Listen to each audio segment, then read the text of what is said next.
paths with Cyrene and reconnected with Skrulum and Herta. They revealed that the world-bearing core flame must be secured in the world's next cycle. But Lycus would stand in our way. Only with the power of the law could we hope to oppose him.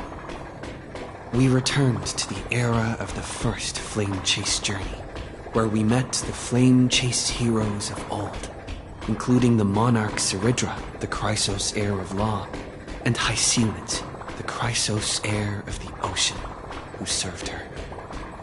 To ignite law, we needed to overcome Fagusa, who had sealed the vortex. However, we discovered at the rallying feast before the battle that Lycus had already forged a pact with the reigning Seridra. During our clash, I was cast out of this world, and Seridra broke her alliance with Lycus. Guided by Herta's hint, I obtained the Garden of Recollection's aid and left Lycus's cage. Within the path space, a mysterious guest bearing the likeness of March 7th, Evernight, appeared with the world-bearing core flame and sent me back to Amphorius. While I was away, 1,000 years had passed in Amphorius. Amidst the desolation of Akama, Cyrene left behind memories of a long war between the Chrysos heirs and Lycus. Their sacrifices laid the groundwork for my return, and with it, the Era Nova. In the illusions of Styxia, the tales of Hycelid and the first Flame Chase journey were unveiled to me. Hycelid, who had been waiting in the ocean's depths, led me to the vortex. There, Lycus emerged, revealing his true identity. Genius Society Number 1, Xandar. Hycelid and I couldn't stand against Xandar alone, but the geniuses and Cyrene acted just in time, wielding the power of the remembrance to drive him back. I successfully reversed the course of the Era Nova, delaying the birth of Iron Tomb. However, another force now seems to be stirring.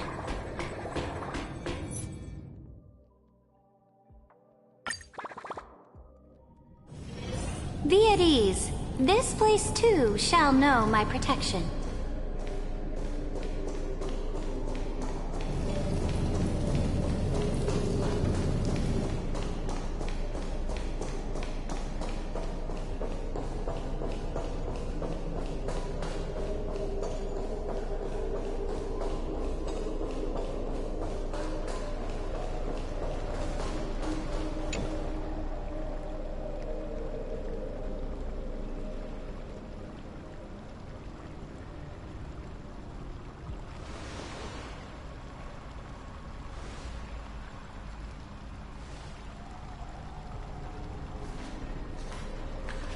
I'm finally here.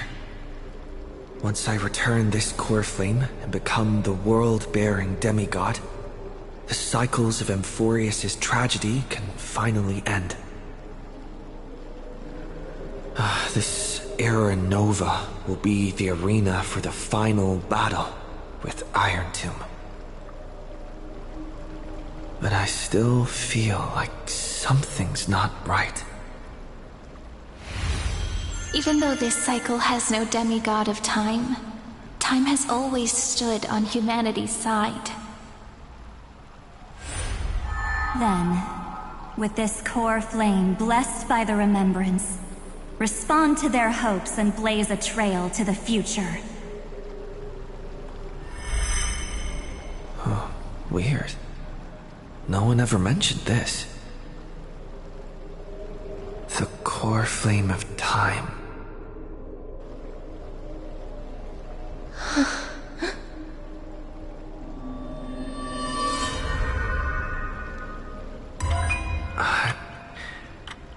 When did it get returned? You used Memoria to resist me. But did you not consider the possibility that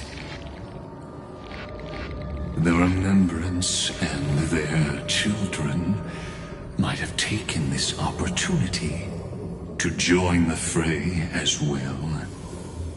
Are you saying the Garden of Recollection is also getting involved in this unsavory mess?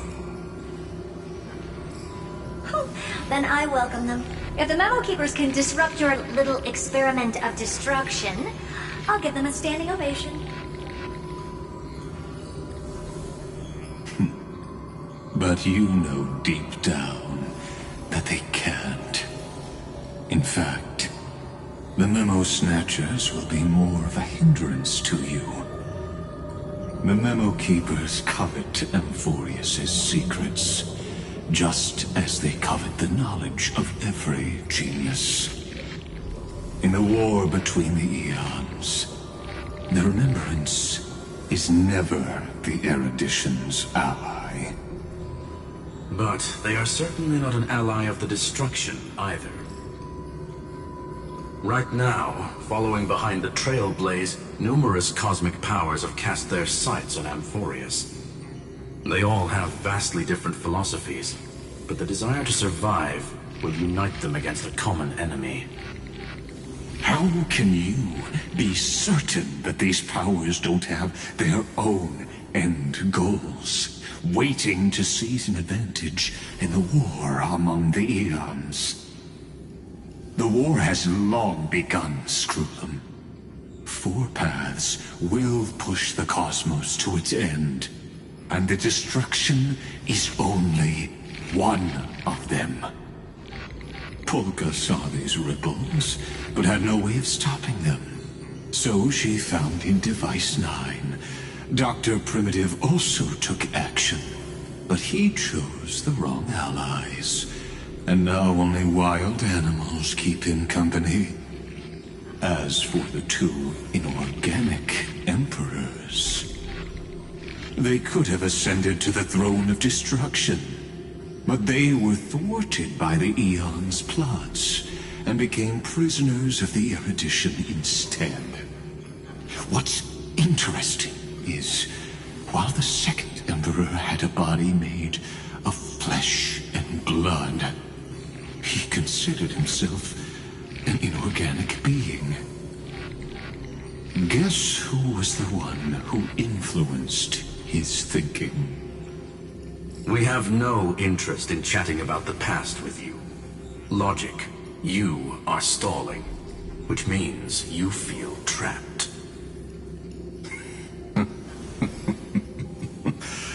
Trapped. Yes, looking back, when Xandar was a human, he often felt trapped. But patience became my strongest weapon because of this. I've always waited for so long. What's a bit more waiting? You don't want to test the resolve of a dead man who's crossed thousands of amber eras. Oh, you're right. We won't get anywhere the way things are going right now. Every member of the society has their own way of thinking, and we were never going to expand your thinking through words. Since we've reached an impasse in this debate. It's my turn now, isn't it? Huh? Anaxagoras. Ah, I see. Exactly. The benefit of dealing with intelligent individuals is that there's no need to waste words. The answer is exactly as you think. Lupai Sealand's in. Let her join the final act. I'll transmute myself into a Philosopher's Stone and embed myself into the formula. And when the time comes, she needs to shatter me and scatter that stone's ashes into the ocean within the vortex. So what exactly does your formula do? Now that would spoil the climax, wouldn't it? I have 10,000 ways to torture an anti-Cathiran.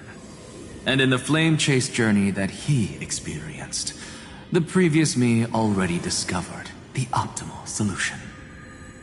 Just as that Titan made themselves at home in my brain, I can also fuse myself with your avatar through alchemy. I didn't know until I tried it, but this is simply brilliant. I can flip through a genius's databank like reading a book. Then, I will step onto the stage at the perfect moment and use the truth to end this long debate. And just as always, I'll leave the audience speechless. You waited in the data stream for hundreds of years? This universe is worth all that time that I invested.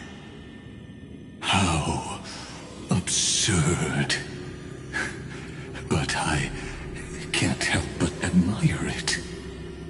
You managed to avoid the watchful eye of the erudition and plan all of this within Amphorius. It seems that there was a slight oversight in my assessment of the experiment. Perhaps there was more than just one oversight. More than just one? I underestimated the Remembrance's methods. A third party is about to join our discussion. Still haven't noticed it. In the past few moments, we've all forgotten something, haven't we? Miss Cyrene disappeared.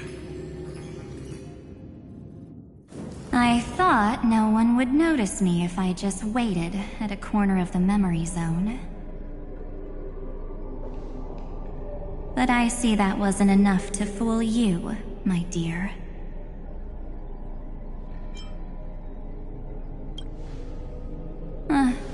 Looks like you're no longer that surprised to see me, even though I am an uninvited guest. That look. So full of memories. But I'm not her. Only you can see me right now. I only exist in your cognition. So that way, other people can't interrupt us.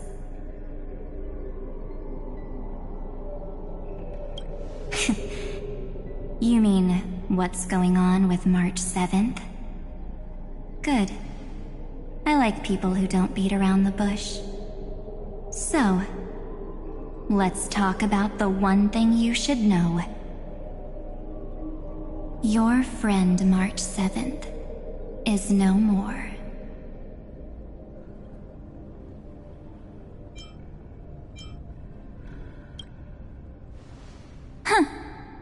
It's just like what she predicted. The truth shook you. Just like she said it would. March 7th entered this world long before you and Don Hung arrived at Amphorius. She embraced the path of remembrance to save you two, and burned away like a lone candle in the fog. And I am the shadow cast by her candlelight. I've been hiding within the cracks of time all these years. It isn't easy to deceive a genius, but I can do it. I'll now answer your other question, about who returned the core flame of time in this cycle. The answer is simple. No one ever did.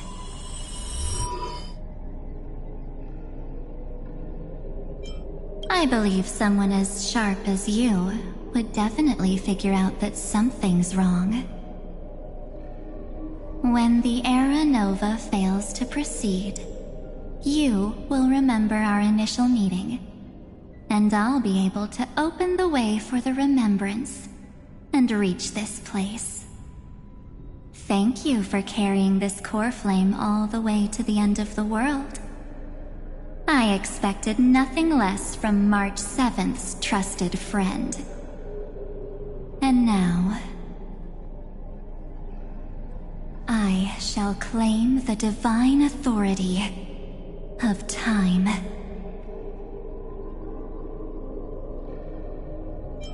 The divine authority isn't actually all that important. What's important is that I will use it to participate in the inner workings of this world. You already have a good idea of what the Era Nova does, right? It initiates extrapolations for the next cycle, based on the World-Bearer's memories. This immutable experimental mechanism is the key to the genius's resistance against Iron Tomb. And now, I'll be lending it just a touch more help. Let me filter your memories. Keep the appropriate seeds, and discard the rest. That way, we'll be able to complete an Era Nova that this world has never before seen. It won't take too long. You just need to step into the rain of sensation with me. I'll tell you who deserves to be forgotten, and who deserves to be remembered.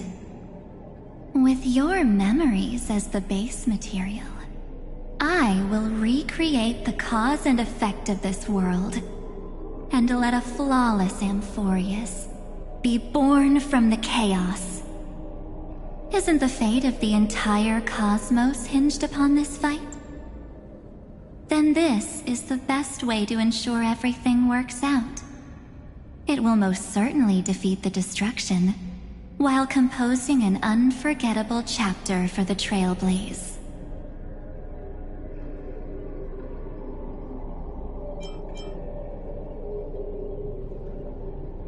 Mere mortals, flawed individuals, failed heroes. People like them cannot nurture the world, and would only become memory impurities. Yet being forgotten is the normal state of life. The universe is like a wasteland, filled with rubbish, where occasional treasures lie undiscovered. Besides, that's what March 7th wanted. If a new life is to be born, its seed has to be dead. March 7th made a wish to me before she disappeared. Her only wish was for the Trailblaze's journey to continue, without an end. I'll definitely fulfill that small wish for her. Friend, what's going on? Your consciousness suddenly went so far away. I promise you that the Astral Express crew will definitely see each other again in that new world. So come, dear. Sink into the sea of oblivion and become my guest. So much time. Just the two of us. And guess what? You cannot refuse my invitation. Because this Memoria Tide comes from your companion, March 7th. It's her deepest and innermost memory.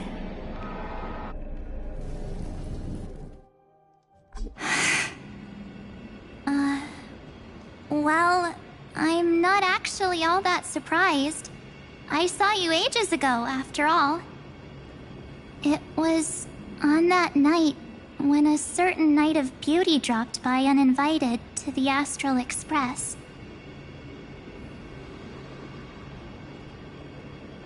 That was when you showed up. without even saying anything. Huh. I see.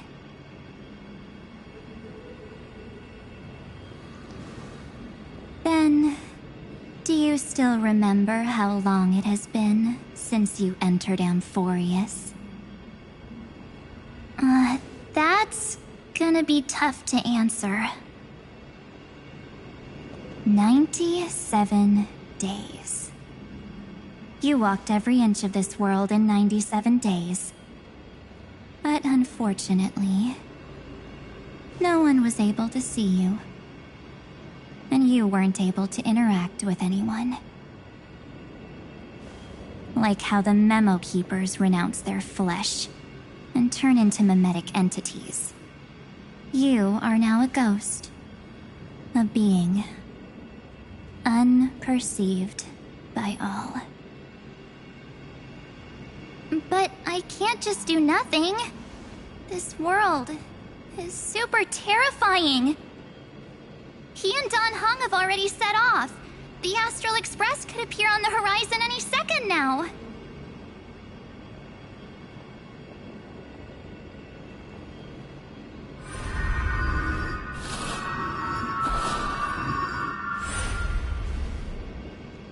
And they too will become this place's victims.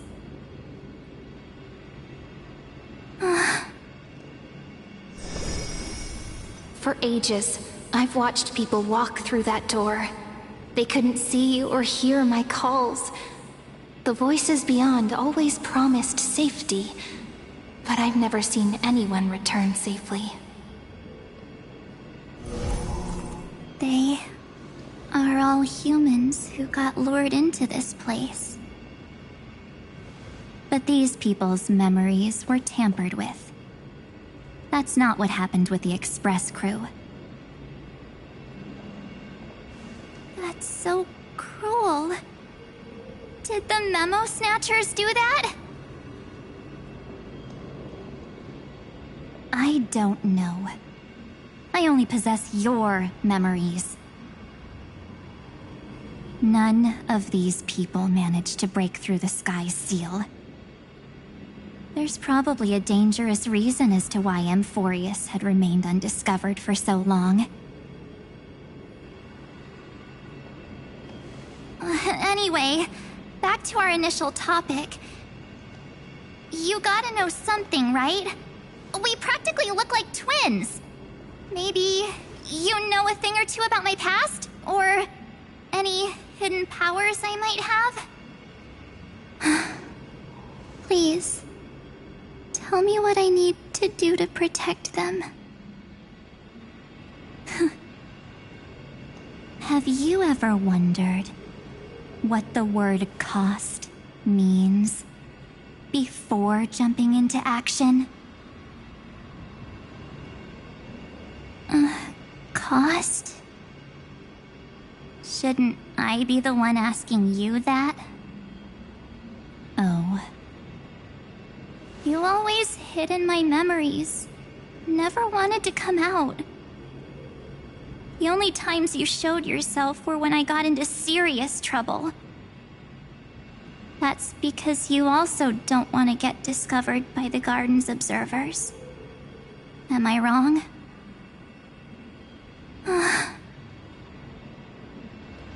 There's no one here except us. If you help me, then I'll help you.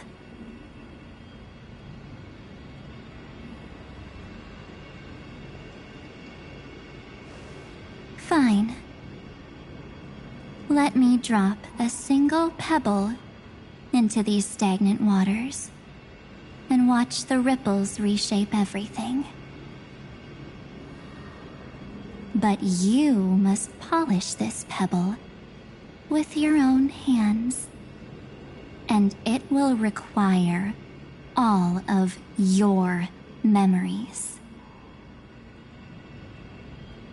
What will I turn into after that?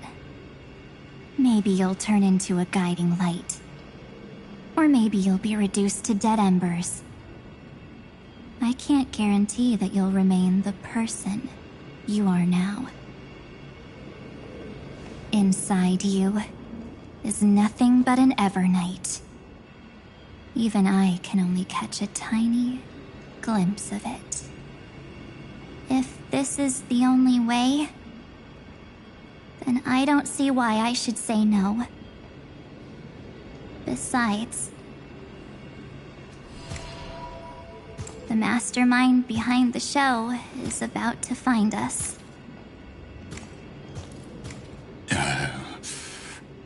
Apologies, lost young lady, but I simply cannot allow you to keep acting as you please.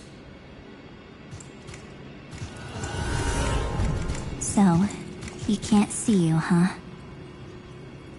As expected. Or maybe he's seen through our true essence. The Garden of Recollection's methods are puny party tricks. But you... how did you overcome the ultimate protocol? Looks like we don't have time to keep talking this out. That's right. Some opportunities will never come again. Then, let's do it. Offer up all of my memories. Cast down this pebble, and let everything in this world Be swallowed by the torrents of oblivion.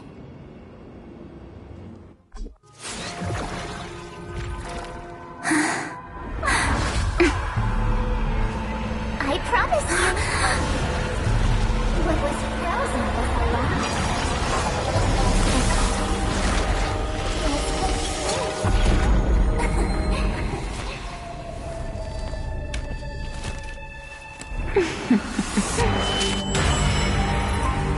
Now,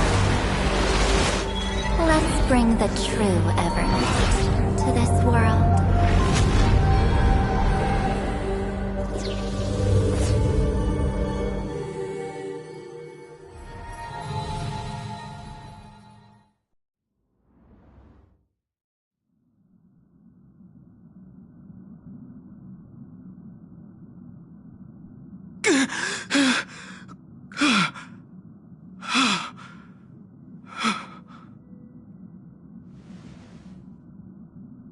Is this... the parlor car? Am I back already? But why don't I remember anything about my journey back? Something doesn't feel right. Think back to when he and I separated. It will take time to uncover the reason. Before then, if one of the Nameless is willing to stay and witness the fate of this world, or to push it along when necessary, it would be of great assistance. This is goodbye then, Lord Donhong. Thank you, guard. I hope that all of you will be able to overcome this disaster. But I can't remember anything after that, no matter how hard I think. Where's Sunday? Did he not come back with you? He stayed with Madame Herta. They wanted to try using his tuning to help support the genius's thought hacking. Is that Himiko's voice? And Mr. Yang? Oh my. That was Herta's suggestion? It's hard to imagine she'd borrow the power of the harmony. No, it was Sunday's suggestion. Herta initially refused. But she changed her mind after Xandar's identity was revealed.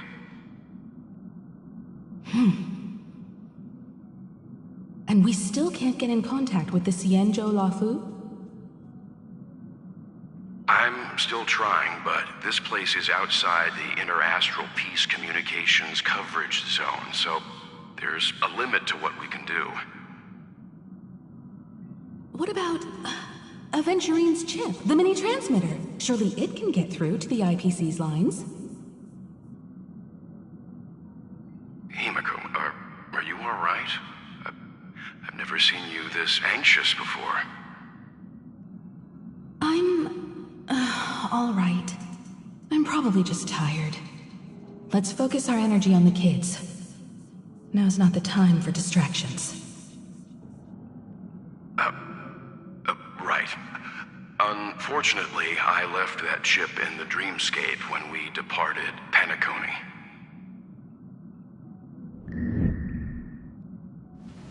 Am I dreaming? The parlor car feels so strange. Are the voices coming from the passenger cabin?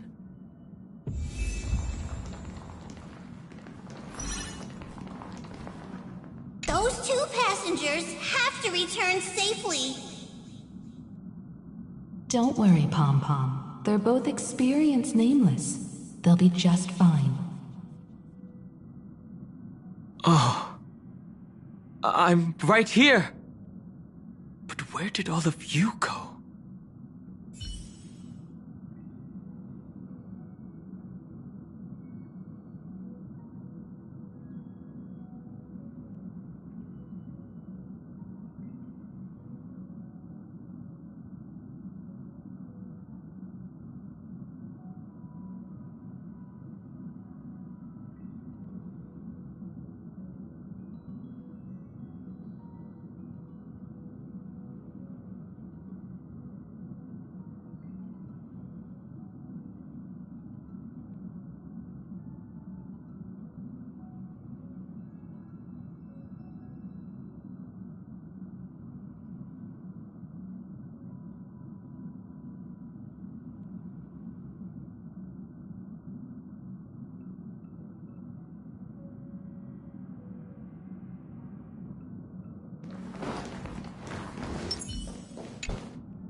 It's hard to believe that their car is still floating in the vacuum of space. That's why the Express wasn't able to receive any landing signal. It's likely that the two missing nameless, like March 7th, also came under the influence of the Path of Remembrance, and only their minds entered Amphorius. We can analyze all we want, but the real question is, what can we do right now? I was just about to get there, Miss Himiko. Right now, Amphorius's memory zone is extraordinarily full. I can also take this opportunity to enter the world and seize as much of an advantage for the Astral Express as possible before the other memo keepers arrive. For example, I can light a beacon in the memory zone for the Trailblazer and Don Hong to follow back home.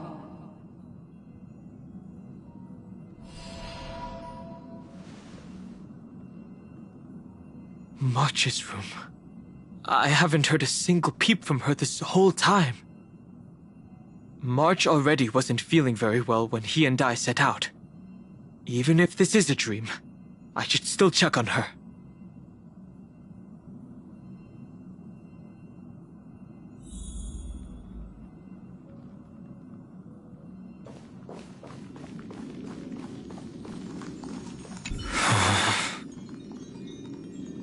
March, it's me. Well, sorry, March.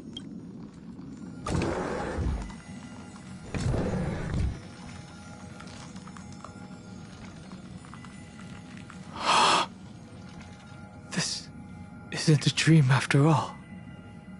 Based on what Madame Herta said, Don Hong should already be on his way back.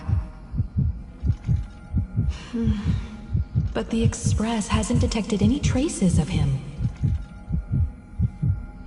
feel like I've seen these floating black things somewhere before.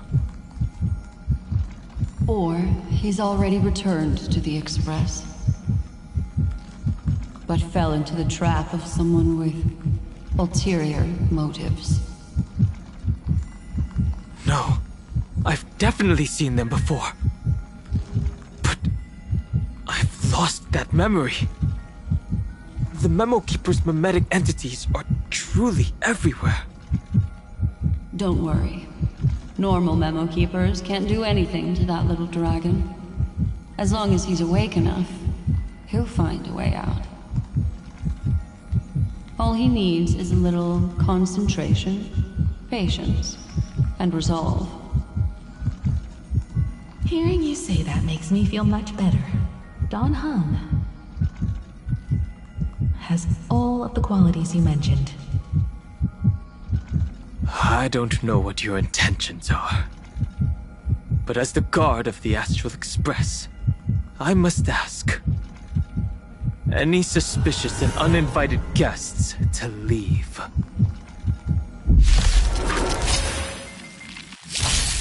Step onto the board. Your downfall is absolute. Feeling spiffy? Can you find the answer? Future will come! Get there! Like that, huh? A bloody fight. For tomorrow!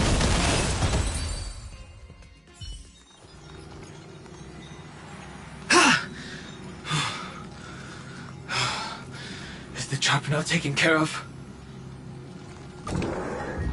Don Hung! Miss Himiko, I'm back. Even if it's just through a spirit warp jump. You could hear our conversations? Yes. It was thanks to your voices that I could pierce through the memorial barrier. Although, it was not a wise decision to let a Memo Keeper of unknown origins board the Express. Can't argue with that. Miss Black Swan has been on the crew's side ever since things started going wrong in Amphorius. We can trust her.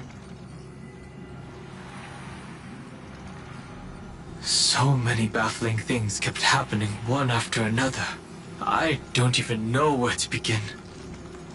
I wish I could have returned with better news. Don't blame yourself. You're all safe and sound, and that's good enough for me. Are he and March 7th really safe and sound? As a matter of fact, while you were on your way back, Amphorius' circumstances changed once again. And these circumstances have something to do with the two you just mentioned.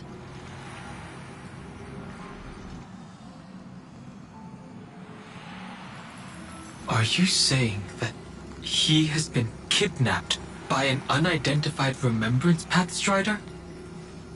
So you're saying that person's appearance is identical to March 7th? It's too early to say that, as I haven't seen her with my own eyes. I've only detected a similar aura in the memory zone. We have no way of knowing what March 7th has experienced. But I can assure you, if we sink too far into the Memoria tide of that miss, everyone here will be torn to pieces. Please, trust me on this. But I also trust in our trailblazing companions. I know this isn't what March would want. No matter what secrets are buried within, we'll do whatever we can to find that March 7th and bring back him and the March we all know. I mostly understand what we've learned about the erudition and the destruction. But what roles do the remembrances intruders play in Amphorius? I made some new discoveries relating to that with Madame Herta's help. As part of the deal, Do you mind if I share them with you? All right then. Fourth mirror. Oh, it's finally my turn to shine! Oh, this feels like such a grand occasion! It's really been too long since I last appeared. This friend here is Madame Herta's very capable assistant. They were the ones who helped you complete the spirit warp jump. Additionally, it was thanks to them that I was able to learn the secrets of that group of extremist memo keepers. I appreciate the praise, but I didn't have to lift a finger. Mirror. You did this through a mirror? The garden has strict rules for collecting memories. But not all memo keepers are as proper as I am. Herta Space Station often has uninvited guests, and they never seem to know their limits. That group of memo snatchers has been taken care of, and they are now trapped in the fourth mirror. How many of them are there? I can't quite remember. I didn't really count carefully either. Maybe around 42? There's still room for more. I carefully dissected the memories of these colleagues of mine. Individually, their goals are not worth mentioning.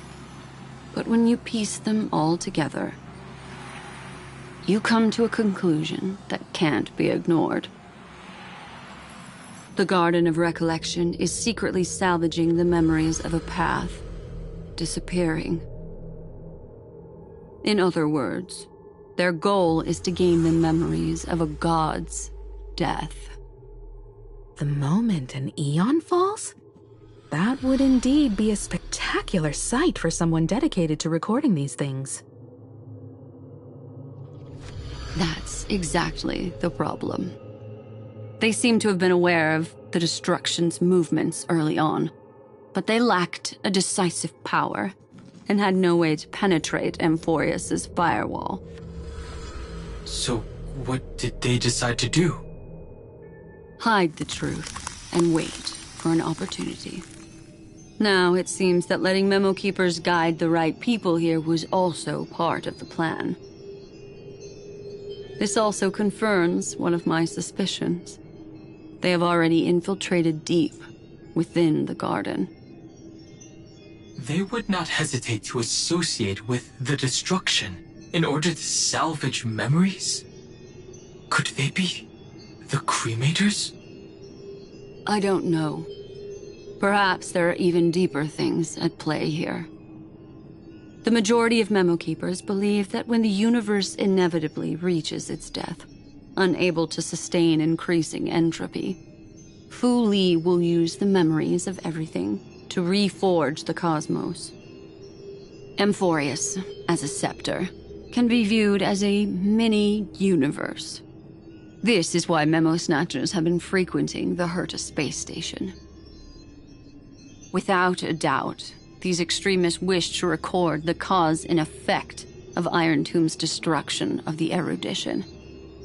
They may want to use it to simulate the end of the universe, or to probe into the unfathomable will of the eons. The Trailblaze broke the seal around Amphorius, giving these people the opportunity to enter. Now, they'll do anything to prevent outside powers from interfering. Because your involvement will certainly influence Iron Tomb's final outcome. You said that March is closely linked to the Remembrance. Is what she's doing related to these Memo Snatchers? I do not believe that Miss March is on their side. In fact, when the car you used for landing first made contact with Amphorius, a violent surge of memories flowed past. Combined with what we know now, I have reason to suspect that the flash of power came from March. Exactly. She was the first to be hijacked by the Remembrance, but she used Memoria to neutralize the firewall, allowing you two to enter Amphorius. At present, we've lost contact with him. Our only choice now is to rely on the eyes and ears of those two geniuses to understand the situation within Amphorius. There's no use in agonizing over this, Don Hung. Our top priority now is to find where that car landed. Yes. Ah! Passenger Dong Hung! You finally found your way back home! Yes, conductor. I'm back. It's just... Pom-Pom knows. Pom-Pom came over to bring you good news. Passenger Welt says they found those two passengers. Their projections are in the parlor car.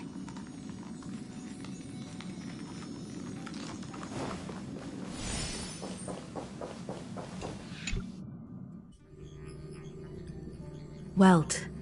And Mr. Screwlum. Himiko. You seem to be feeling much better now. And Dan Hung. It's great to be able to talk to you. Once again, we owe Madame Herta a huge favor. Madame Herta doesn't care much for favors, but she'll be happy to receive everyone's praise. Back to the topic at hand. Mr. Dan Hung, we did a sweep of the area surrounding Amphorius' celestial body for organic signals, and we finally discovered the bodies of you and Mr. Trailblazer. The two of you were very fortunate, as there was something protecting your bodies. All vital signs are still present, and your functions are all intact. Was it March protecting us? Our preliminary determination is that the bubble enveloping you two in the vacuum is made of a substance similar to Memoria. Conjecture. This substance is connected to the lost Miss March. It will take some effort to bring your bodies back to the Express, so you should get some rest first.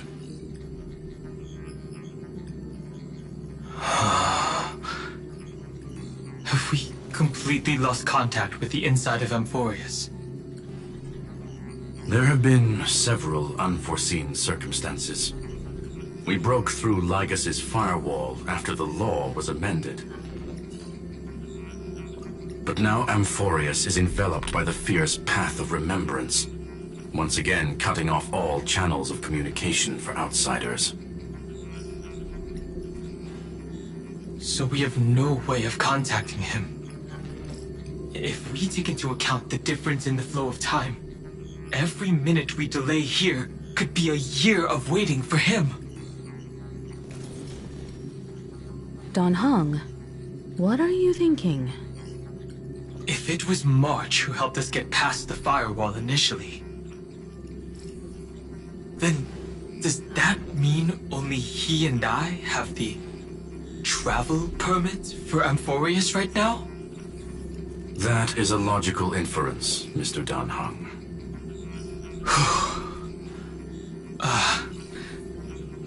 Mr. Screwlum, do you have a way to transmit my spirit signal back to Amphorius? You want to go back? That is far too risky. Even if my body and spirit are able to return without a hitch, there's not much I can do here. We can't lose you again, Don Hung. Miss Himiko, if we can't get him and March back, how is that any different from losing me? You're right. I should have known you'd say something like that. Well, I suppose there's no point in trying to dissuade you. Mr. Yang, Miss Himiko, I will do everything in my power to bring the Express crew back together. No one will be left behind.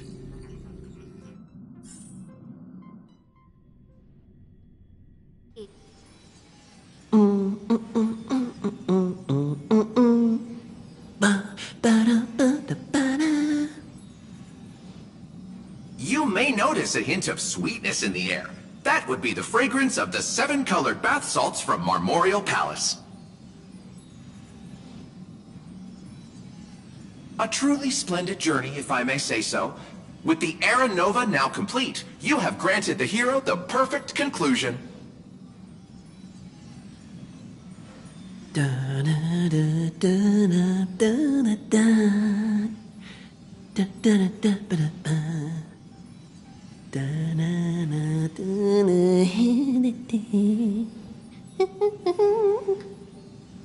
Losses were a constant on the Flame Chase journey, until your radiant arrival turned the tide.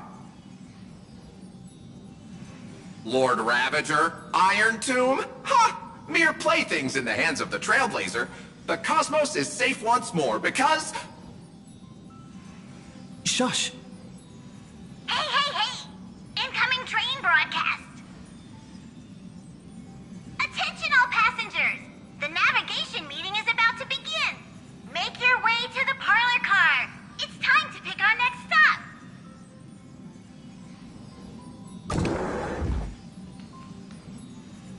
Perfect timing.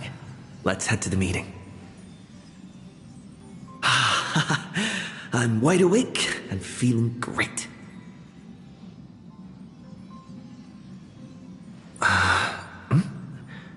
What's this? Who left this note? Oh, strange. It's like I...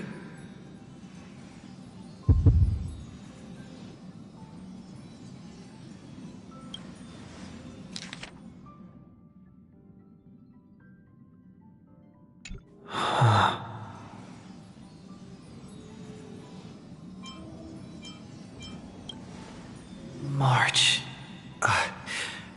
When did she leave this here? I didn't hear a thing. Whatever. I'll go ask her myself. Huh? What? There's a new painting here. All I did was take a bath. How did so many surprises pop up? Better step forward and take a closer look. Keep it down. I think I found him. Who's there? What's this?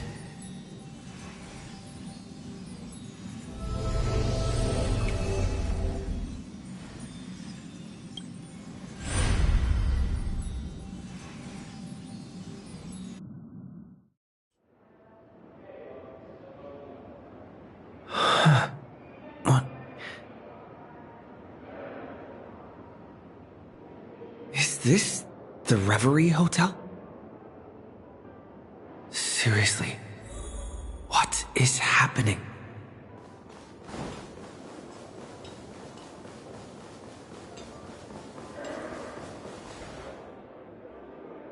There you are! What took you so long? Hurry up! The navigation meeting is about to start!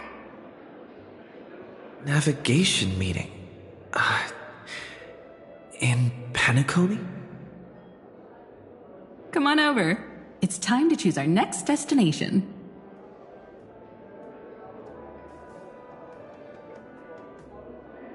Perfect timing. The meeting's at a standstill.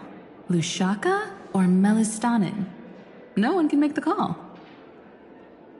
The vote's split 2 against 2. Everything hinges on your vote now.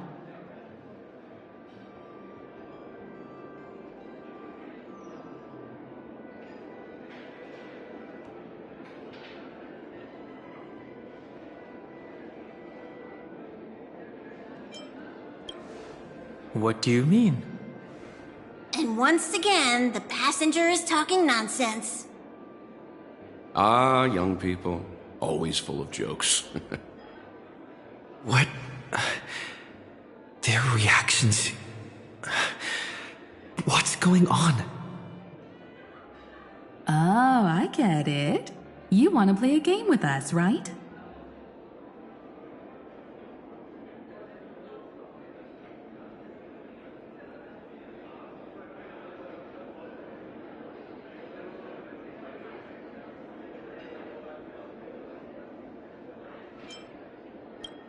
you said you didn't see March. True, she might be hiding somewhere in the lobby.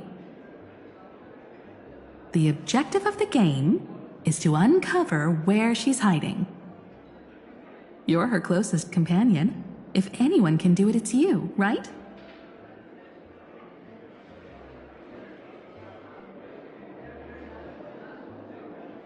Is March 7th playing hide and seek with me?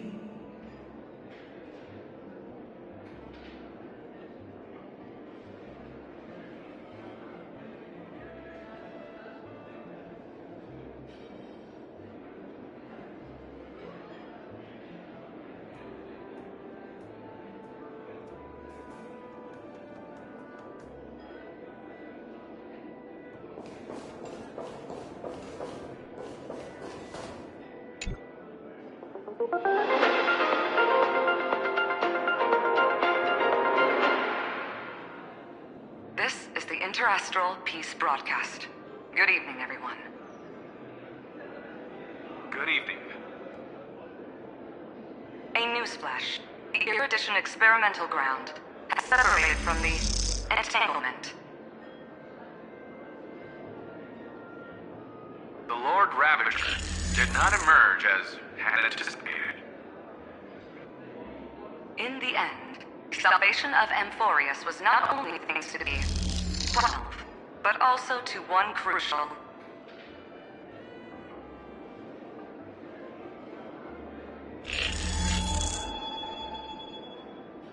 It won't be easy, I know. But you've got this. Find your way back. Find yourself.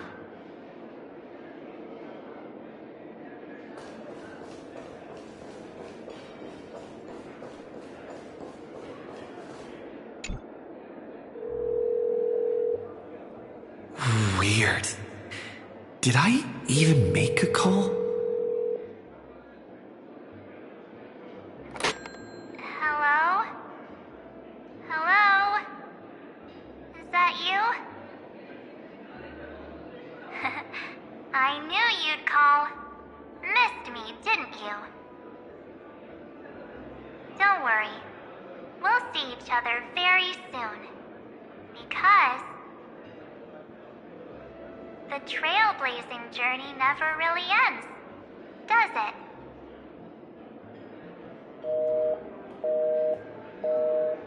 March. That's not her. Don't fall for it.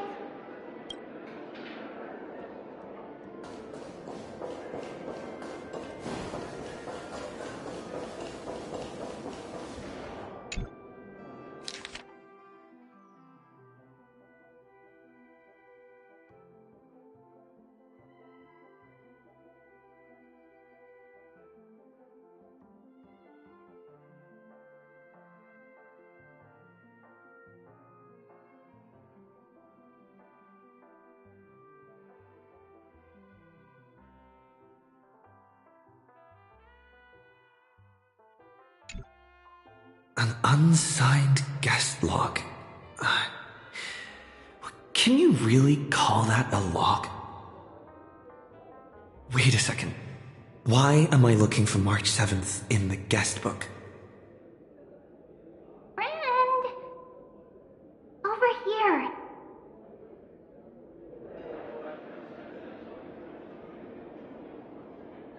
March 7th isn't here. Faint, fleeting voices are speaking to me. But where are they coming from? I went through something like this before, back in Penacony. Not even Lycus's prison could hold me. I found my way out. Keep it together. Oh, I know I can do this.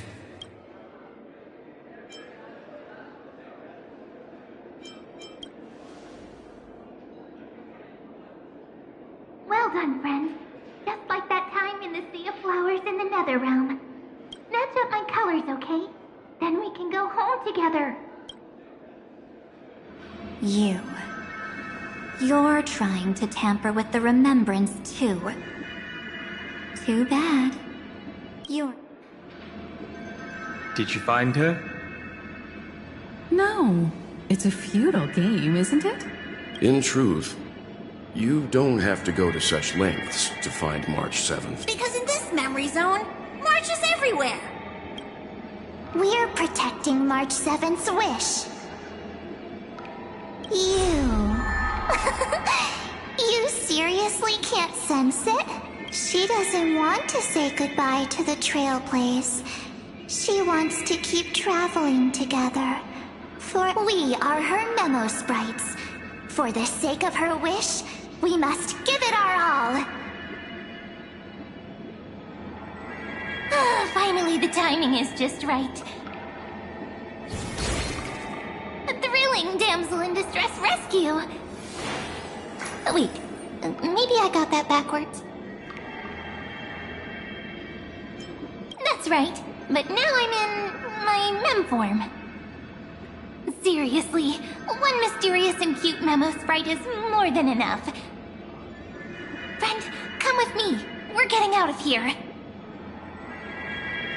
Why run away? What does it take to make you understand?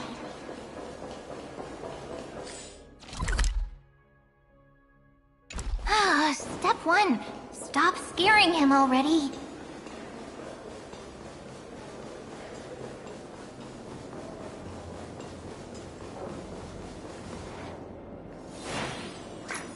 In this form, I'm way more suited for the memory zone. I'm totally in my element. Grab my hand. Let's hide away in the deepest corner of your memories.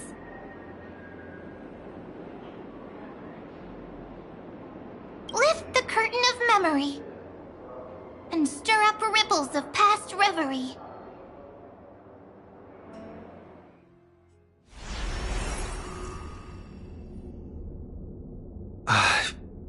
Where am I?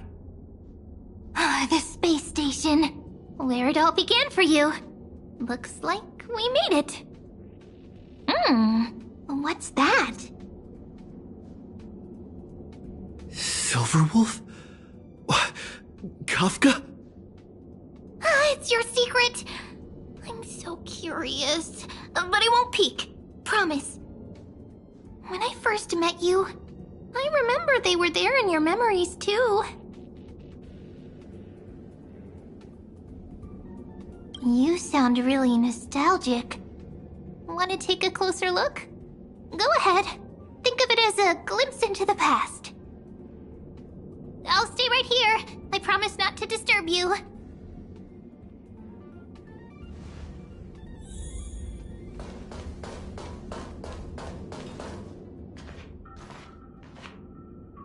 What's this?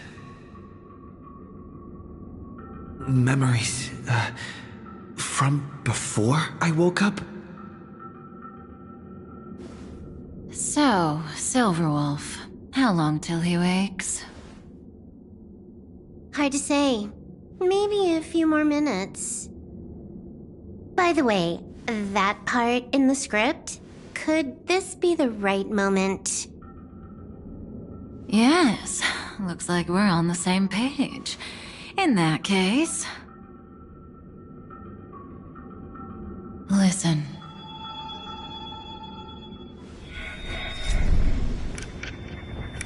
Remember these words, then forget them. Let them slumber in the depths of your memory until the day they are awakened once more. On that day, your journey will intertwine with the remembrance. In nearly every possibility Elio has foreseen, it leads to a great crisis. You'll face betrayal, lose your way, and seek answers. So before you hear these words, I don't want you to consider this a prophecy. You arrived at this moment because of the decisions you made. Huh? I don't know what you'll have endured, or whether you'll still believe in me. But if there's even a trace of doubt in your heart, I hope these words can give you strength. It was a wish from the cosmos that set you in motion. And in the tale where you are the protagonist, the stars themselves will defy the destiny of finality. Mark this number, 4. According to Terminus's prophecy, 4 paths will push the cosmos to its end, and on your journey, you shall encounter them, one by one. Destruction, harmony, nihility, and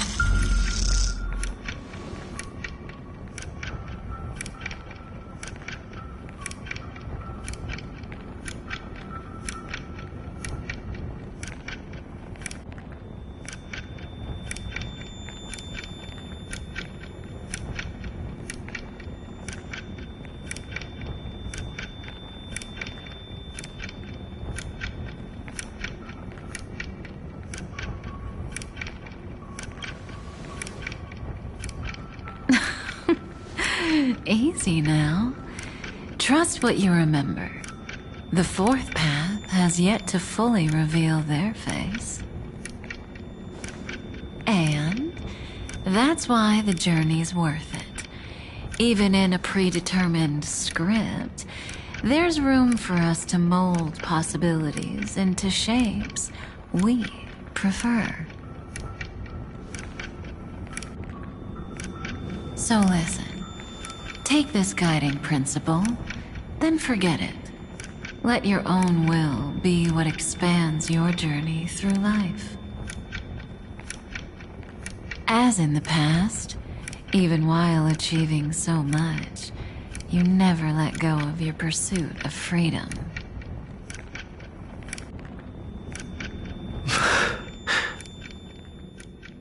That was so sincere. I might actually tear up a little. Now we all live within the script, but adding a little color to the lines has never been forbidden.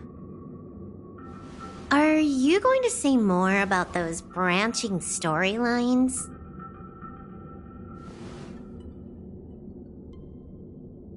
Never mind. Best not to tempt fate. Get ready, he's about to wake up.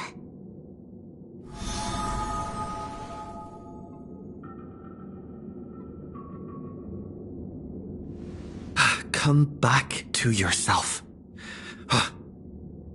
Kafka said that when my link to the remembrance deepens, this memory will resurface exactly when it needs to. And an inevitable crisis will surely follow. But even a Stellaron hunter can't fully grasp the trailblazing journey. Just as I thought. It all begins with March 7th, doesn't it? Even if the Express had never arrived at Amphorius, her secret would have come to light eventually.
things considered, that's the most reasonable conclusion.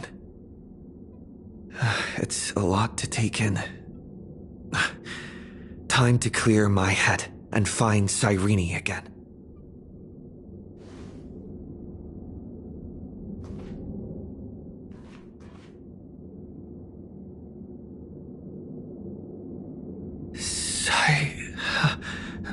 Cyrene?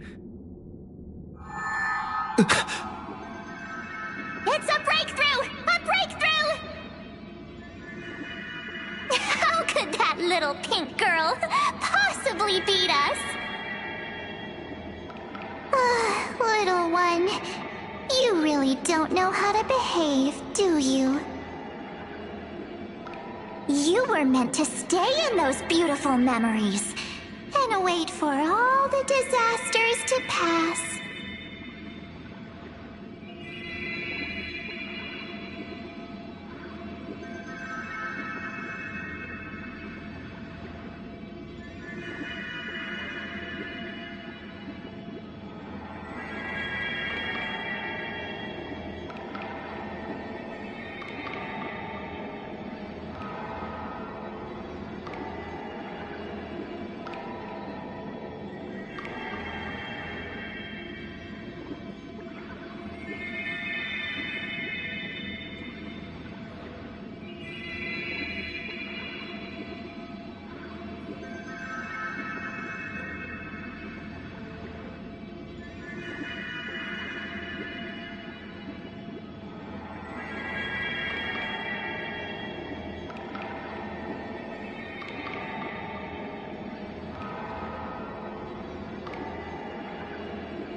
faced soul.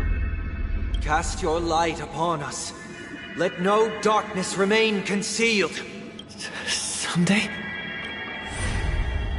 Raise your hands high and embrace this boundless light.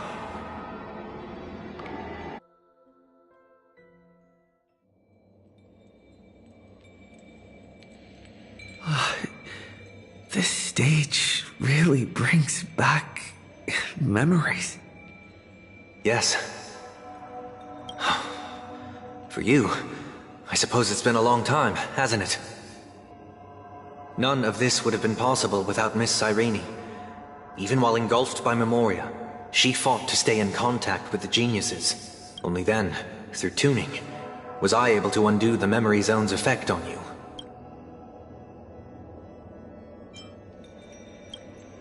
Step onto the stage first. Ms. March will come for us soon, and she won't be alone. Those memo sprites will follow. We need to prepare early. Only then can we get you out safely, and go back for Cyrene and March 7th. Please, be careful. Amphorius is being overwhelmed by an unusually violent Memoria tide. I'll do all I can, but even that might not be enough. Black and pink. Two memories twisted together. Time is precious. Let's pick up the pace. Yes, Madam Herta. I've made contact with him. Understood. I'll carry out my part as expected. Quite the dazzling nest you have, little bird of the harmony. Your grasp of Memoria is unexpectedly profound. But playtime's over. This ocean we created, according to her wish. This journey that flows on, without end.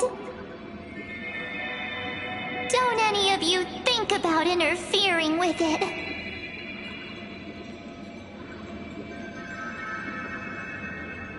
She's coming. Is it me she's after this time?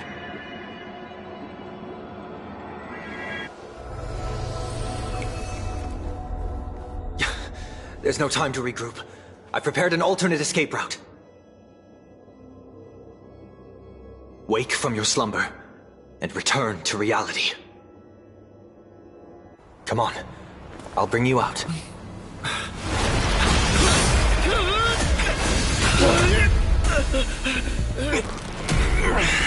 Ow.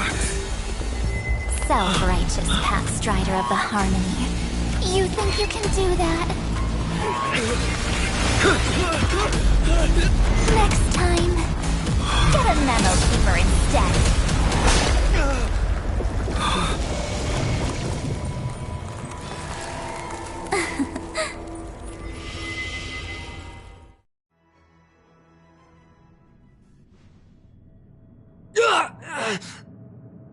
That was way too close. Good thing I was there to fish you out. Sunday, are you all right? Mr. Yang, I couldn't get him out. I'm sorry. Is it true that March is behind all of this? Yes. And no. That Pathstrider of Remembrance is identical to March 7th in appearance, but what lies inside? I can't find the right words to describe it just yet. Can't you come up with an analogy? I thought that was your thing. That Miss March feels like a reflection on water. Only not from a calm, clear lake, but from a bottomless abyss. Within her words, I sensed an intense but utterly pure protectiveness. Protectiveness? This is only speculation, but after being drawn into Amphorius, perhaps March 7th experienced... No, she likely foresaw a tragic end.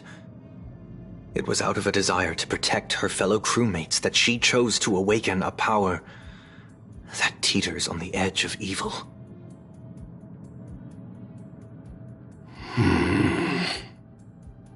Well, on the bright side, at least March 7th won't have to face any danger again. After that battle, I'm afraid I'll no longer be able to join the fight through tuning. So, has Miss Black Swan's progress remained on track? You don't need to worry. Current status? Advancing upstream within the memory zone. To stand against the Garden of Recollection.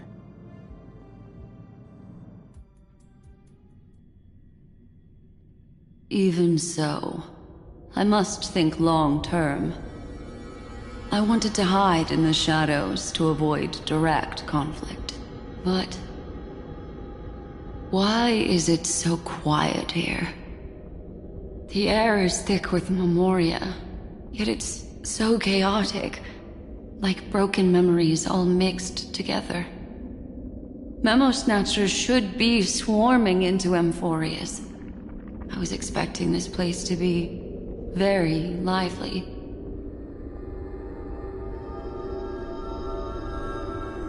So, how did they end up like this? Now I'm getting very curious.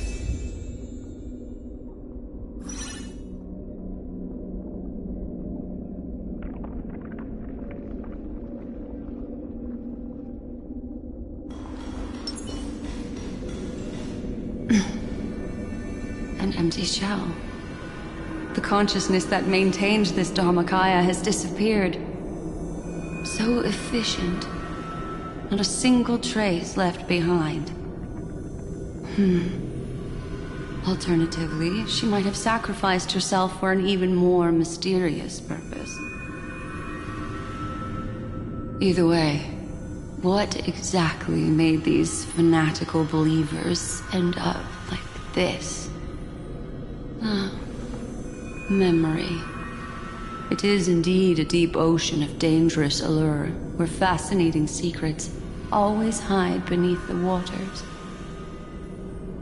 I keep getting the feeling that the same thing happened in Penacony.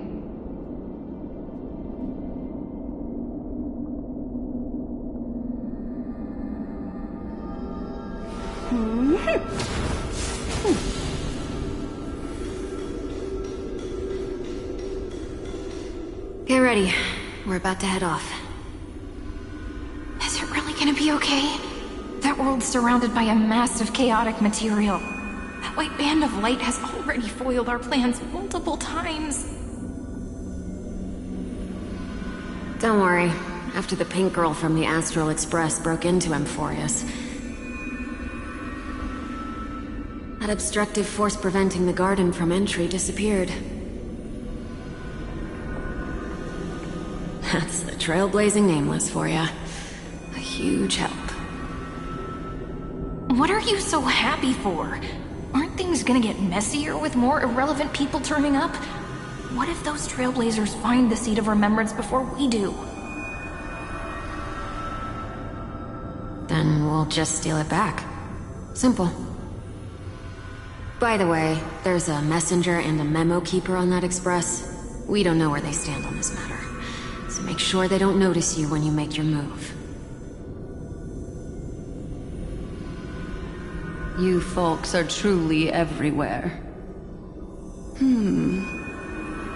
These Memo Snatchers are different from the previous husks. These ones seem to have had contact with him. We'll introduce ourselves to gain your trust. We are the Garden of Recollection. You should be very familiar with that name by now.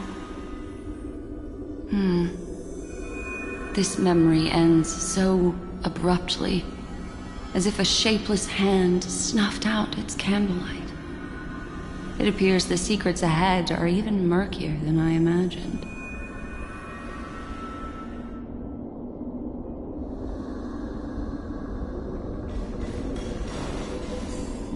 What a bizarre sight. It's been spinning out of control! Everything's out of control! Why did no one tell us? That girl is the Memo Keeper's nemesis! Is she talking about March 7th? That Evernight! Those black memo sprites! They swallowed everything! Those who came here first, all drowned. Not even a trace of their consciousness was left behind! I wish I'd never come here. I don't want anything to do with Amphorius anymore. Please! I'm begging you! Don't come near me. No! No!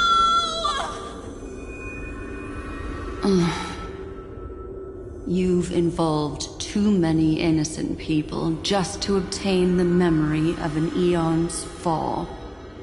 You deserve this.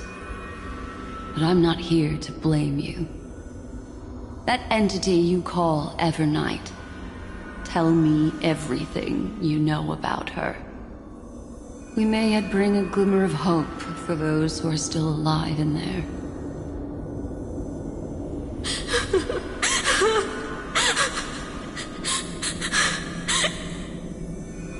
Eden of blessed insight!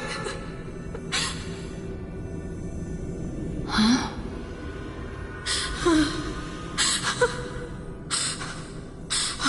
So, that's what happened. We were tricked.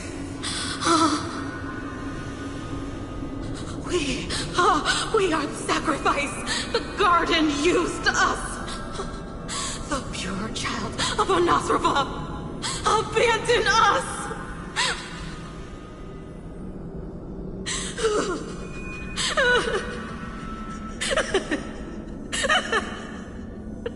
She just wants to find her lost sisters. Find them, kill them, reclaim them. If a new life is to be born, its seed has to be dead. Dead, dead, dead, dead. Dead, dead, dead, dead, dead, dead, dead. Dead, dead, dead, dead, dead.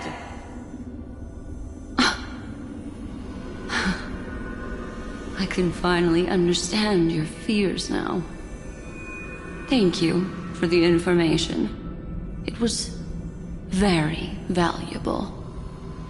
I'll take your remaining consciousness out of here as a gesture of thanks. It'll serve as both protection and a punishment. You'll reunite with your peers in a genius's mirror, where you can reflect long and hard on your past actions. Well, provided that I can survive my encounter with her.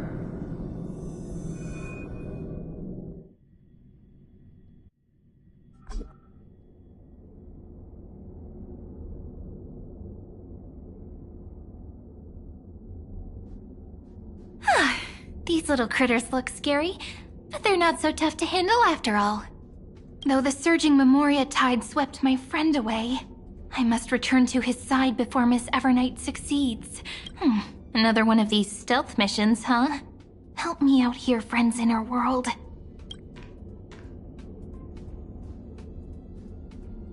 A scorching and dangerous aura. This power shares the same origin as Finan. And then there's that enigmatic, bottomless aura that seems to jolt awake at midnight. Must be Miss Evernight. Better steer clear of her. There's a beam of light over there, full of energy, yet uncontrollable. More familiar than the others, as if it's coming from someone close by. Could it be my friend? Maybe it's the Stellaron he mentioned. Memories of the Stellaron are flowing deep within the Memoria tide. Let's go there to find my friend. Ugh, jeez. So many little ones gathered here. Did you know I was coming? You're being a bit too enthusiastic, aren't you? Thankfully, his presence hasn't weakened.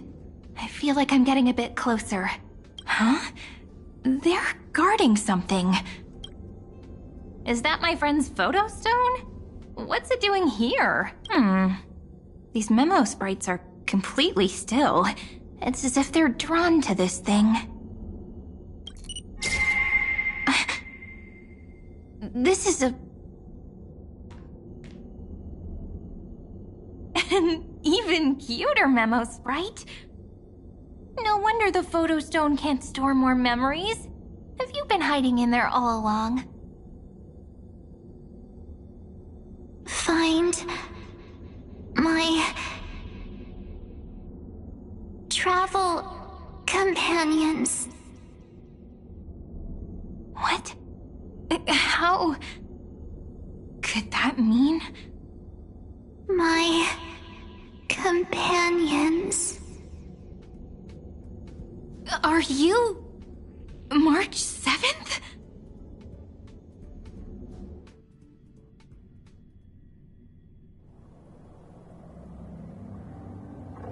The sky is burning, and the streets are empty.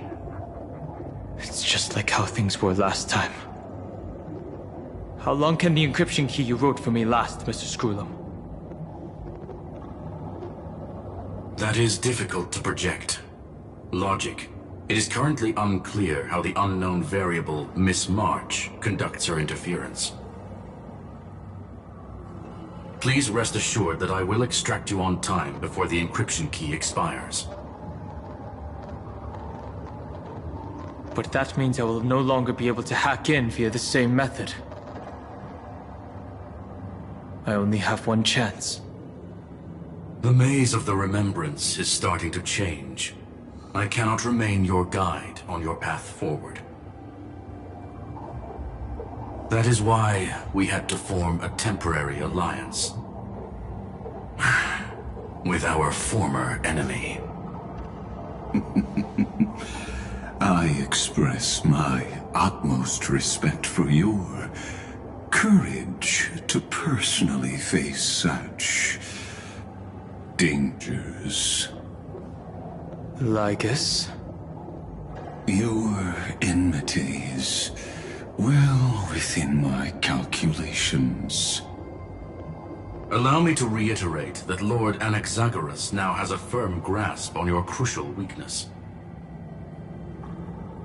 If you still plot to harm the Nameless, then you will find that the Society's previous warnings were not empty threats. I understand. I'll only do what needs to be done.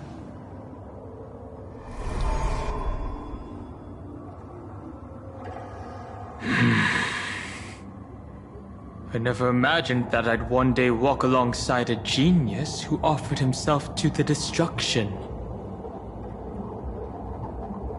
My stance has never changed. The erudition's ruin is inevitable. But before that, I'd be very willing to witness the reunion of the Nameless and to escort you on your way home. More like her appearance completely interrupted your plans, even forcing you to seek out collaboration. I'll remember that. Your words are as sharp as ever. But remember, happenstance is the only true constant in the universe. The demise of the progenitor of all dragons is a testament to that. Come with me. I am honored to guide a scion of permanence. You created this wasteland before us with your own hands. Such sights are no longer able to stir anything in my heart. Are you saying that once upon a time you were actually...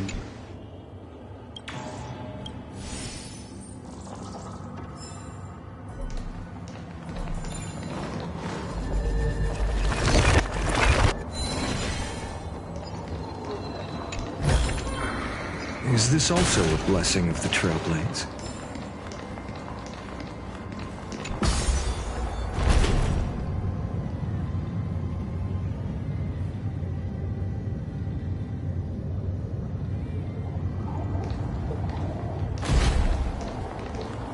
These memo sprites.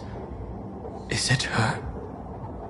The mimetic entities of the Remembrance are everywhere. That lady wove a giant web in my blind spot. She hacked and infected the Time Titan, converting the built-up data of Amphorius into puppets of the Memory Zone. Sounds like you two have quite the history already. Any variables that desire to influence the experiment deserve my attention. But you never mentioned her before. Could even a genius of the erudition get his brains hacked? Lord Dan Heng, I'm simply stating a fact. That lady is also a threat to you. A threat that you cannot afford to ignore. She snuffed out the Remembrance without any effort and left nothing behind. Her actions were so determined, as if she had an unquenchable hatred against that path. Contradictions are often the keys to the truth. Lady March 7th's past is a bottomless darkness. And? Do you expect me to join forces with you because of that? All I need to know is that she has something to do with March 7th's past. Fine. I am only giving you a possibility for you to ponder. The choice is still in your hands. A heavy past is like an everlasting night. As to what kinds of sins lurk within, you should know that better than I do, former Vidyadhara High Elder. Yes, I indeed know how to face the past. Better than you do, first genius.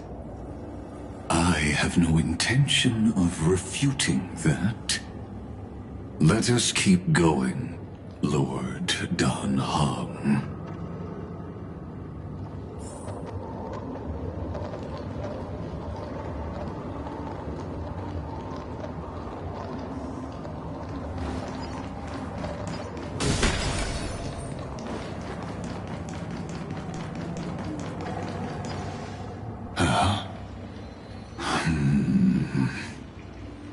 I didn't think there were still some that got away. Explain.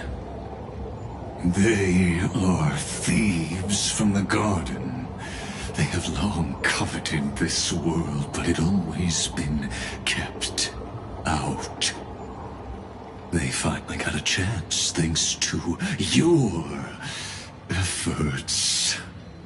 Unfortunately, they ran into Miss March, and their consciousnesses were plucked out one by one, reducing them to mere husks.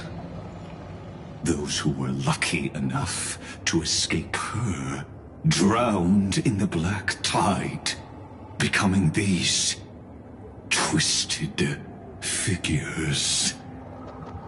But they look very different from the usual Black Tide creatures. reason has to do with our destination. Let us deal with the threats before us first. Then I'll reveal the answer to you. You really have no intention of fighting, do you?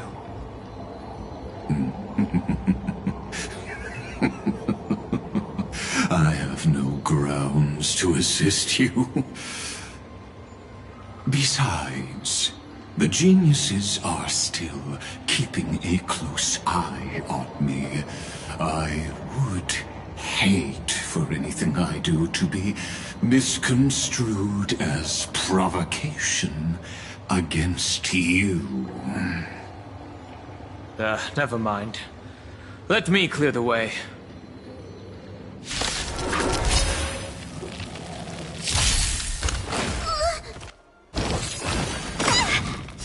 Fiends or devils, I'll crush them all!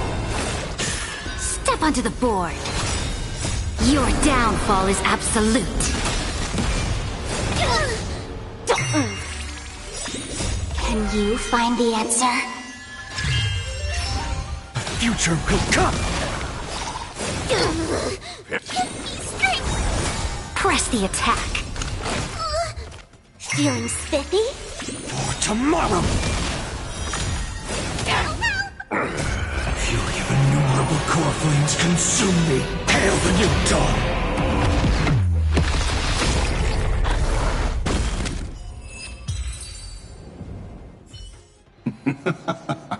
What splendid spearmanship. Truly remarkable. Let's get back on our previous topic. These memo snatchers attempted to infiltrate the breeding ground of the Black Tide to steal Iron Tomb's memories. That sounds like a surefire way of destroying themselves. Well, our views differ on that. They had a chance to reach the truth precisely because they did not fear death.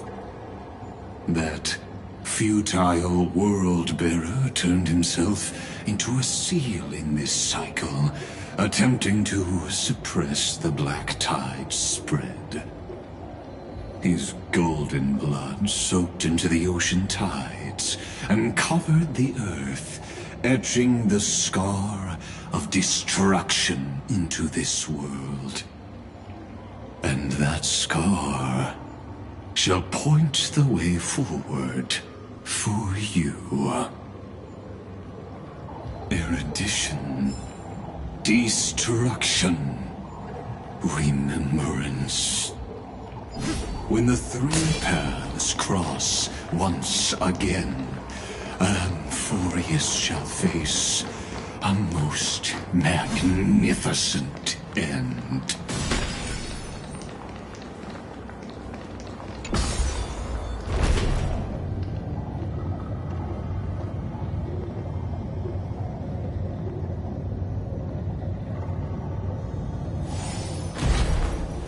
I will walk to the end with all your wills. No matter the cost.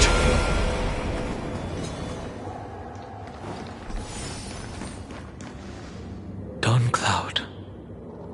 I have witnessed 30 million futile ends atop this cliff. You may not agree with me, but I've always believed that this number has made me the person who understands Kozlana the most. This is also where he decapitated me on that day and pointed his sword at the Aeon of Destruction. He suffered a tragic defeat, but also achieved a legendary deed. A drop of burning golden blood. The blood that will cleanse the world. Dripped from the god's wound.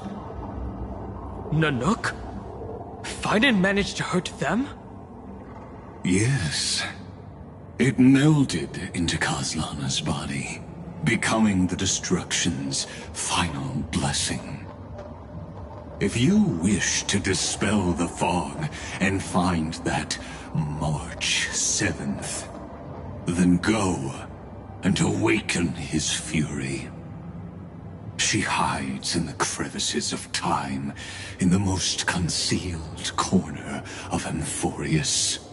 Only the most ferocious will can break through the memory zone and illuminate her footsteps. Just like how the blazing sun can only rise at the end of the Evernight. Trick of yours. I have nothing to gain from helping you two work together. But in this cycle, Kaslana never answered my calls. Perhaps his mind has already eroded away. Or perhaps he is still awake, still fighting the whispers of the Black Tide. Deep down, I only wish that you and the esteemed Trailblazer could bring me an answer.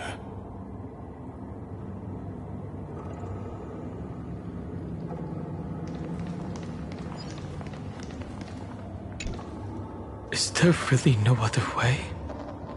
How long has it been for you? Kaslana. Fine. I'm back. What? The moment you took the world upon your shoulders without hesitation, you lost the chance to ever be yourself. Duty does not drive you to wield your blade, but hate. Behind that hatred, you seem to desire the destruction of the self. Losses are a constant on the Flame Chase journey. What you stand to lose weighs far heavier than life itself. It is because you suffer that you are so much stronger than any ordinary person.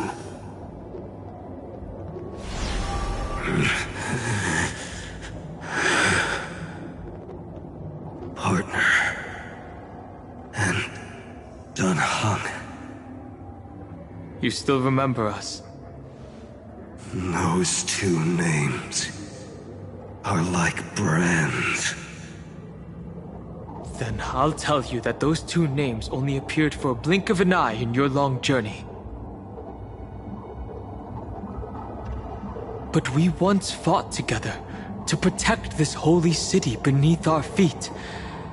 And we witnessed each other's resolve at this very cliff.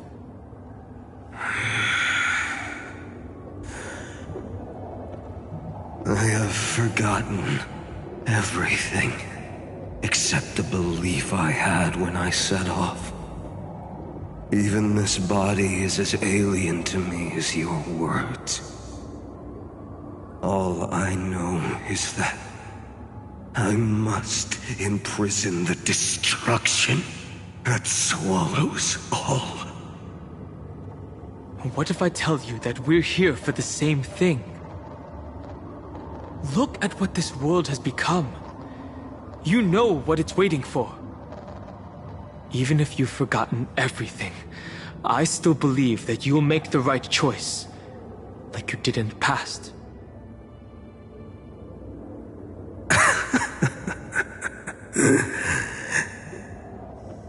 When have we ever had a choice? When were we ever masters of this world's fate? Even though I shoulder the dreams of millions of lives, I could only forge the destruction's evil will.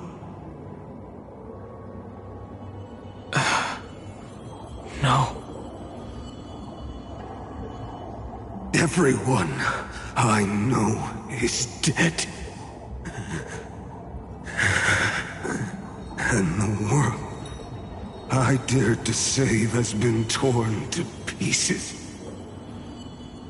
So, be gone. This body never existed to carry out deliverance. There's no need to be so serious. Sorry, I had a really long nap and all the bad memories woke up first. Long time no see, partner. Well, it was only a very brief farewell for me. We once walked side by side and trusted each other to watch our backs. That memory will never fade away, even if all else does. And because it was so precious and hidden so deep in my heart, it needed more time to wake up. Trailblazing? What an interesting concept. Surely on your worlds, that is also a titan revered by the masses. There is no need to further confirm your resolve. Today, we inherit the duty of the gods, safeguarding the inhabitants of Amphorius. Stand with me, and become heroes!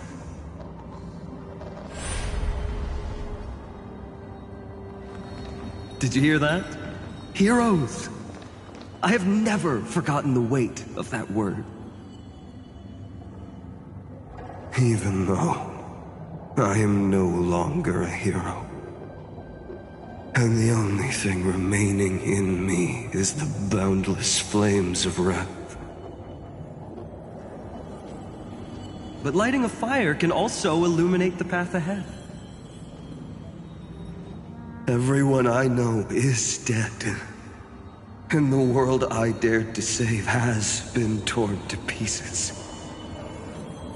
But there is still a group of heroes that I know. And they will bring the true tomorrow to Amphorius.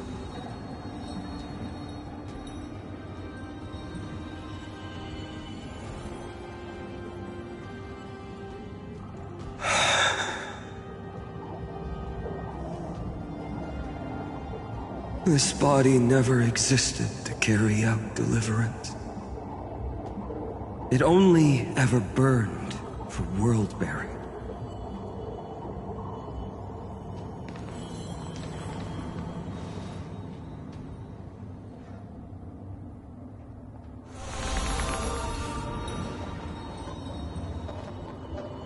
So, I'm going to head towards tomorrow first.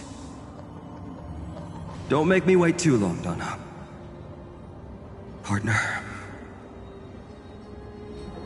Deal. What if we were born from the destruction? There is no need to question your heart. No need to crave victory. If I am born to be a vessel of sin, then I shall roar at evil and trailblaze a dawn for future generations to come.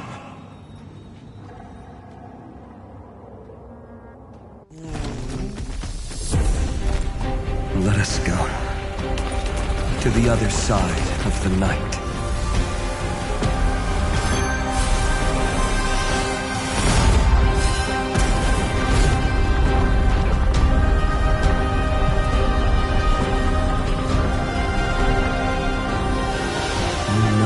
Dawn is there. And the blazing sun, destined to rise.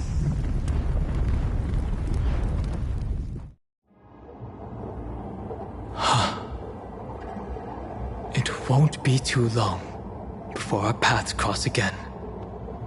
There is a ruckus coming from the Grove of Epiphany. It is time for you to set out, my lord. I have another notice for you. In this cycle, An eccentric demigod deviated from their flame-chased destiny. In a history known by none, Terravox, the Earth, fell. This matter has remained extremely mysterious, contradicting the extrapolations of 30 million cycles. I have reasons to suspect it also has something to do with Lady March 7th. As of now, clues that yield no conclusions are not important. Finan already pointed me in the right direction. Open the way.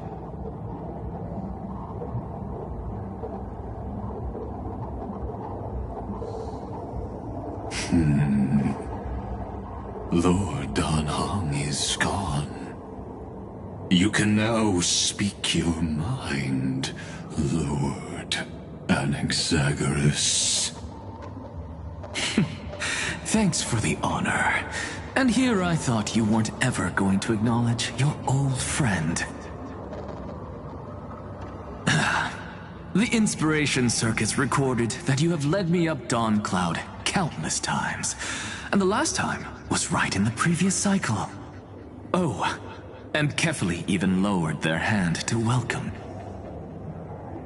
Surely you didn't move into my head to browse such trivial content. But if that's the case, I wouldn't mind recalling some fun Dromus trivia for your pleasure. You seem pretty relaxed. Indeed. The experiment's variable will be eliminated by my enemy's very hands. A beautiful way to kill two birds with one stone, isn't it?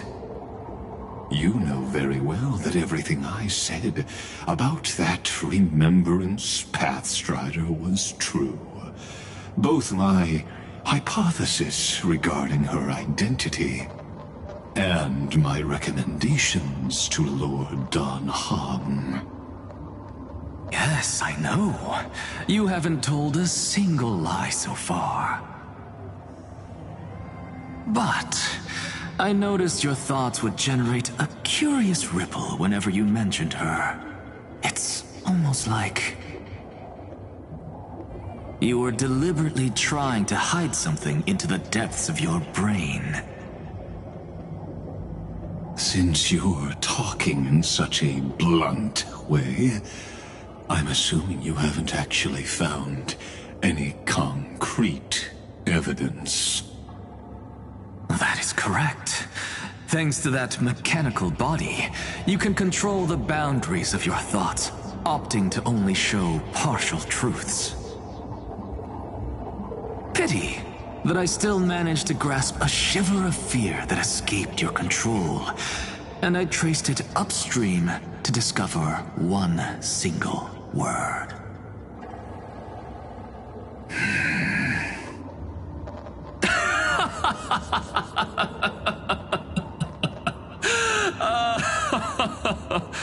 Oh, Lycurgus, tell me, what is the Demi-Urge?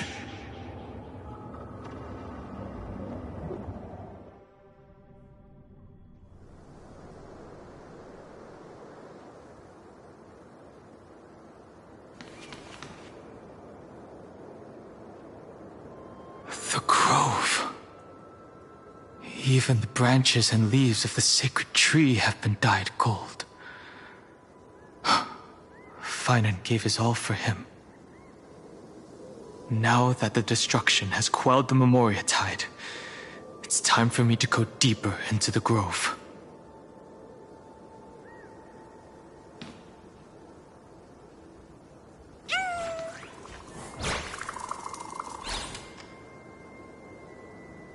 Who's there?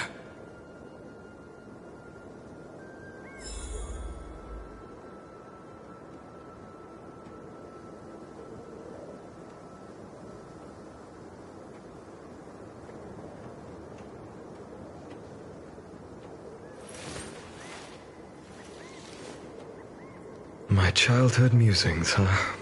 So naive.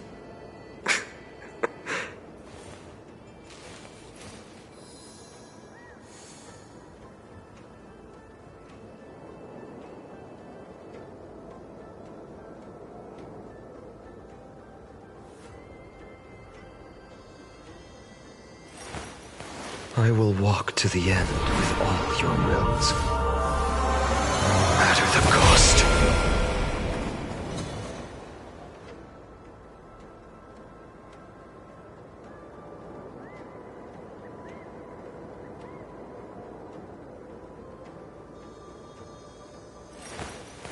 I will walk to the end with all your wills, no matter the cost.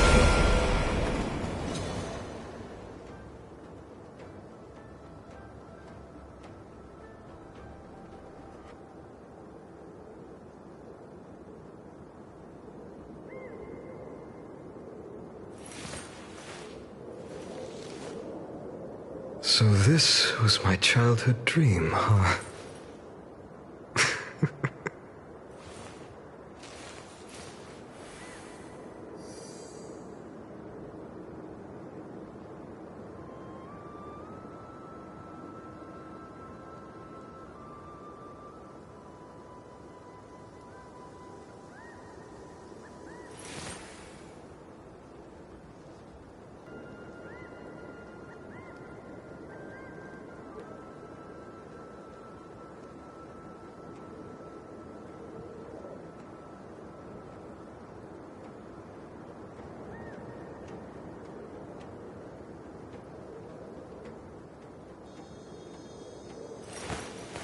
I will walk to the end with all your wills, no matter the cost.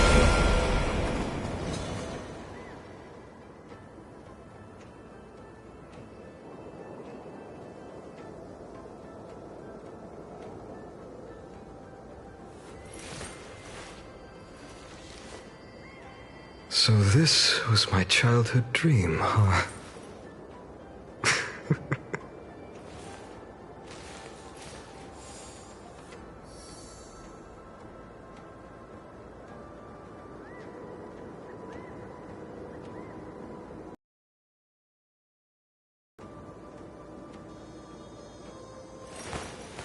I will walk to the end with all your wills, no matter the cost.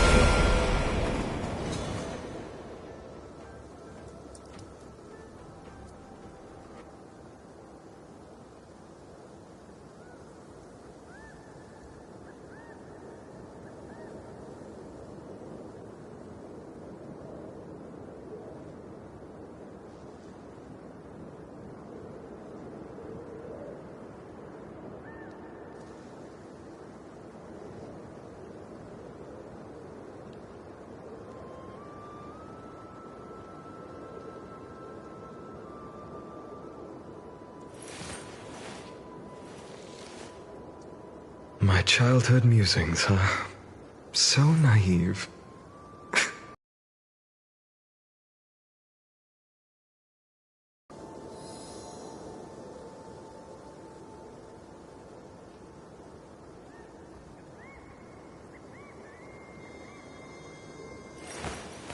I will walk to the end with all your wills, no matter the cost.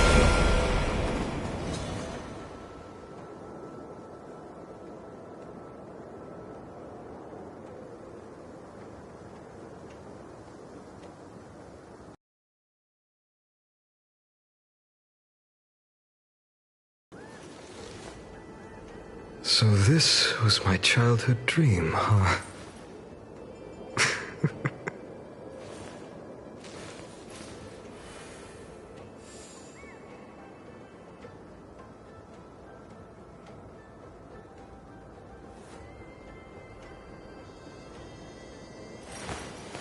I will walk to the end with all your wills, no matter the cost.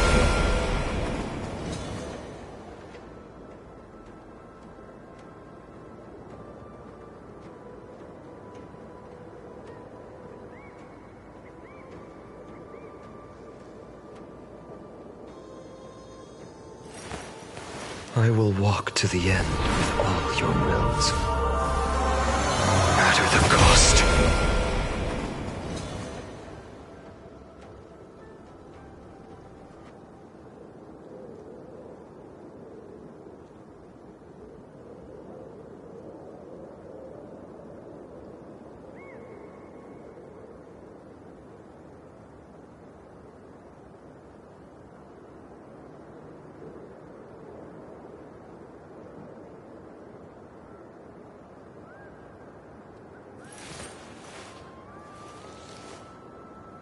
My childhood musings, huh? So naive.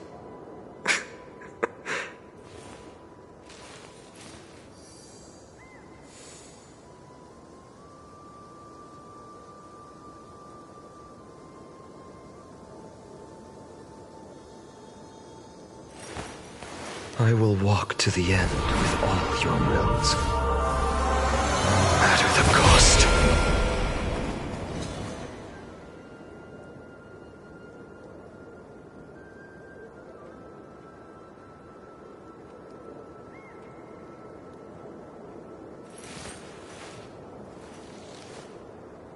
So this was my childhood dream, huh?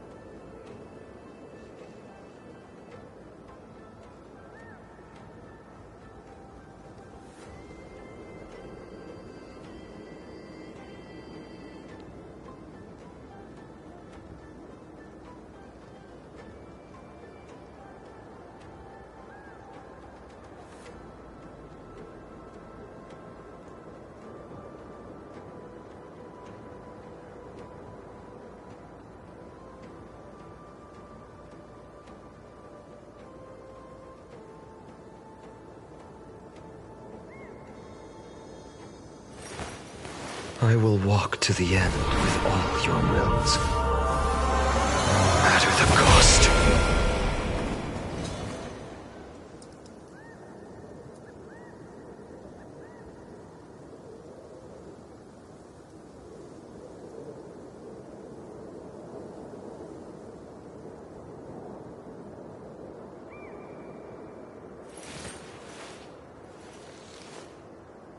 My childhood musings, huh?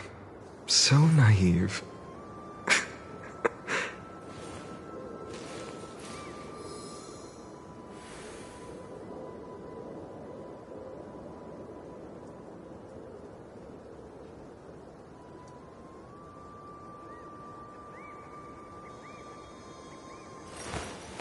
I will walk to the end with all your wills, no matter the cost.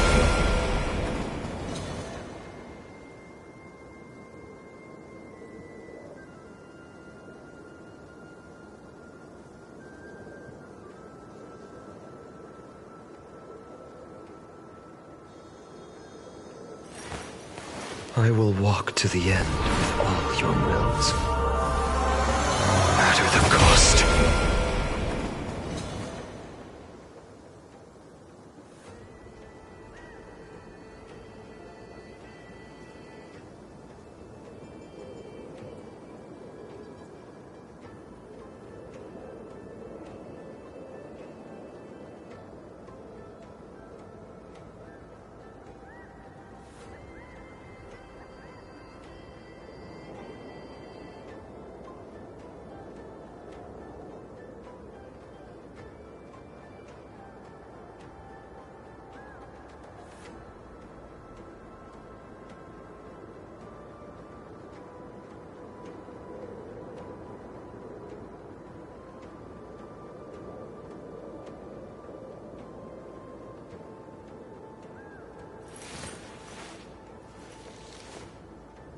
So this was my childhood dream, huh?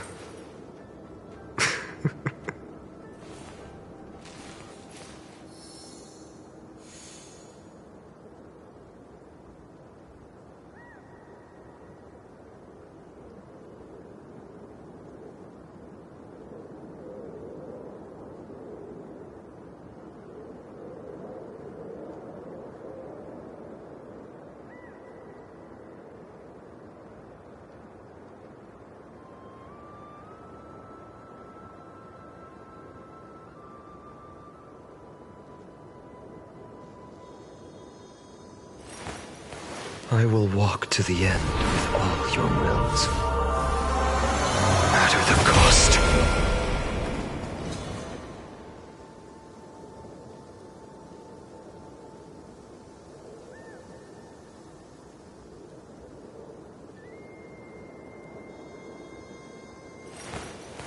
I will walk to the end with all your wills, no matter the cost.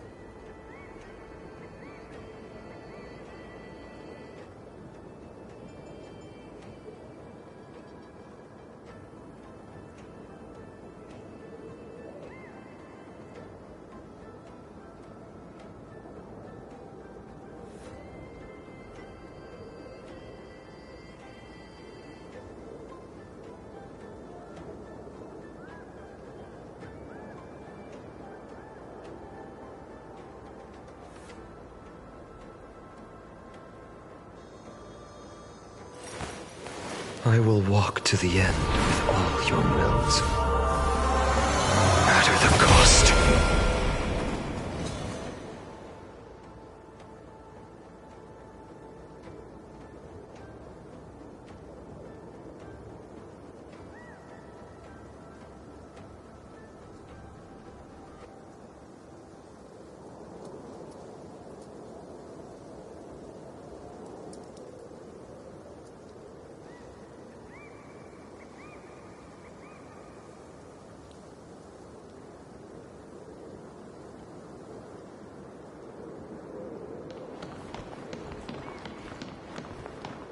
That fiery blaze engulfed the grove, and woke all creatures from their slumber.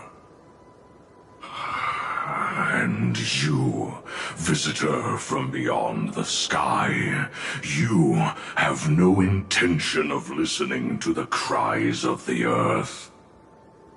You are... Are you surprised?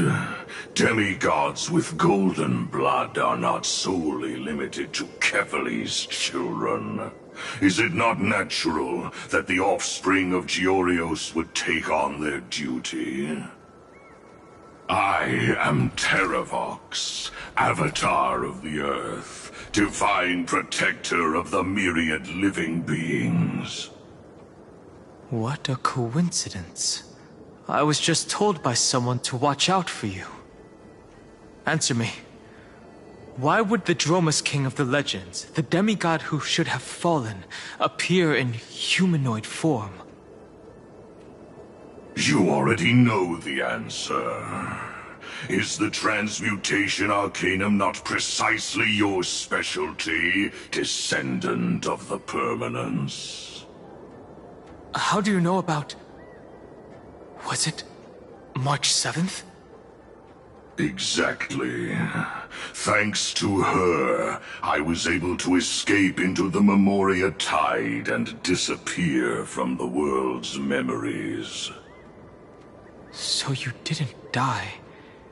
Your fall was just a lie. You cast aside your duty as a flame chaser and joined her.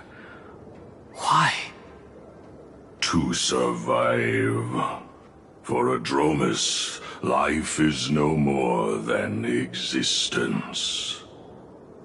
The birds and beasts of this world have struggled to survive since time immemorial. Yet unlike humans, they are unable to live on in the World-Bearer's memories. But Evernight is the master of remembrance, and I saw your story in the Veil of Evernight. Vidyadhara, the Permanence, tracking transmutation, resurrect, shun. The path you chose to survive will lead to your death, demigod. And what of it?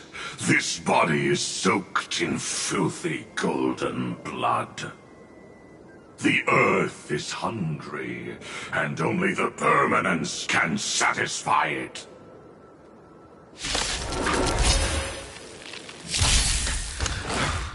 This madness seems exactly like Mara struck.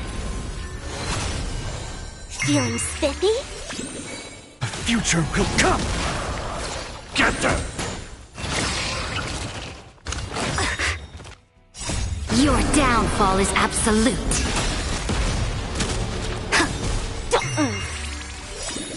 Can you find the answer?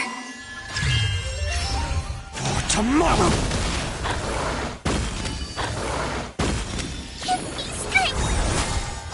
I'm fine. Fury of innumerable core flames consume me. Hail the new dawn! Cloud Knights? How is that possible? It's endless. Has the Memoria Tide returned?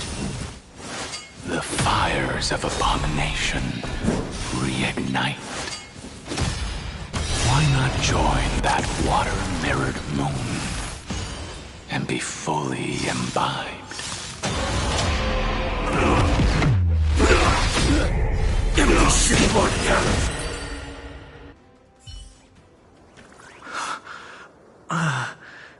Is this some disordered memory?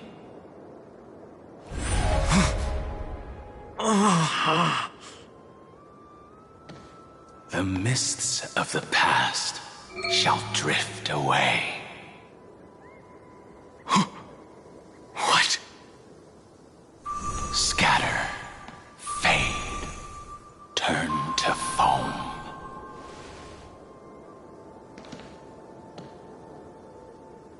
Do you not remember me? After all, I am the heavy burden you must bear. How could I be so easily forsaken? Dan Feng? Is this another Memo Snatcher trick? Vidyadhara are supposed to forget the past during hatching rebirth. But the Preceptors interfered back then and allowed me to remain deep in your consciousness. If you do not wish to use that bloodstained name, you may call me Obliviated Memory. That's not necessary. Though we've long parted ways, I won't ever forget you. So, who is that giant? That is Amphorius' Earth demigod. He should be on our side, but he was led astray and intends to seize the power of dragon transmutation. The dragon descends upon the earth, and all beings look to it in reverence. You and I know that all life in the universe covets permanence. Are you trying to say I'll end up like you? One day you will, and as I see it, that day won't be far from the end of this journey.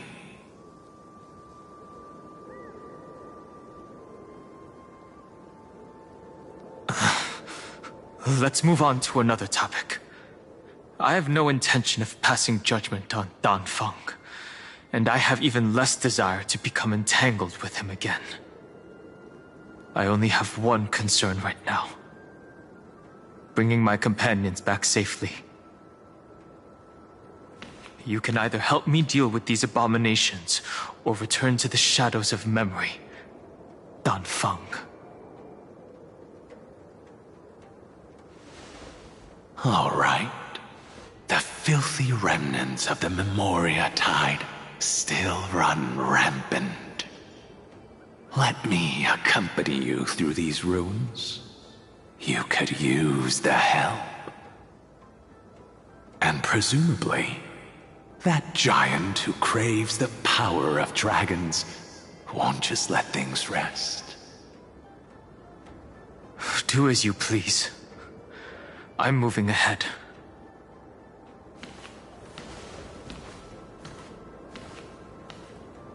Speaking of Terravox, his aggression just now was probably some distraction. His madness is plain as day. I agree.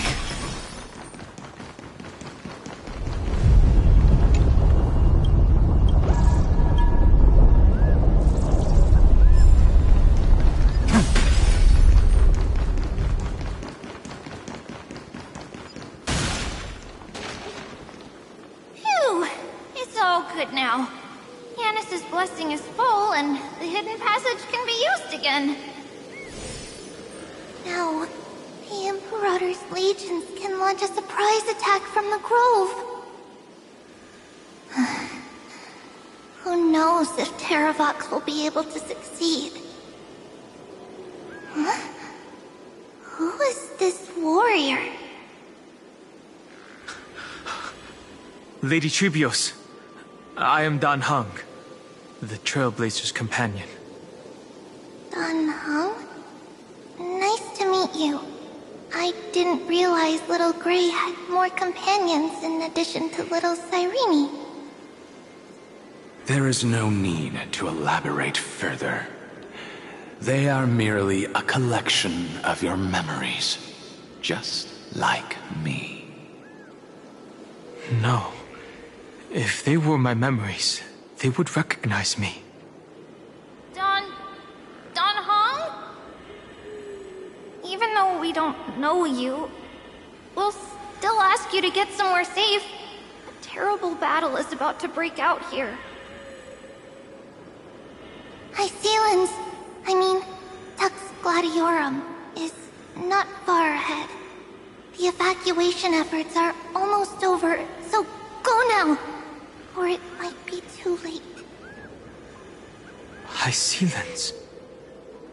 I see. In that case, I'll go look for her now. Thank you. No problem. We need to go deliver some messages, so we'll be off. Please, take care, Dan Heng. Memories crazed ramblings.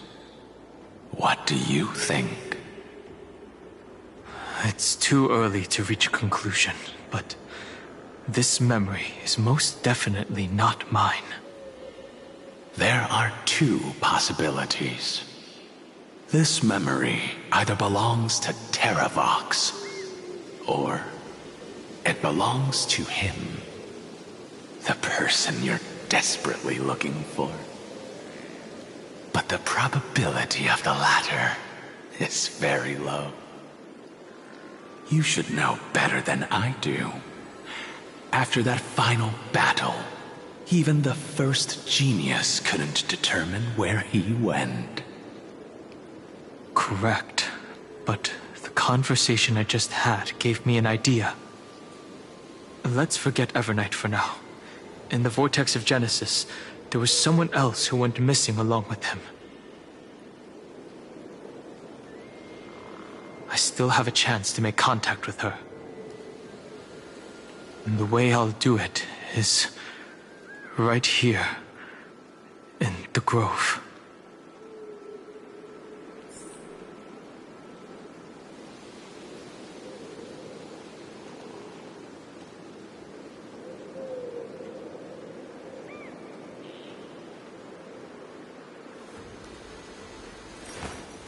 I will walk to the end with all your wills, no matter the cost.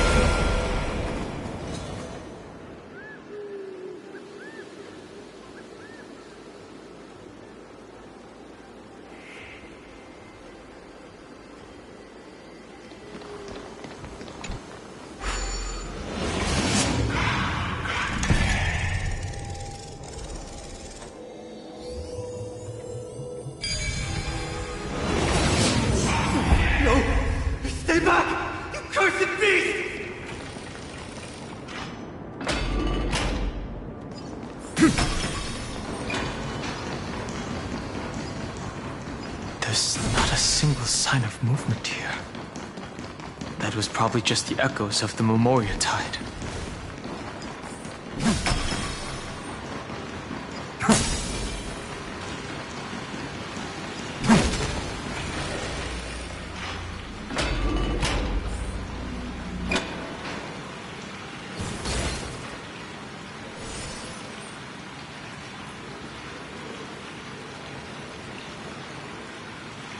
Are you the spirit thief? Bartolos? I see. Thank you for the advice. My cloud hymn magic will take it from here.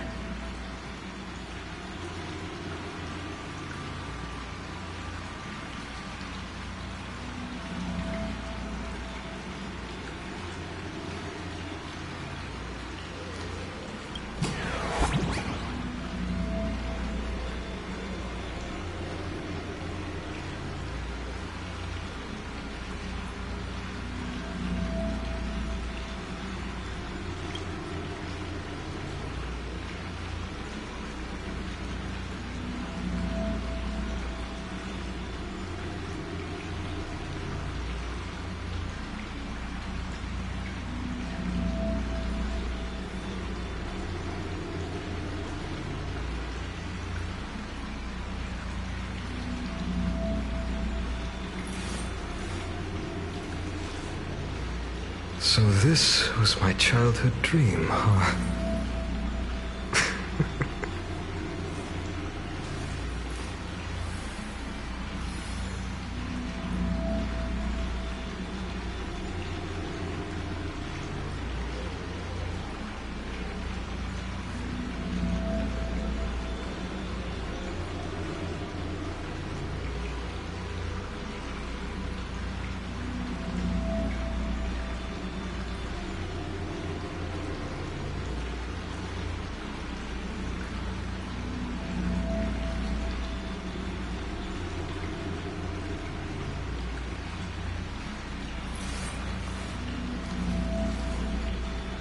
My childhood musings, huh?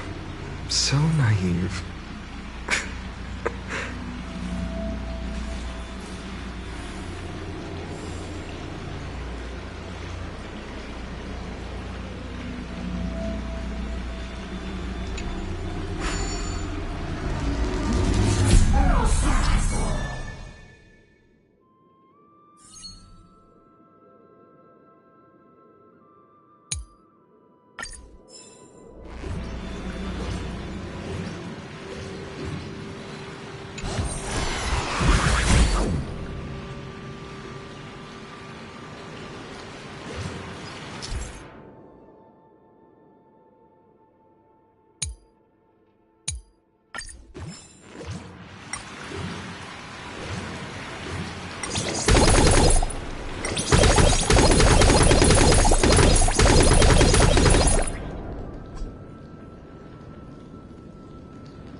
we're here. Now, it's time to awaken the person we're looking for. A pool of spirit water. I see. You plan to resonate with the waters of this world.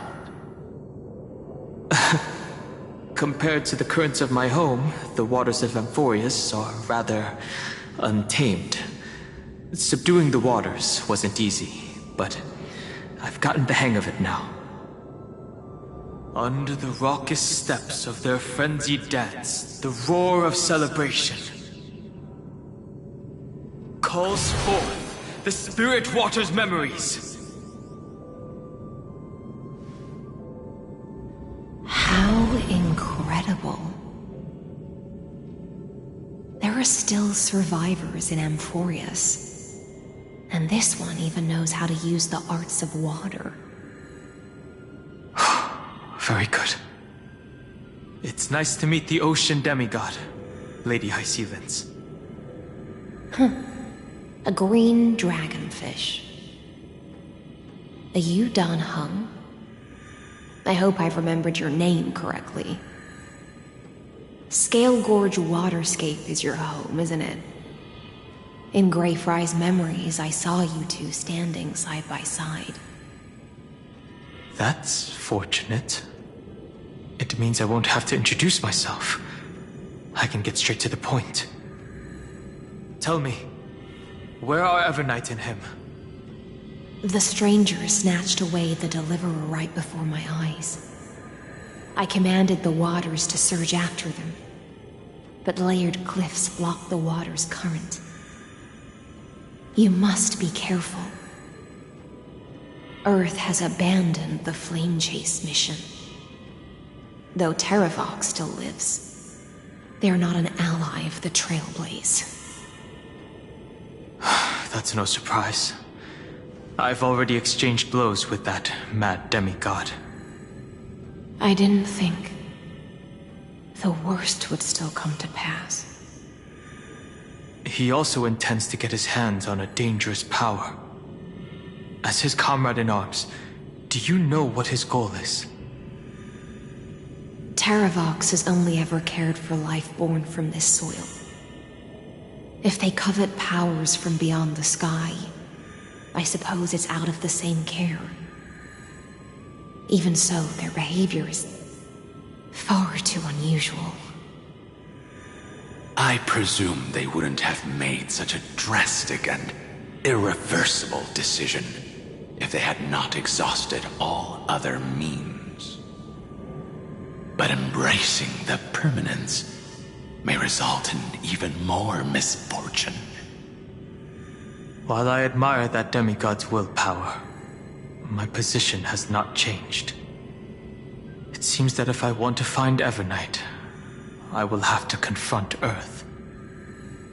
Since my opponent has already turned into a vicious beast, what I do won't weigh on my conscience.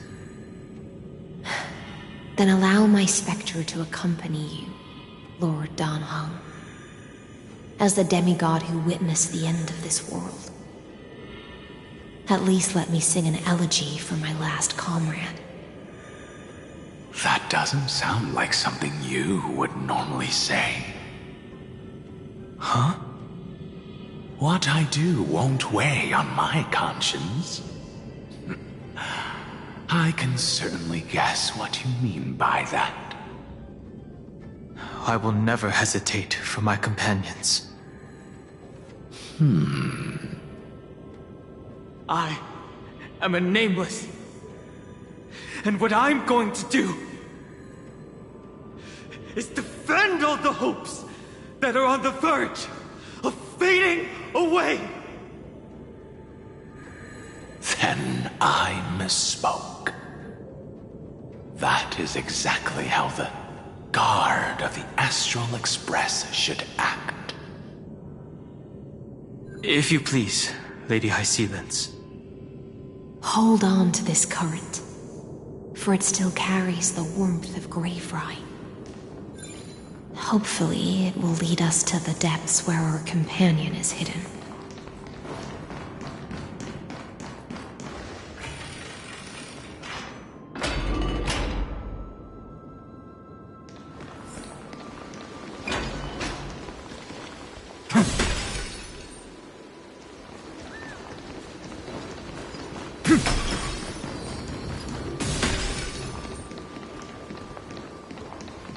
Electra, is that you?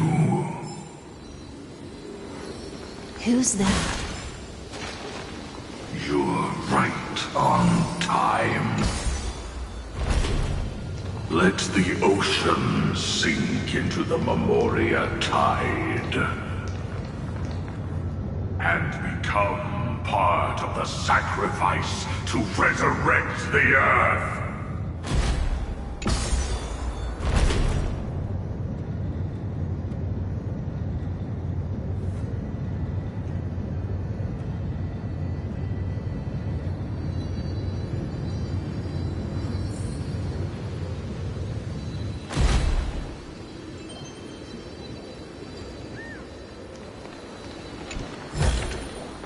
I've appraised it all.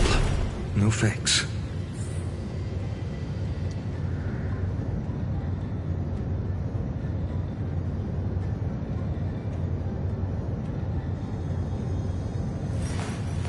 I will walk to the end with all your wills. No matter the cost.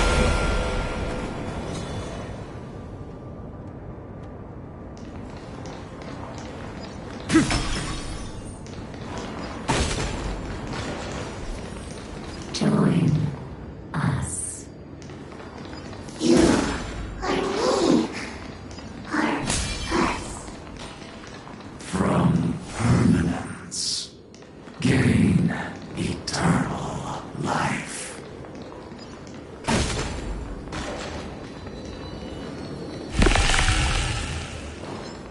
Light up the dawn.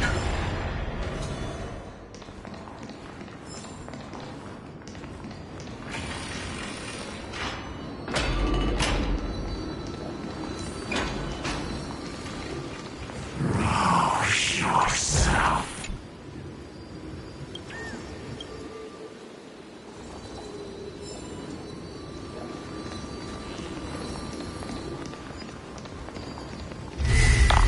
Light up the dawn. Light up the dawn.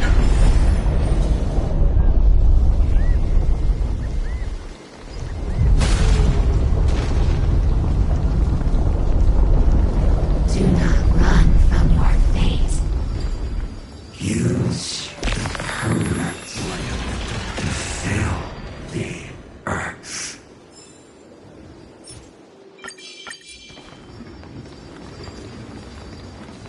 And Yadara might not even be considered people if we did not resort to beastly actions. Why did Dunfeng choose me all those years ago? Long sire, fall into oblivion! The Memoria tide surges violently. Hold on, and don't let your focus be swept away. I will walk to the end with all your... Is this also a blessing of the Trailblaze?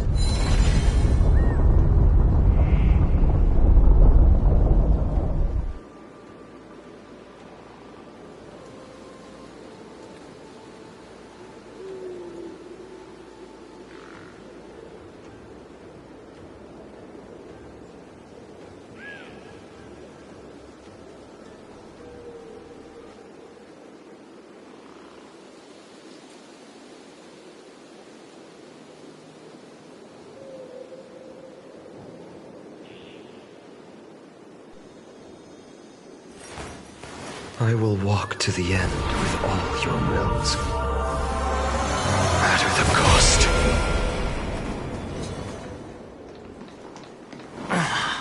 The whole grove is shaking.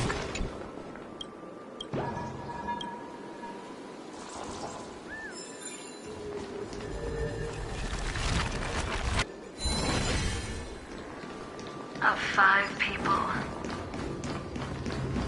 3 must pay. You are one of them.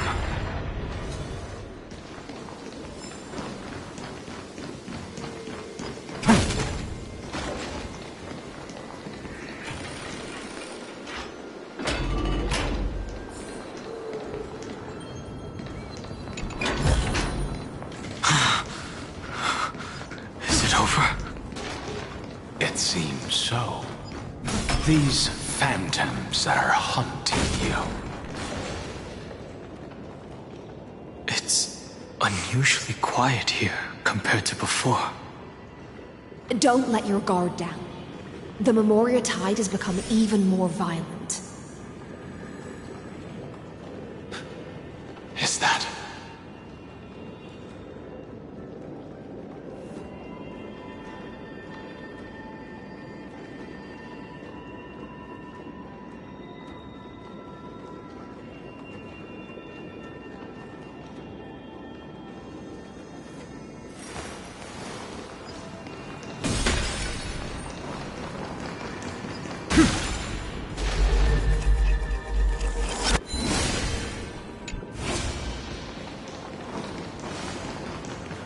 This is an interesting-looking wine jar. Was it Baihang who brought it? It's a specialty from Thalassa that she brought and left here just for this gathering. But she herself didn't come? Your mind retains far more of the past than I had imagined. I've seen this farewell more than once in my dreams. The previous life is just an inertia to a newly born Vidyadhara. You know rationally that these are your memories, but it doesn't feel like you experienced them yourself.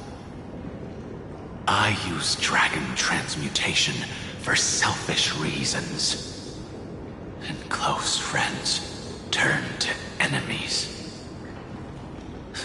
You probably want to ask me if it was worth it. The Military Affairs Office is placing more importance on the Yuchue's battle this time. And the Yaoqing called her back for a patrol mission. Some people are born with adventure in their blood and can't stop for even a moment. No matter, I'll drink her portion for her. We're already toasting. Why don't we wait for Dunfeng? As always, the High Elder has endless meetings with the Preceptors that he can't get away from. Let's not wait on him.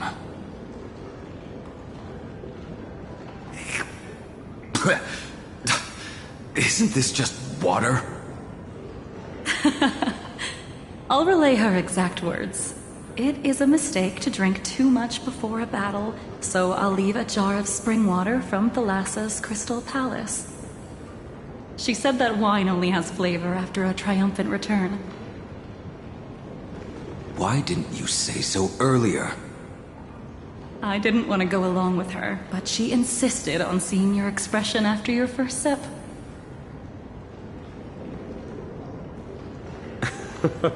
Any gift from a friend, whether it is water or wine, is rich in flavor all the same. I see you still speak as if every sentence must add something of profound value. I see you still speak as if every sentence must add something of profound value. Ah, you're just in time. The punishment for making us all wait should be 3 cups of wine. Spare me, please. I've already suffered enough next to the ancient sea. I've convinced the Preceptors. Vidyadhara Cloud Him Magi will join the battle on the front lines, and our armies will fight side by side. It seems like you can now carry out your plan for dealing with the Kitu Mirage, Jingyuan. Thank you for standing your ground against the dissenters, Dunfeng. I never thought those Preceptors would ever relent. After all of this, countless Vidyadhara.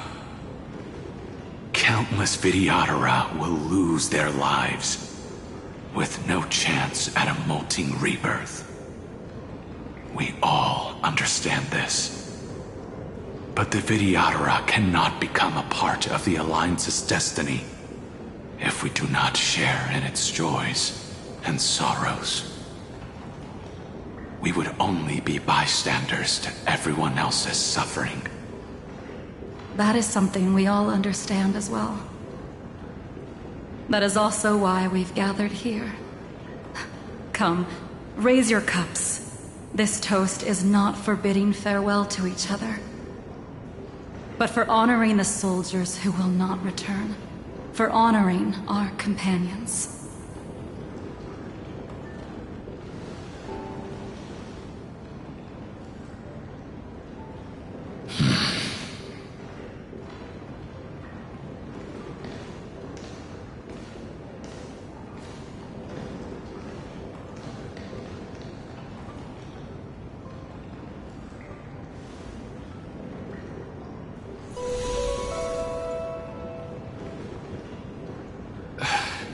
Apologies.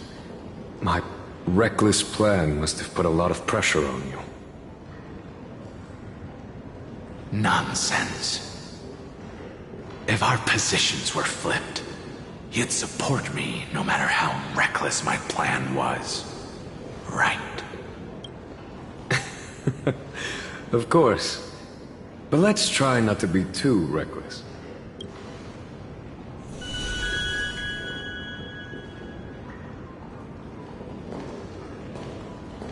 When you make a decision like this, people will always ask, was it worth it? And you will also forever question yourself.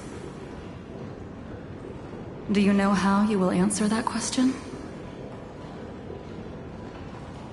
I won't answer it. I will prove it.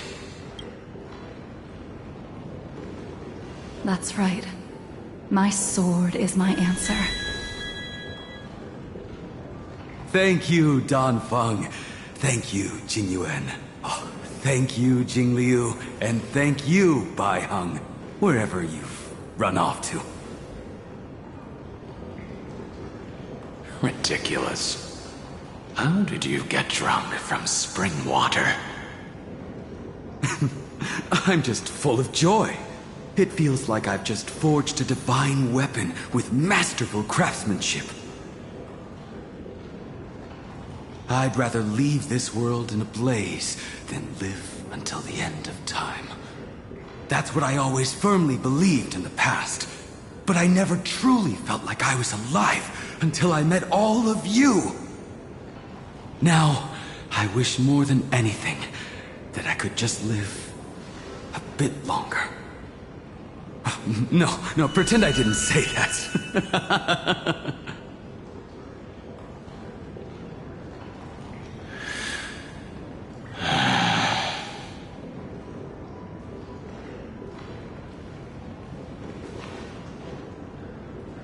It's over.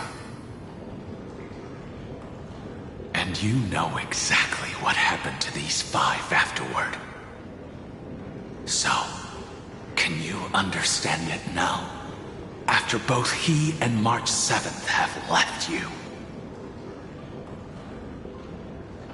Losing a dear friend with whom you've shared so much can never be considered a victory. It's a failure that torments you for the rest of your life. I could never accept that kind of fate. So you made a decision. I was the one who used the transmutation arcanum. I was the one who swore to bring Baiheng back to life. And the one who brought everything past the point of no return. That was also me. Do you have any regrets, Danfeng?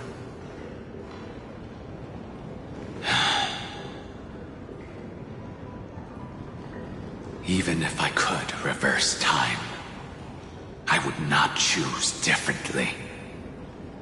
And if it had been Jingliu, Jin Yuan, or even Ying Xing who died in battle, I'd still choose to do the same thing. Because only I could make that choice and protect all of this. Now, For the sake of your companions. For the sake of those two who walk alongside you. How much are you willing to sacrifice, Dan Hong?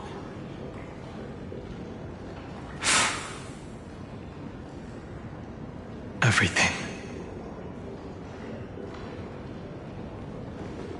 Your answer does not surprise me. They are more than just my companions. They are the path I took that led me to where I am now. So they will also be beacons for when I am lost, leading me to the future until my next reincarnation. Then let me see how you carry out your convictions. Let's leave this place and go settle things with that mad demigod.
Is this also a blessing of the Trailblaze? Terravox has already defected. Legion, charge with me! A beast will always be a beast.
I've appraised it all. No fakes.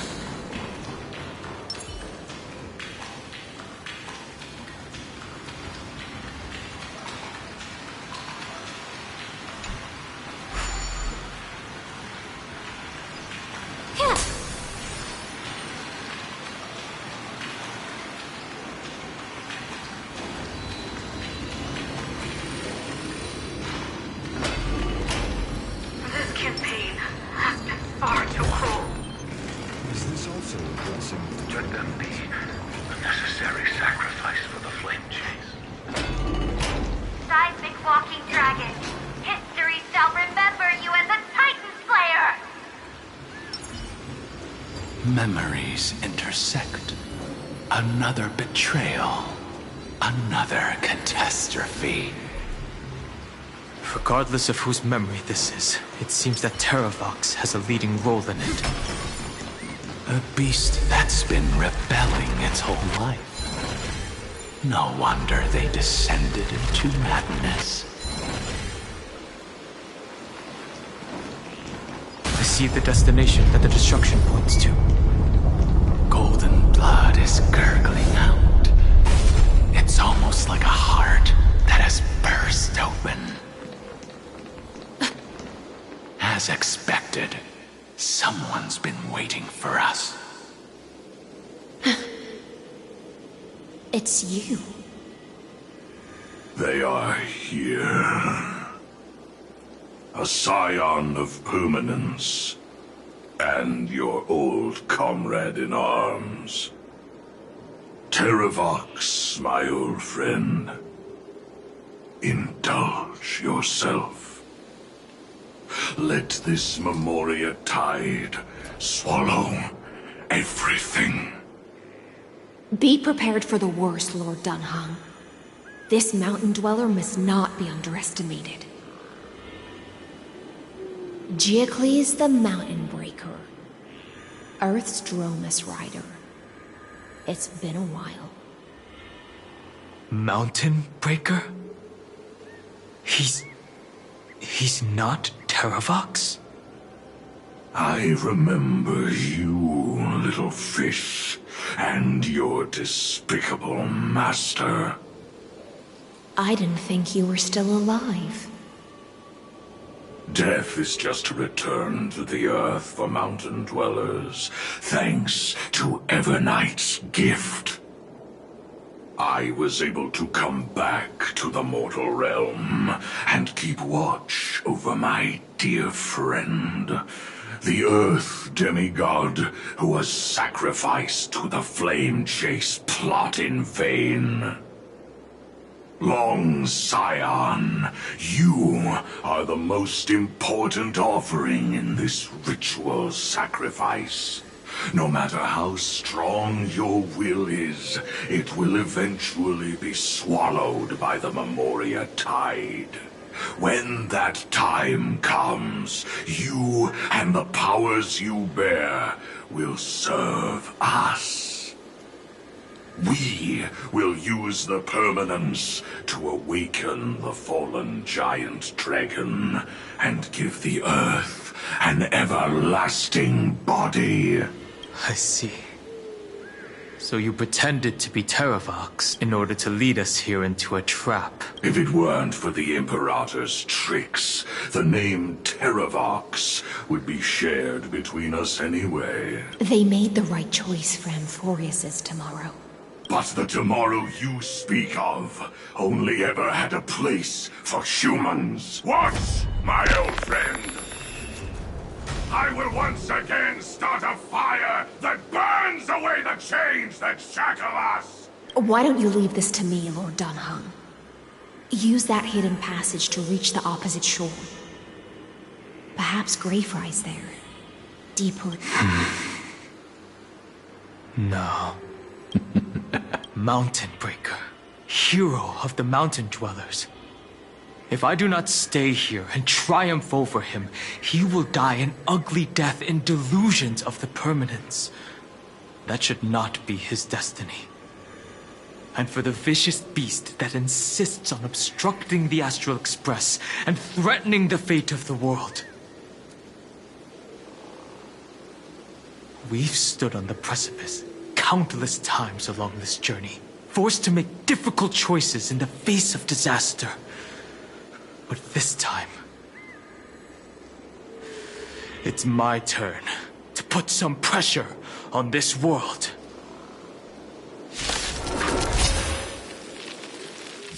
This feeling, this scene.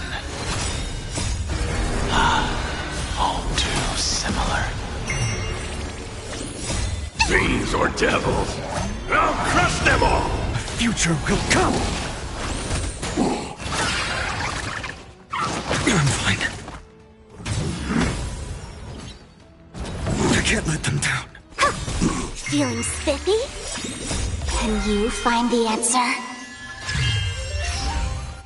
Fury of innumerable core flames consume me. Sun tear the sky!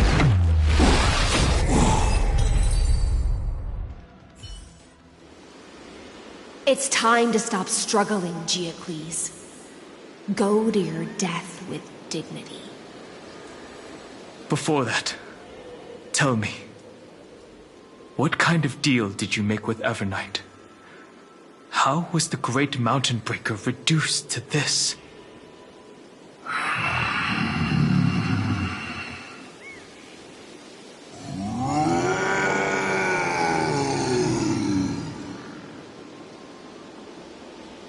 That's...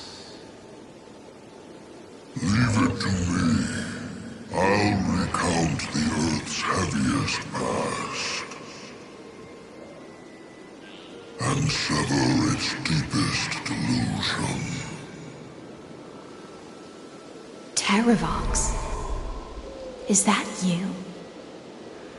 Your body has become so frail. Even mountain ranges grow old and eventually die. But I can hear the sound of blood still surging through your veins, fast and strong. I suppose you are the true Earth demigod. I am near my end, and the demigod title means nothing to me now. The being who stands here now is just the former comrade of the Mountain Breaker. And the traitor who abandoned him.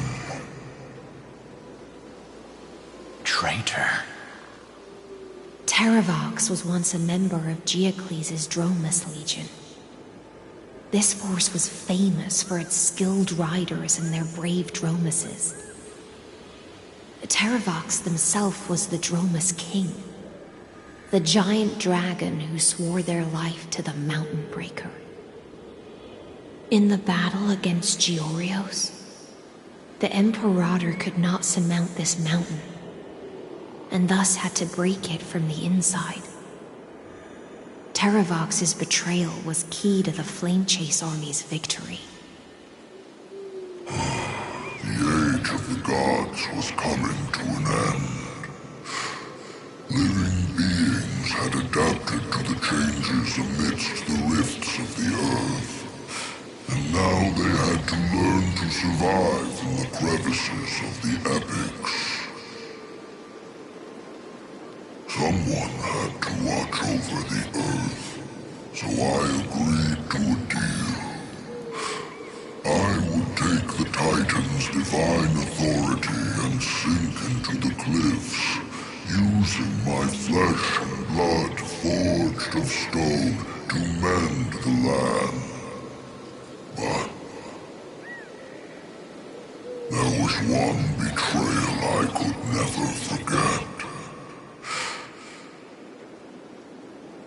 The Mountain Breaker refused to believe that was my choice, even till his dying breath. Faced with having to surrender to the Imperator, he chose to die instead. So this is why you decided to conspire with Evernight. Time's strange visitor appeared before me. The great power from beyond the sky, called the Remembrance. It's incredible. Geocles was able to be reborn as a memo sprite. He mumbled about the times we fought side by side. Just like how all the lives this body carries speak to me. Evernight did not much in return. She only wished for me to use the divine authority of Earth to hide her tracks. Since you're being so candid, does this mean you've given up resisting? Resistance. For a beast on the brink of death, what is the point of resistance? I see. 1,000 years have passed, and your mind has long since been shattered. This frail body bears the weight of all those I've betrayed. And now, my only wish is to rest with them. In the unchanging past.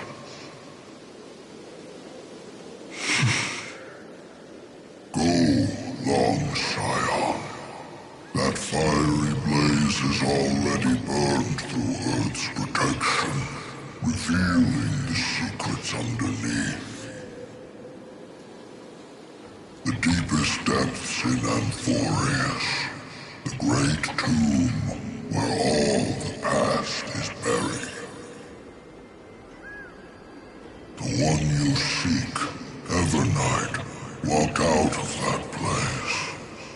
Before her arrival, no one knew of its existence. In other words, that is the place where Evernight came into being. And it is also where she is now. You sank willingly into the past, and now your memories have turned into this form. Was it worth it? At least I still remember. As long as I never forget, they will live on. Primitive and animalistic. I understand these instincts. Have you ever regretted anything? The Earth is not a lonely island in the middle of the ocean. It is the sum of all the living things that stand on it. I have never regretted defending the creatures of this world. Then, a final question. Terravox, after all of this, how much are you willing to sacrifice for the power of the permanence?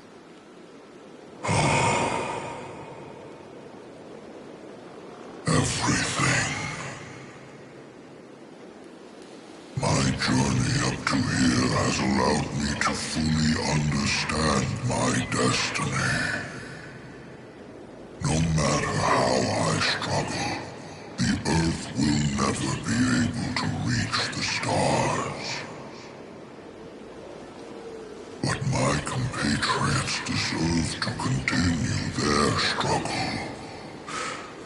At the end of my life, I want to make one last effort to give them a chance to move on to the future. Even if it is a future I am not able to witness.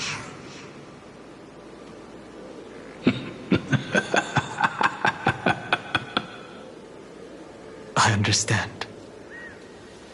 Then, join me in rebelling against this unjust fate once more. Even if the world collapses, the Earth must remain unshaken. Give me the core flame that burns within you, and allow this immortal body of the permanence to bear the furnace of life for you. Long Scion, are you willing to bring them all into the new world? I won't give you empty promises.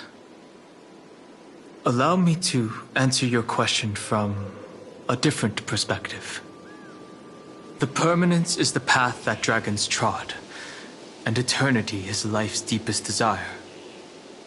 If you entrust the Earth's living beings to me, they will live in symbiosis with the instincts in my blood. With this body as an ark, I will deliver them to tomorrow for you. That tomorrow won't be the end of Amphorius' west wind, but a vast and boundless sea of stars. A sea of stars. It's a future where all beings can trailblaze side by side, not a prison made for remembrance. In the veil of Evernight's memories, you've always been someone with reservations. I misjudged your resolve. I understand. This is the only choice.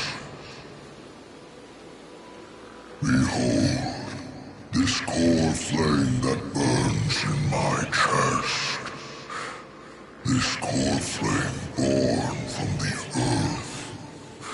It is the red soil from which life sprouts, and the furnace of all living things. It tells me to commit one final act of treason. Entrust this heavy task to the Trailblazers from beyond the sky. Let them tend to the wild terrain and safeguard the lands. And thus, bring the endless stream of life into the distant future. I promise you, Terravox. Good. When I hand over the divine authority, this place will fall to pieces. Are you prepared to hold up the sacred tree if it falls? Of course. Then free what remains of my body, and let me give you this flame that turned away from the flame chase. I now relinquish my duty as a demigod.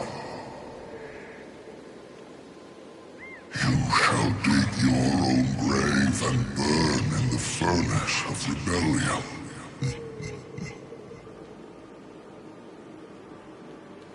I only hope that, after all this time, Father will take me back into their heart.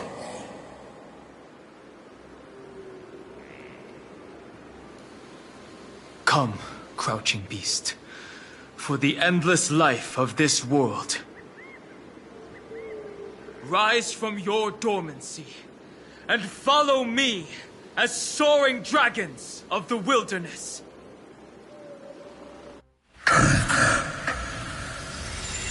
My final rebellion.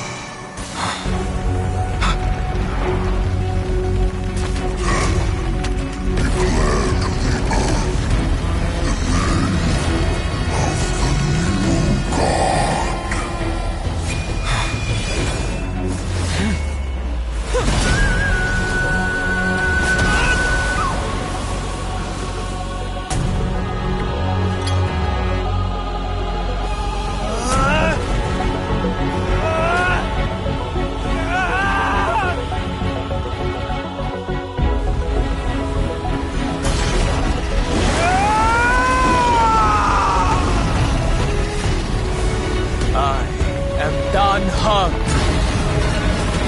One who guards the Trailblaze's way forward.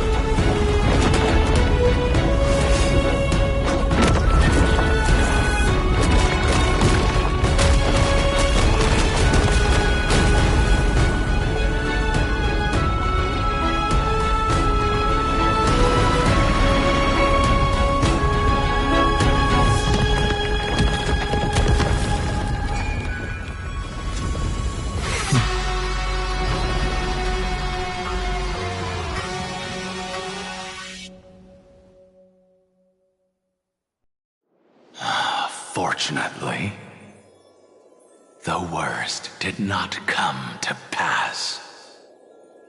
If your opponent had already turned into a vicious beast, whatever you did wouldn't weigh on your conscience.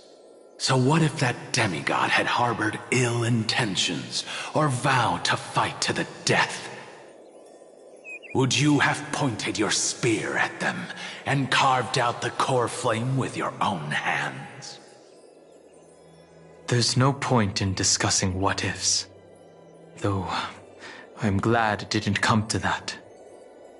Regardless, I will attempt to join this game and become a part of the Era Nova. This is the only way I can face my friends and this world with a clear conscience. Now that things are settled between us, it's time for you and I to say goodbye. Everything that I left behind has faded away at this point. Go and march toward your own permanence. As for how to tame it, I'll leave that to you. Thank you. We can't go back to the past and make better choices, but at least we can do better in the future. A dragon can only welcome new life by shedding away his old, scarred skin. For the first time in my life, I feel at ease. This burning core flame. Is this what the destruction feels like?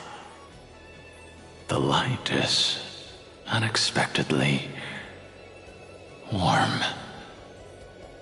It's just like the fleeting moments when one wakes from a dream. Farewell, Danfeng. Now, it's time for me to set out once more. The final rebellion of Earth was to bestow trailblazing wings upon all living beings. For Terravox, this was probably the best possible ending. Behind that scar lies what they called the deepest depths. The rising steam tells me that Greyfry is in there. But right now, he's trapped in a bottomless whirlpool. Is Evernight with him? I'm afraid I can't tell. A scorching abyss. If I were to enter it alone, I'd almost certainly get lost. And Miss High Sealants, would you give me cover? I'll need to focus completely on what's ahead, and may not be able to pay attention to my surroundings. What are you planning to do? I'm going to continue where you left off. The stranger snatched away the deliverer right before my eyes. I commanded the waters to surge after them, but layered cliffs blocked the water's current. Times have changed. The cliffs are now in the palm of my hand. Then I believe it's worth a shot. It's just, without absolute resolve, you still won't be able to pass through that Memoria tide, much less save someone from it. The search for Greyfry might stretch on like an Evernight without end. Be careful. Wandering through time is no easy feat. Don't worry, Lady High Sealants. Just as you kept your lonely vigil in the depths for 1,000 years, my determination to find him is even more unshakable than the earth itself.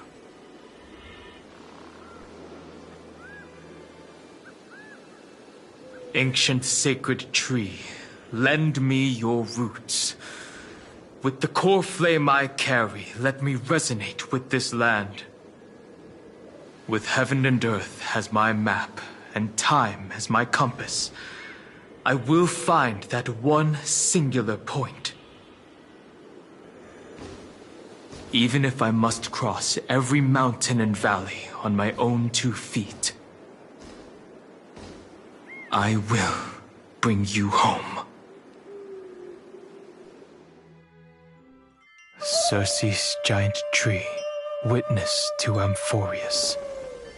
This time, I will follow its roots into the ancient earth until I find you. On this journey, I will become the bedrock of mountains and bear the cities above. With the currents, I merge into the tide, crashing upon the land's jagged reefs. I sweep across the nameless barrens, scattering endless snow and frost. Entwined in the cycle of day and night, into the deepest depths of this world, adrift in the darkness that was before all else. When can I lead you out of this maze? No. I can't do it with just my eyes alone. Maybe it was never me. Maybe it was always you who could set us free. Long time no see. All right. Let's settle this and keep moving. That's where we will find our answers. Hey, Dan Heng, wake up. 3 of a kind. 2 pair. Ace. Go.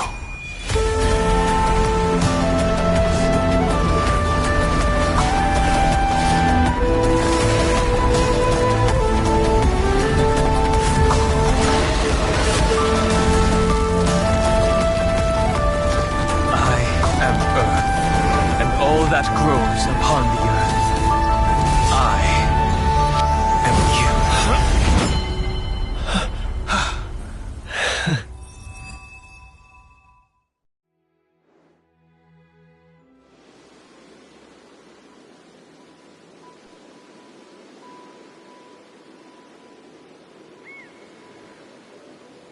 Finally.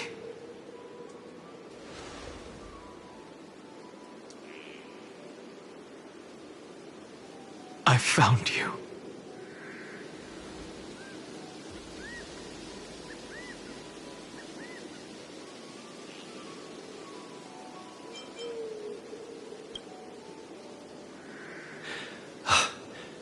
Dan Heng, I knew you would come back.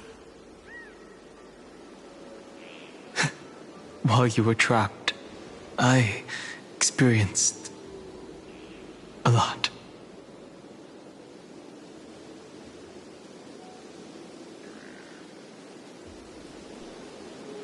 Thankfully, Evernight did not try to stop me. Looks like we've managed to stay ahead of her this time.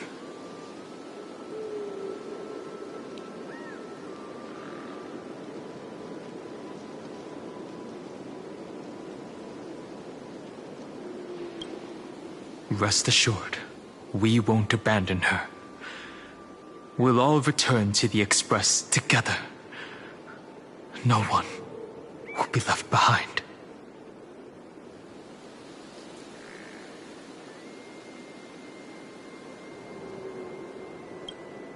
You mean Mem? Sorry, I haven't seen her at all on this journey. Perhaps you were not the only one being held captive by Evernight.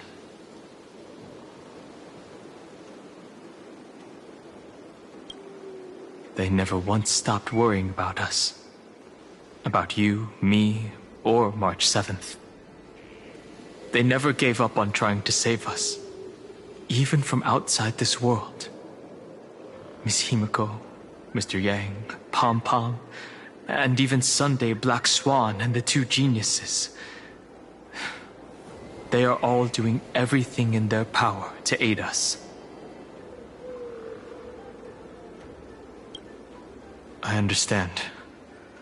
Her power shouldn't be underestimated. It was only when I personally stepped into the maze of time that it suddenly struck me. She and I had crossed paths once before. I'll only warn you once. Leave her body now. I feel like I've seen these floating black things somewhere before. I had an unexpected encounter with her when I left Amphorius. Perhaps to avoid exposing her whereabouts, she stripped that memory from my mind. That power called Oblivion. It's just like an emanator's. Oblivion.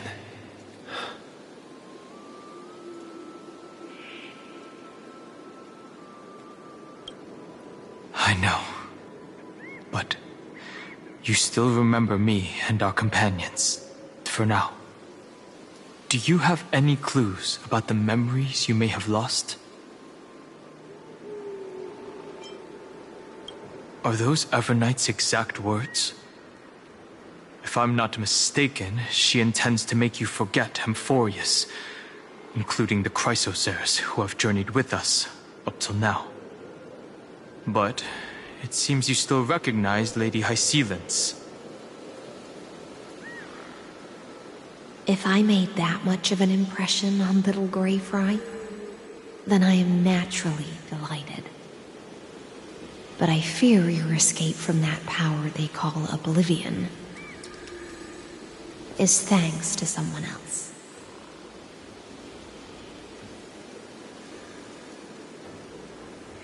Nice to meet you. Or maybe I should ask, how have you been since we last saw each other? Along with you, this little butterfly fish's memory was also salvaged from the depths of that whirlpool. Just as a pearl is cradled within its shell, the power of Thanatos surrounds you, shielding your soul from corrosion. Miss Irene has spoken of you often to me. Though we never met in this life, I believe there's a kind of warmth that can transcend time itself. Through the endless flow of time, I guarded the secret passage between Styxia and the Vortex. When the Memoria tide flowed backwards into the River of Souls, even in deep slumber, I could feel that warmth. And with all my might, I protected that warmth. I apologize if that seemed improper. I hope you'll forgive me.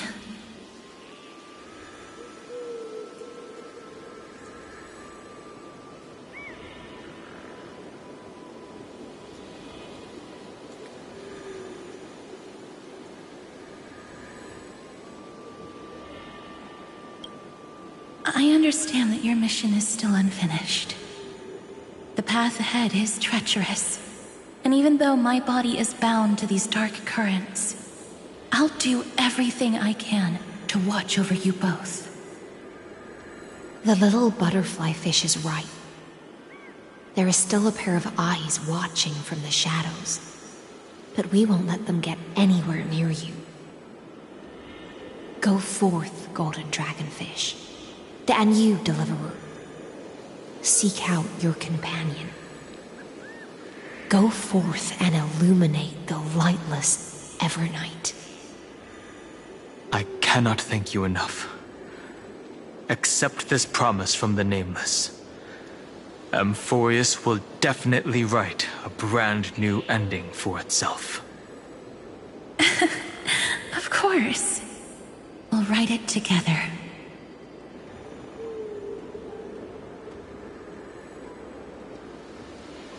The Nameless will never stop.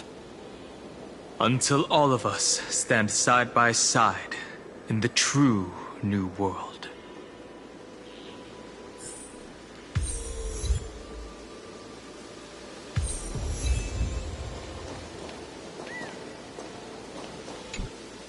At the end of the sea of flowers, the souls of the living shall warm thy fingertips, and after an embrace, there shall be eternal separation. If I hadn't met you at the end of the world, I would have thought Lady Trinan's prophecy was wrong.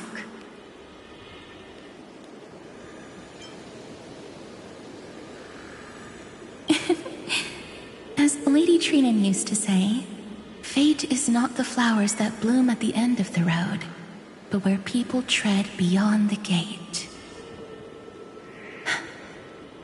Thank you. My own path has finally come to a gentle end. Take all beautiful wishes with you, march forward with determination, and don't look back. Go forth with courage, little Grey Fry. My ocean currents will guard your arrival, and my songs will accompany your journey ahead.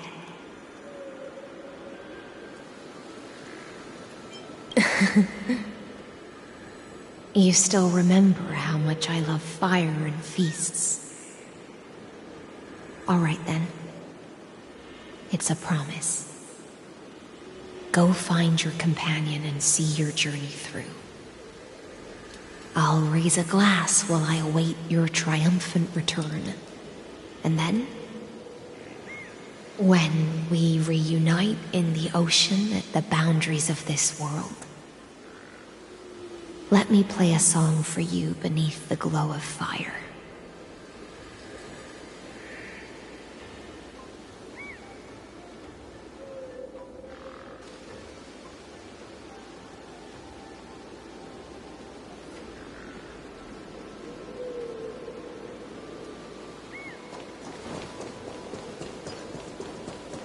This place was once Nestia's altar.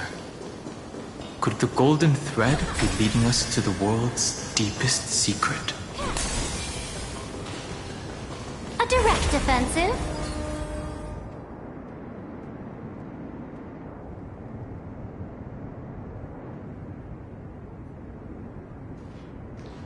Is this a symbol in the shape of Amphorius? Naturally. How could a world enclosed within the scepter have a way of knowing what it looks like from outer space? Unless the mural isn't a drawing of Amphorius, but rather someone saw the mural and shaped the world in its image. Could that someone be Xandar? No. His concession proves that this place where Evernight is hiding must be a blind spot of the experiment. I'm afraid not even Xandar knows about the existence of this great tomb, or the secrets buried within it.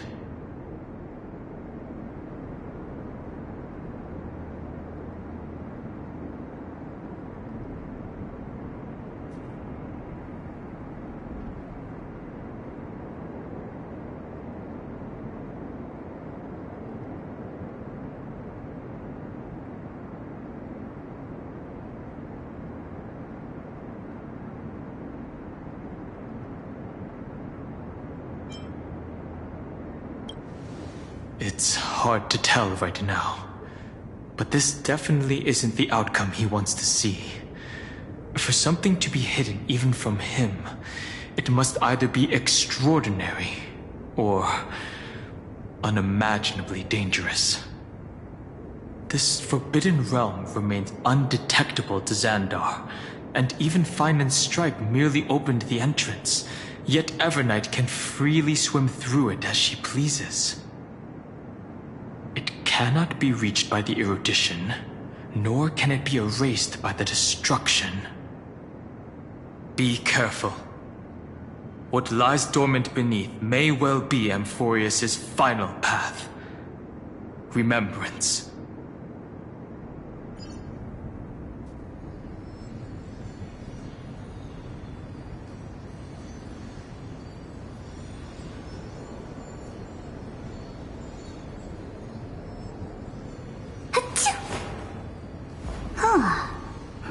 Who's spreading gossip about me?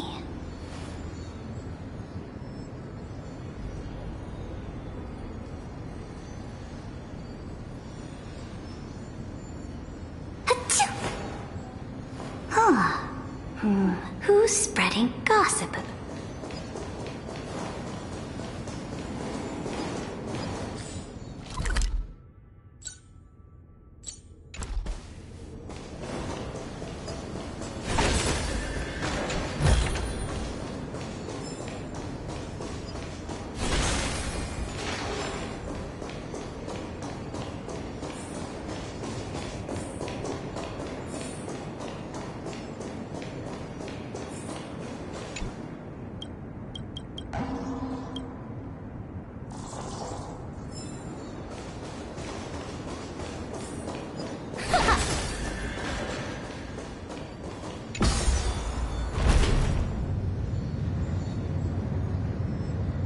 It's endless. It feels like we're plunging into an abyss.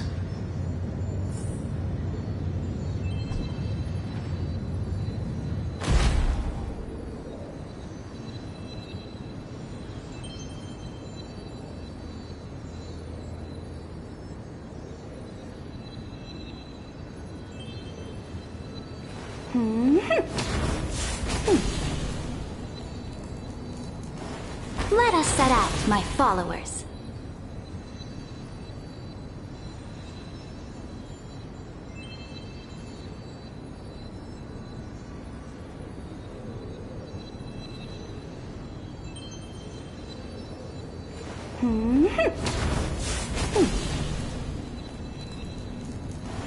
Let us set out, my followers.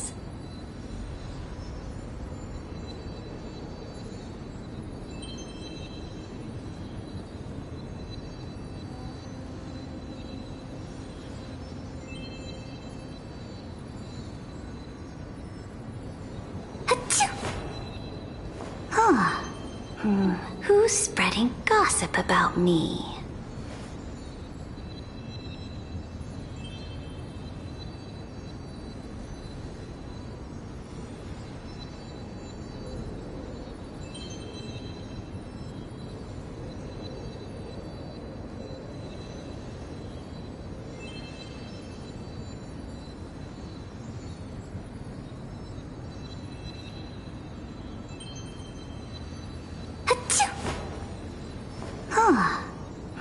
Who's spreading gossip about me?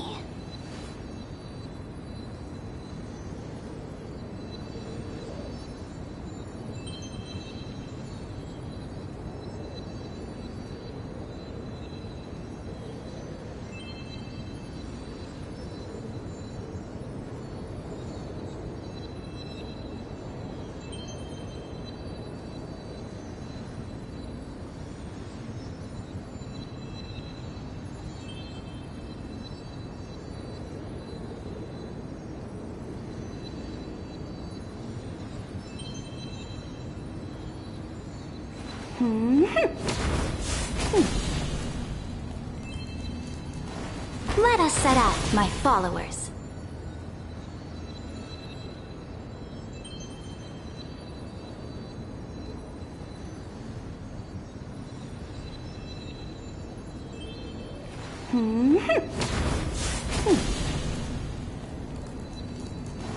Let us set out, my followers.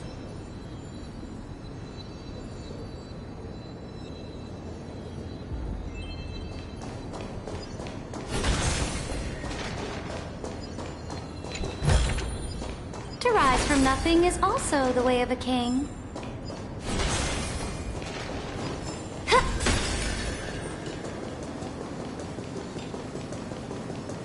Are those distant structures all entombed data? The whirlpool of remembrance. Bottomless and unfathomable. Behind this mist must be Evernight's domain. Ready? Once we step inside, I'm afraid there will be no turning back.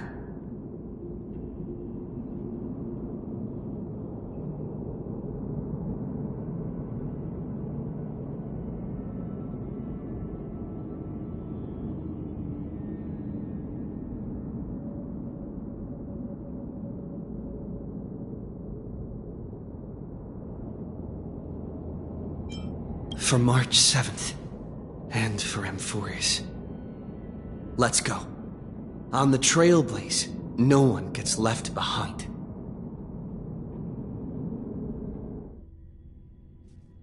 This maze is full of memory loss. Your voice sounds different from usual. I only hear a hint of curiosity. The rest is all fear. Beautiful memo keeper. Ugh.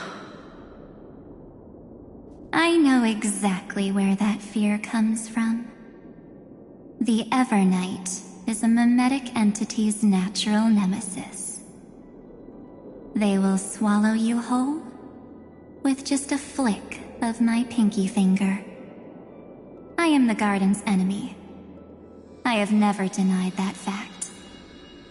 I have to say, Miss Evernight, you've certainly got a unique way of protecting people. At least she's still willing to talk. Is it because I disobeyed the garden's rules? Maybe I still have a chance. No. I don't think you do. It's not very elegant to spy on someone's thoughts, you know? Well, before you get rid of this beautiful memo keeper, the least you could do is answer some of my questions. Why should I do that? So you can buy more time and send a message to your companions? And here I thought you were already watching my companion's every move. I am. Earth stirrings have ceased.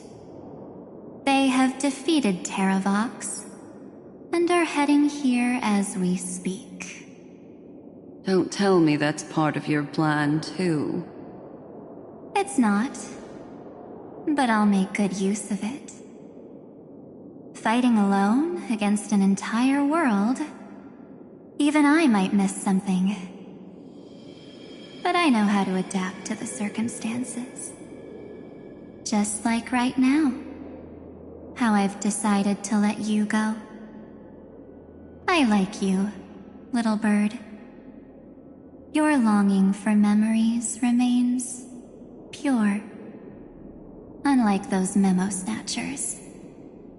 Your most precious quality is how you've yet to be tainted by the garden's dark side. I'll take that as a compliment. But I still don't understand why you've kidnapped me here. Well, seeing is believing.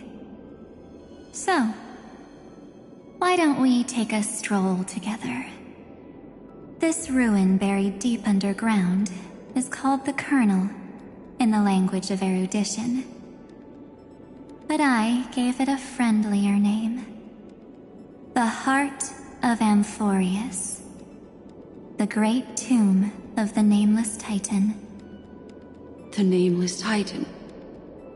You'll see with your own eyes just how important the remembrance has been in this world. And how we will stir up the waves of oblivion to douse an eon's ambition. You've been hiding here all this time. That's right. Curious about how I discovered this place? It's not actually all that complicated. The road we just walked was the beginning of March 7th's journey in Amphorius. The beginning? Do you still remember how 3 paths are said to intertwine in Amphorius? That 3 entities, each comparable to an emanator, left their marks in this world. There's Xandar, Iron Tomb, and... That's right. To this day, there have been no signs of the entity corresponding to the remembrance. The Garden of Recollection was curious about that too. So the Memo Snatchers spent an unimaginably long time chiseling out a tiny channel to peek into this world. But there was always a power in the memory zone that kept them out. And when March 7th's consciousness was seized, it was a ripple of the remembrance that protected her and sent her in here. Can I assume, then, that this hypothetical emanator of remembrance was consistently protecting this world from the Garden's eyes until the Astral Express arrived? That's correct. You're a smart one. But why? Go see for yourself, little bird. The memories contain everything. This gate is really impressive. These are March 7th's memories. Didn't move at all, huh? I just got here and I'm already locked out. A journey of 1,000 miles stopped at the door? That's terrible! Is she stuck? Keep watching. The fun stuff is just ahead. Warning. Object does not have access permission. What? Did I touch something I shouldn't have? Execute formatting protocol. What's going on? Formatting? Warning. Illegal operations detected. Warning. Illegal operations detected. Hey! Don't just activate like that! How do I stop this thing? Warning. Warning. Operation authorized. Protocol name back. Huh? Finally it stopped! Wait. Did you just mention his name? He's barely spent any time in Amphorius and he's already famous? I don't know what you're saying. Let's not speak in riddles, alright? Why don't we start with an introduction? I'm March 7th, and I'm that person's companion. Sorry I accidentally ended up barging in here. Establishing communications. Communications? Oh, does this mean I finally get to talk to someone real? I really need outside help right now. Channel established. Proceeding to encapsulate. Whoa, wait. What? Encapsulate? Encapsulate me? Encapsulation complete. Initiating transmission. Transmission destination. Recurrence number 335503336. Huh? What's going on? The memory stopped so suddenly. She was already lying in the abyss of fate the next time she woke up. And Orynyx was calling her mother. Mother? Maybe that's just how the Titan calls all Remembrance Pathstriders. Like how they call Thule Skyfather. So March 7th had already brushed against the inner workings of this world at the beginning of her journey. That warning in her memories must have been the Scepter's safety protocol.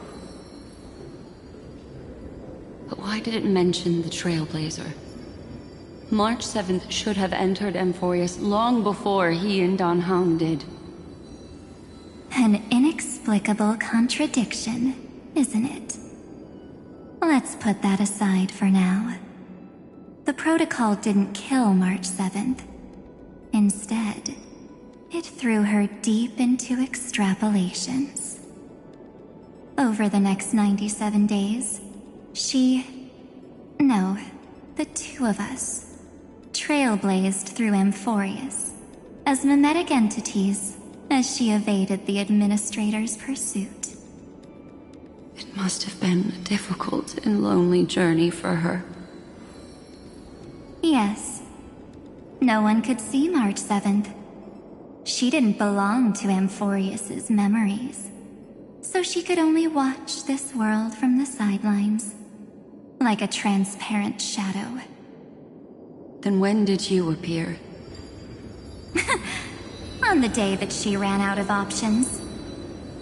March 7th tried so many things to help her companions, but the only outcome of her efforts was a few Amphorian folktales. In the end, she had only one option left. Just as she wished, I erased everything using the power of oblivion. Then I protected him and Dan Heng, and made sure that they were spared from the Memo Snatcher's clutches when they broke through the seal. And you've been hiding in the shadows ever since, while manipulating time and colluding with Earth, all the way till now. A journey of 1,000 miles starts with a single step. The story of the Remembrance has just begun. Why don't we step into it together? As someone qualified to walk with me, you can now take in all the secrets behind this door, and witness how, in a blank space of time, another futile journey across 30 million lifetimes was forgotten by this world. I thought Evernight would have done something to stop us, but it's been smooth sailing the whole way through.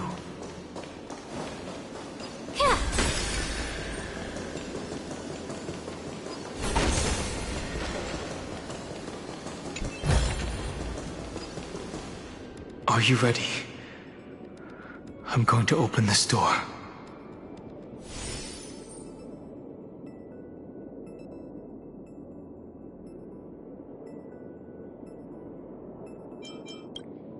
Absolute silence. I can't sense anything at all.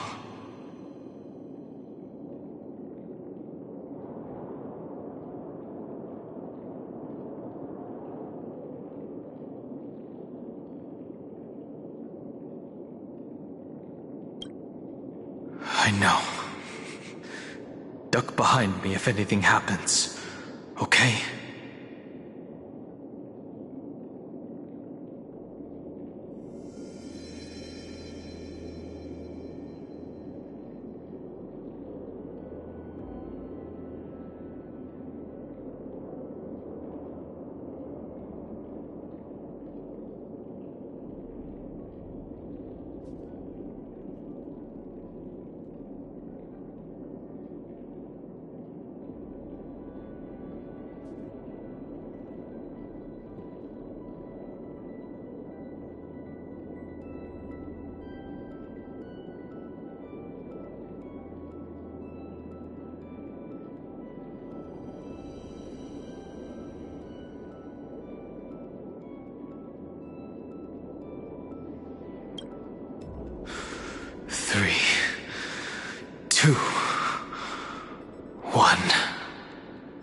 Warning. Object does not have access permission.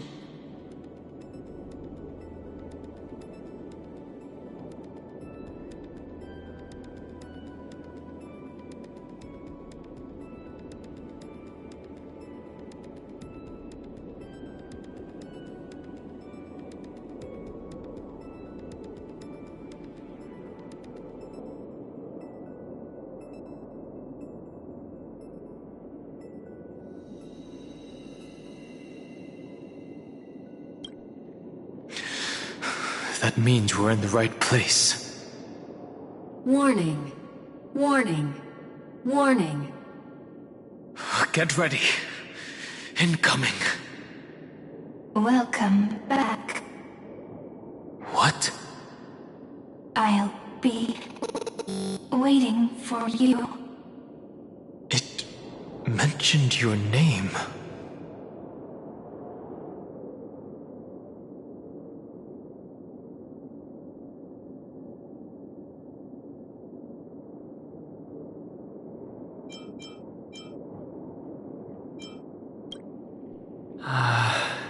I'm getting a feeling of deja vu. Like the first time I opened as I've written. Thankfully, Evernight didn't take that book. Let's try using it.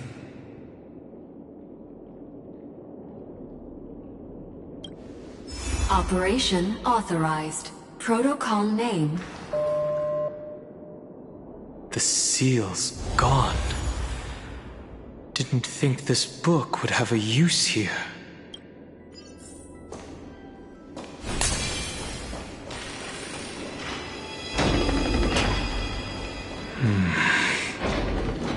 Is that...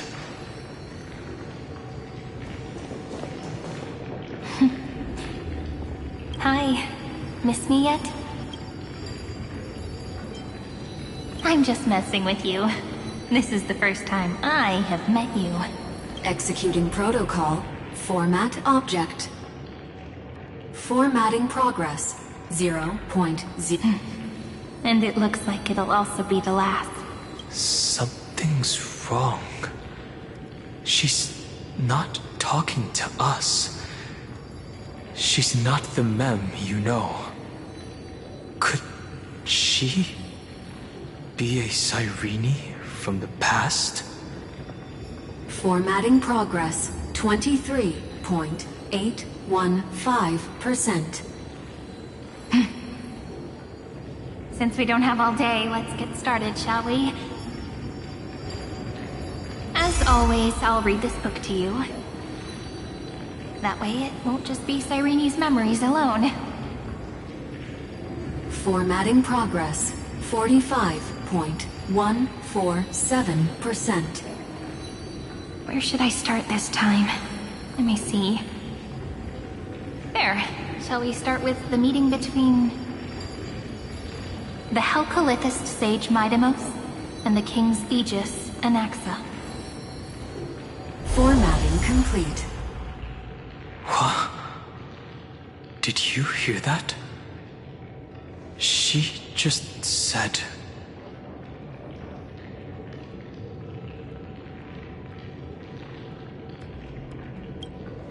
This is obviously not the history we know. It might be one of the possibilities in the 30 million cycles, but... Cyrene should have died at the start of every recurrence. So why is she here? And who was she talking to? And that book she mentioned.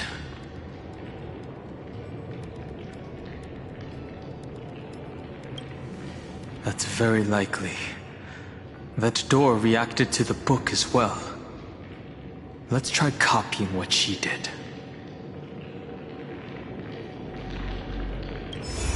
Accessing. Recurrence number 335503337.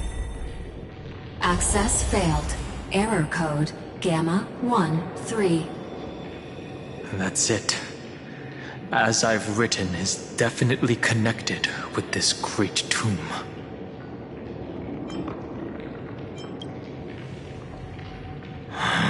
There are 12 chapters in As I've Written, corresponding to the 12 demigods. Maybe the nameless recollections match these runes.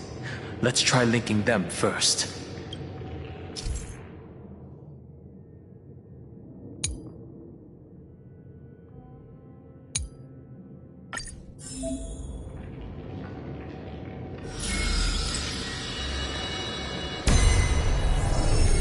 Ubris 504. Downloaded. As expected, the data stream flew into the crystal in the middle. It's absorbing the memories in the book in this manner. 30 million departures. 30 million shatterings. And the beginning of 30 million flame chase journeys. Fate betrayed Trivia. This ruin is so desolate. What exactly is it?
Uplotis 405.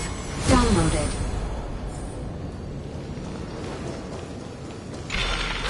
No soul.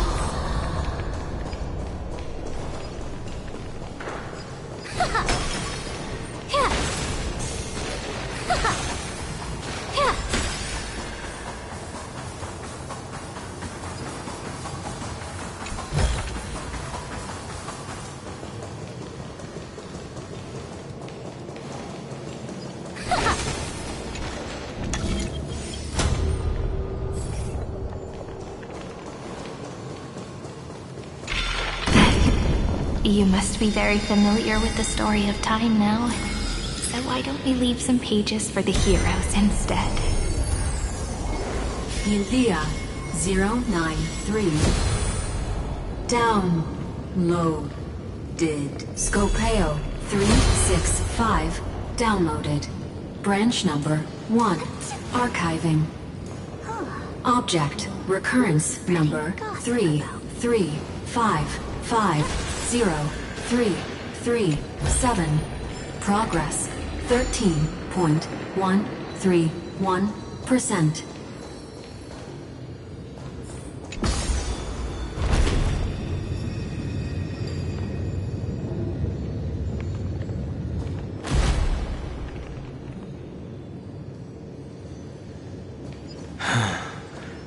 There's a notch in the terminal that's just the right size for this book.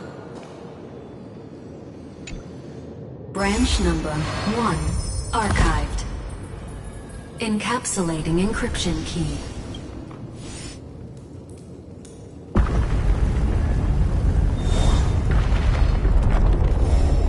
I see. This As I've Written book is a data terminal that has been modified by the Remembrance. It might have looked like Cyrene was reading a story, but she was actually carrying out a data transfer.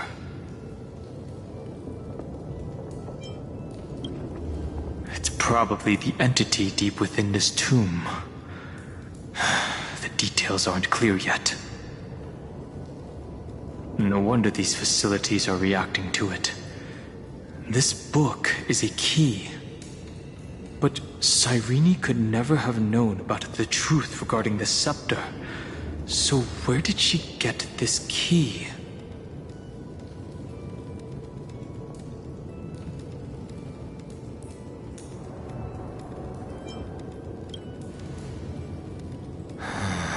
The oracle cards in Cyrene's memories do resemble the book, but their external appearances are not exactly the same.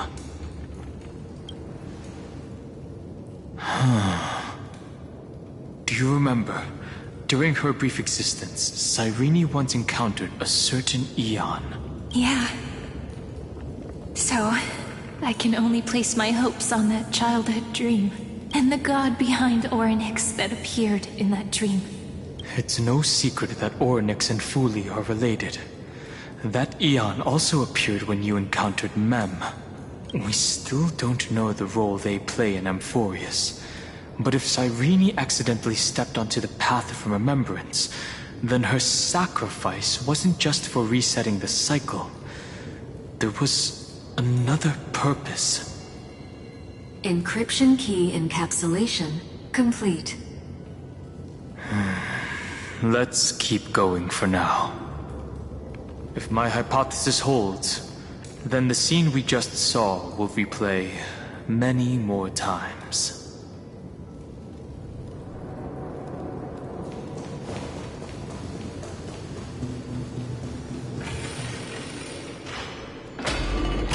Hey, be careful. Evernight's eyes are everywhere. Don't get too far from me. The chronocognitive anchor will protect us. To rise from nothing is also the way of a king. What is this? It's hard to believe. Is this still Amphorius? So many countless storage arrays. This would even rival the cyber prison of Inupis. Look, what a magnificent sight. Even this classical world contains a futuristic palace like this. Would ID Silicii end up looking like this after a few thousand years? Executing protocol. Format object. Formatting progress 0.027%. It's always so on time. Never late at all. It's okay, I get it. It's just trying to remind me how precious time is. I want to share a story with you this time. I saw a little nymph on my way here. It was on a fallen wheat stalk, and it glowed under the sunlight.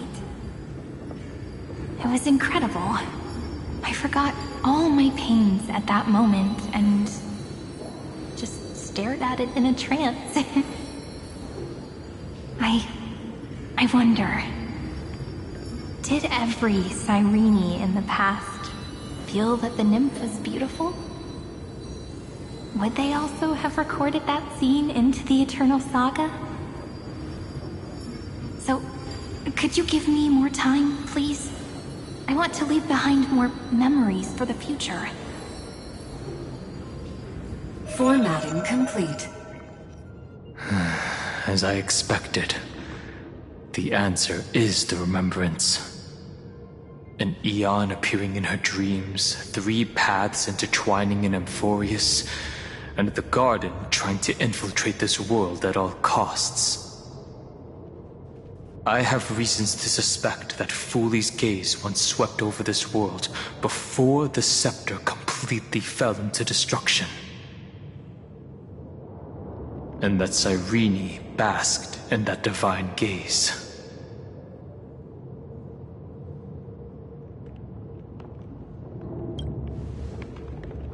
Humanity cannot judge eons based on our own common knowledge. The Remembrance has always been an observer of the universe, ever since their birth.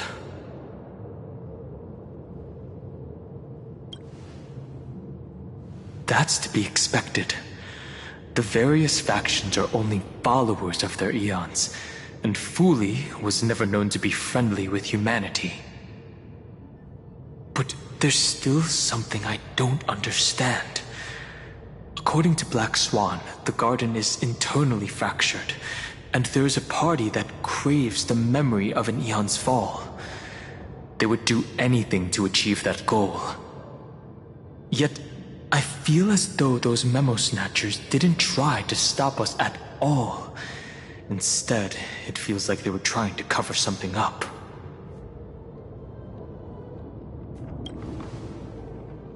Most of the time, a gaze is simply a natural phenomenon, though some Pathstriders regard it as a supreme honor. An Emanator, however, must possess power granted by an Eon's blessing. I know what you're thinking. That theoretical Emanator of Remembrance remains a mystery. But now, I'm leaning towards the idea that what the garden's mirror reflected was a kind of miracle that Fuli left behind. Yes, we're thinking the same thing. Legend says that Fuli sits in meditation in the Anasrva Pure Land, spreading the seeds of remembrance across the universe. And when the cosmos ends, all the different realms will be reborn in their garden.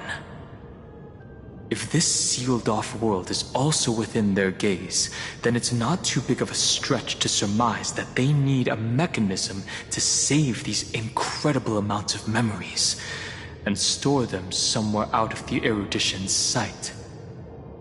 And this mechanism was previously the Time Titan and their demigod, but after Amphorius entered an endless loop...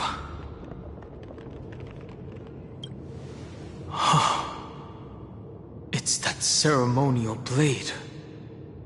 Now, I can say with certainty, time is the page on which that Eon records Amphorius. If it fades from existence, and all that it records is lost among the stars, that Eon will surely direct their gaze here. And it will be a glance that spans time and space, transforming each incarnation of me into the power you shall wield to reset time, imbuing my soul into this ceremonial blade, and creating an endless flame-chase journey. The ceremonial blade killed Cyrene at the start of every recurrence, and at the end of every journey, Cyrene's soul took the extrapolated memories stored within the blade and buried them in this great tomb. That's how the memories of Amphorius transcended the loop and were continuously stored, while the scepter had to revert its progress over and over again because of loss in its logic. Fuli's blessing will not disappear as long as this process keeps going. I knew their gaze never left. As long as I record every page of this story and tell it to you, Amphorius won't be forgotten. Cyrene encountered the Eon's gaze and regarded them as the hope to continue her world. That's why she offered them memories over and over, even if she had to turn herself into nothingness every time. As to why she insisted on keeping her human form and offering the memories through reading a story, it might have been the only way for her to maintain her sense of humanity and leave her mark in this world, even though everything was just her wishful thinking.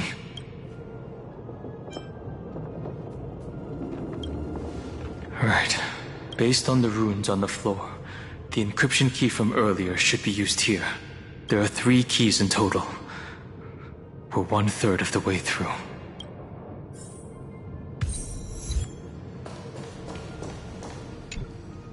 I'll leave it to you. You never say anything, but I know you're listening. Every story I've told is like a little key that opened a door in your heart, no? The path has appeared. Go!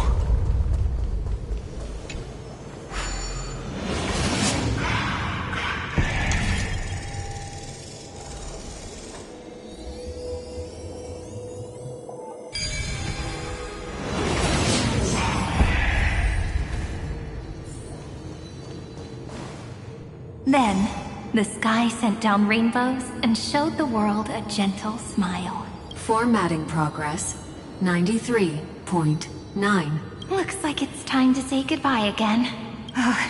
Before I was even aware of it, this book had already recorded too many emotions. Every page has become so heavy.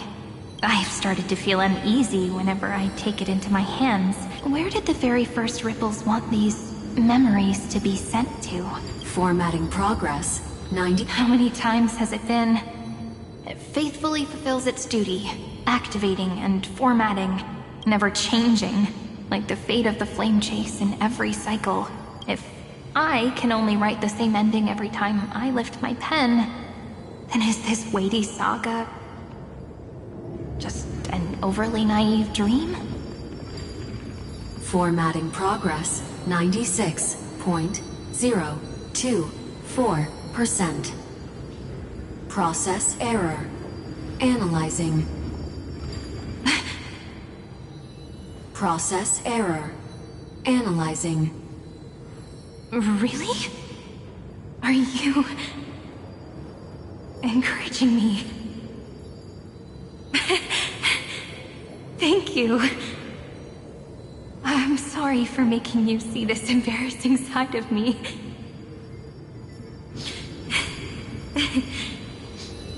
Everyone's still working so hard.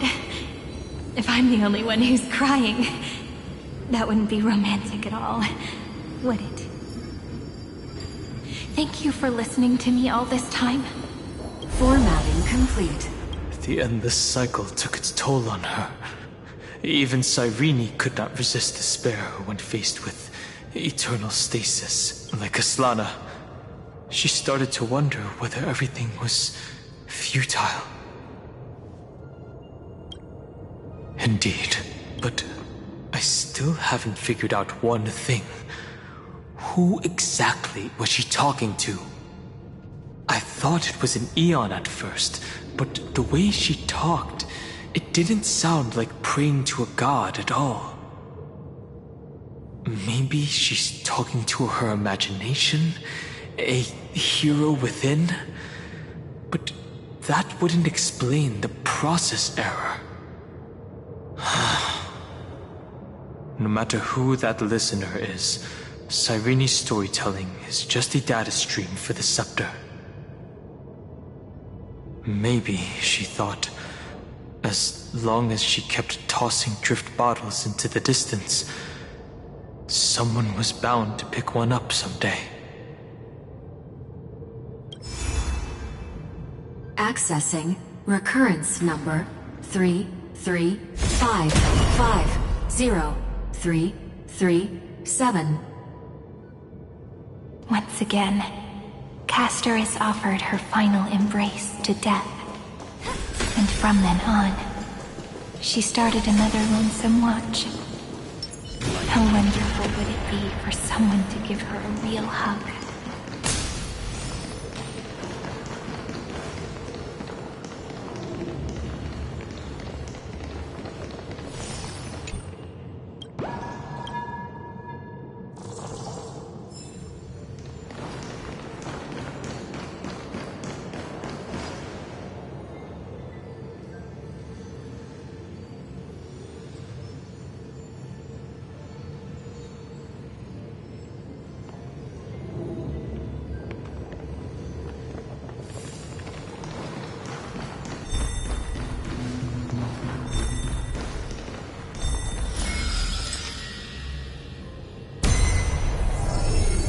Epi-Ikia 216 downloaded.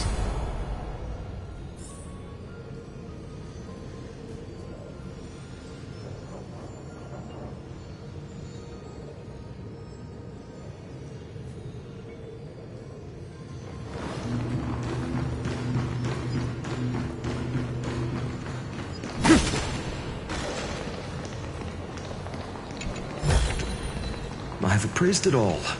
No thanks.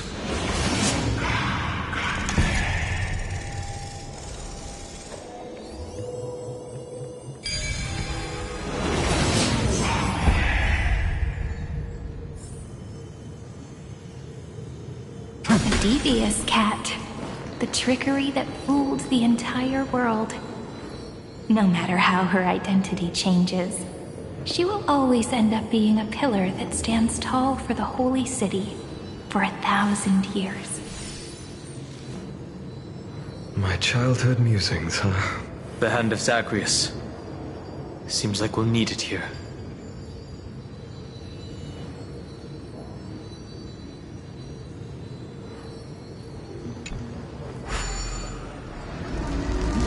Maybe the room will only be completed after the modules are inserted into the slot.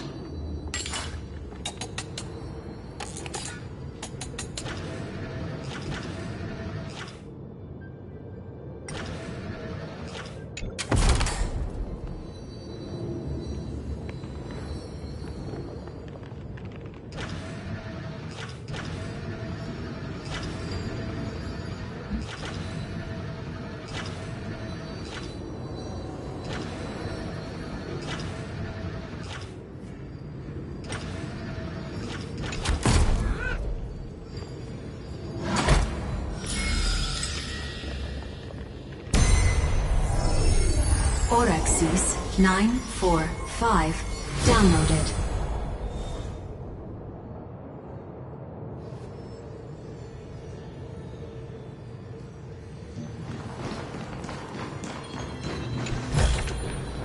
Is this also a blessing of the Trailblaze?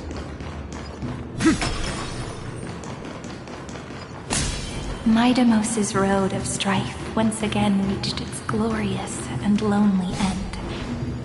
As always.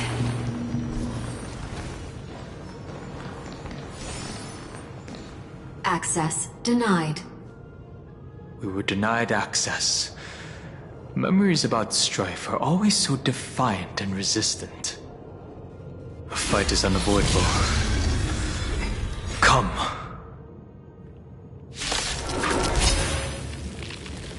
Warning. Illegal operations detected. Warning. Illegal operations detected. Press the attack. Feeling spiffy? For tomorrow! Give me strength! Charge out! Don't move. Can you find the answer?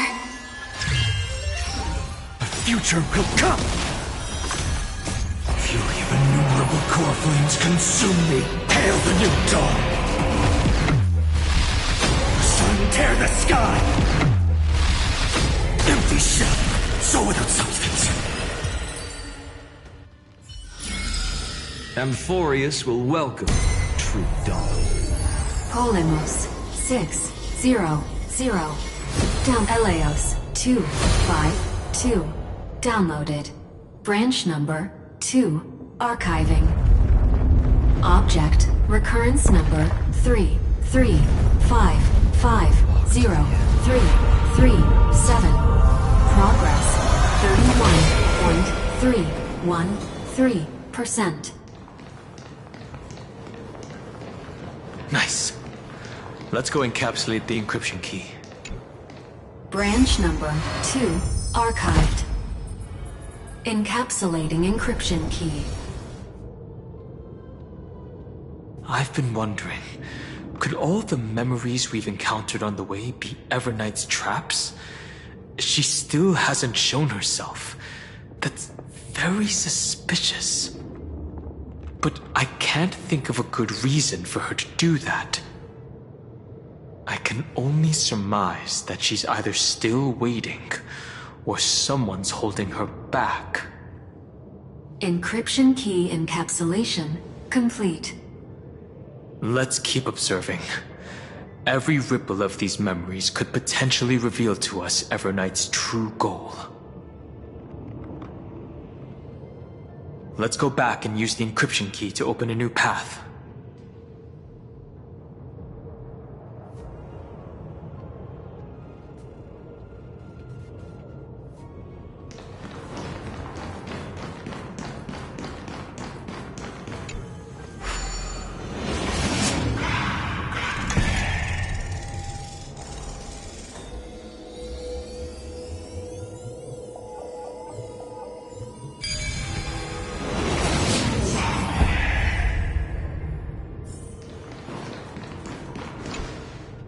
upload the encryption key.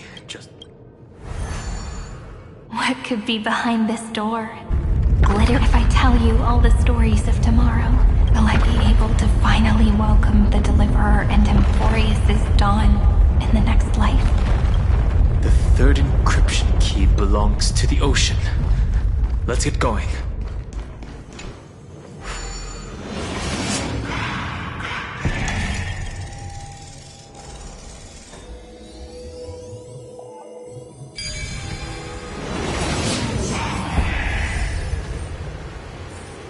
No worries. Anything's possible if you take it step by step. No memories appeared this time.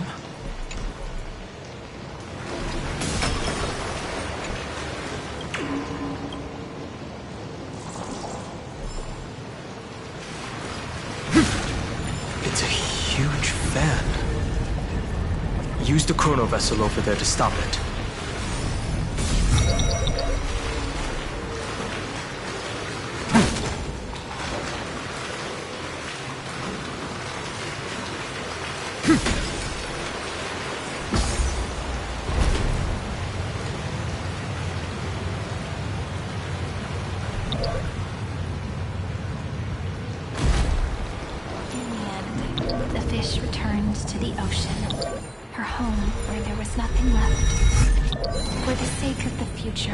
She guarded the vortex at the end of the deep sea until the very last moment.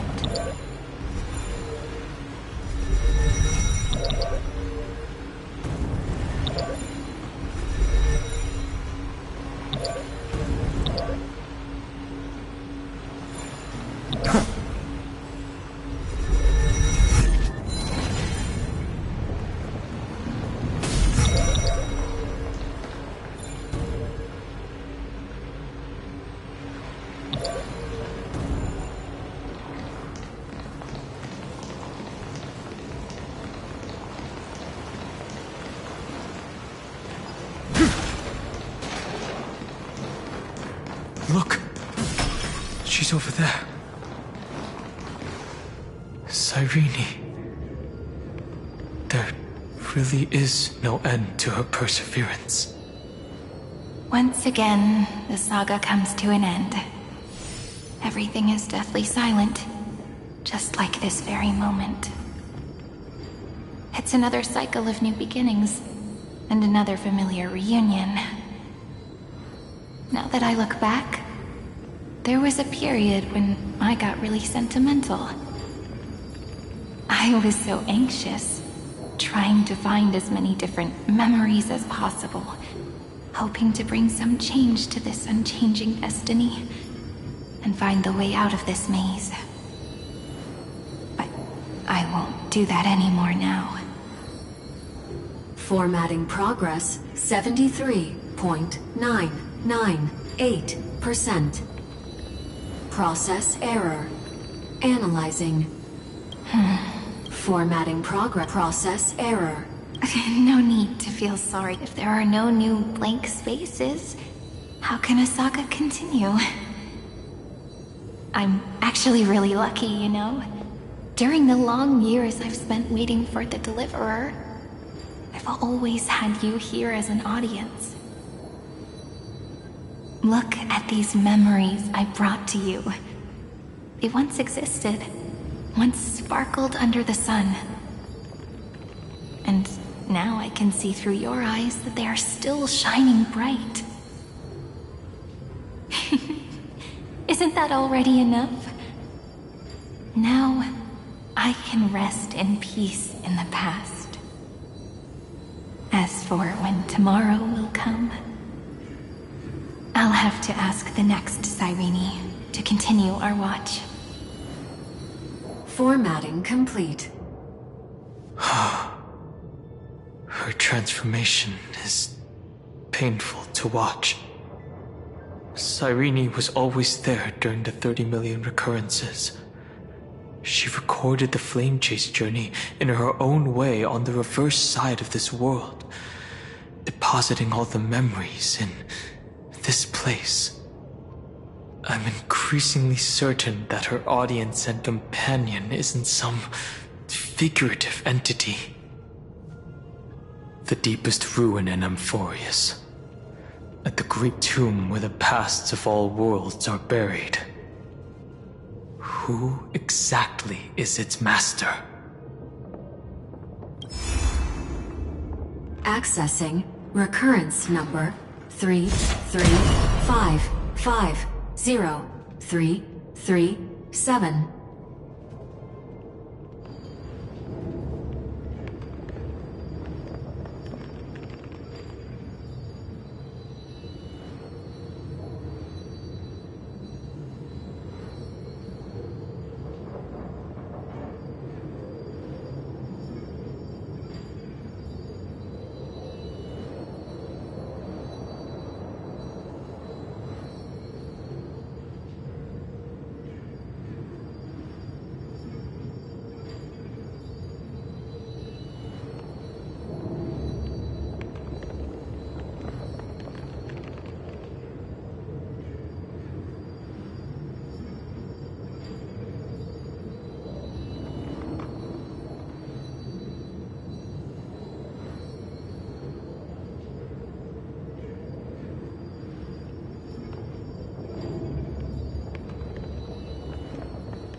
Anaxagoras once again completed the proof with his life. His answer was so complete. All he was missing was a last variable. Schema 720 downloaded.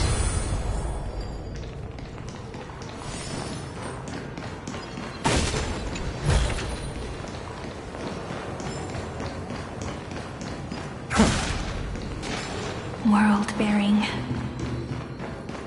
This divine authority is so heavy that I do not know how I can even tell its story. Nikos 496 downloaded.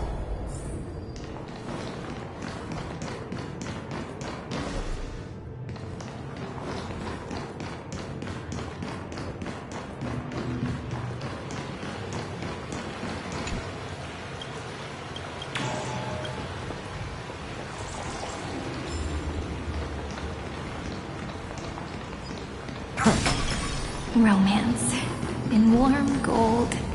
The rune is on the fan. We need to use the chrono vessel to stop it first.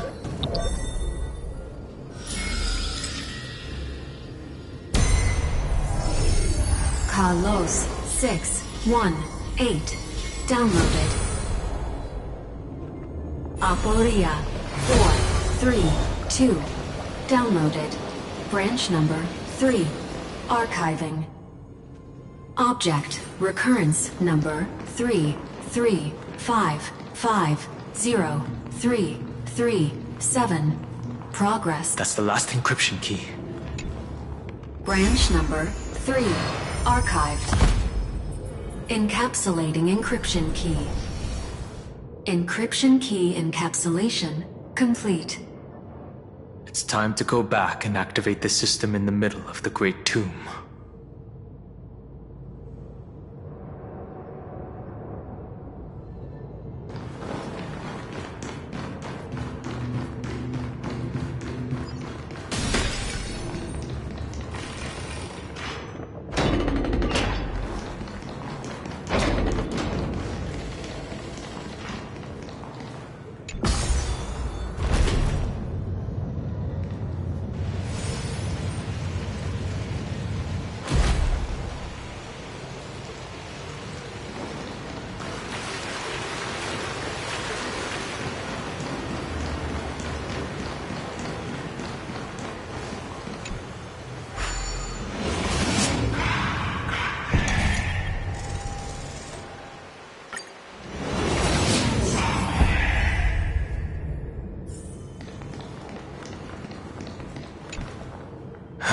The third encryption key.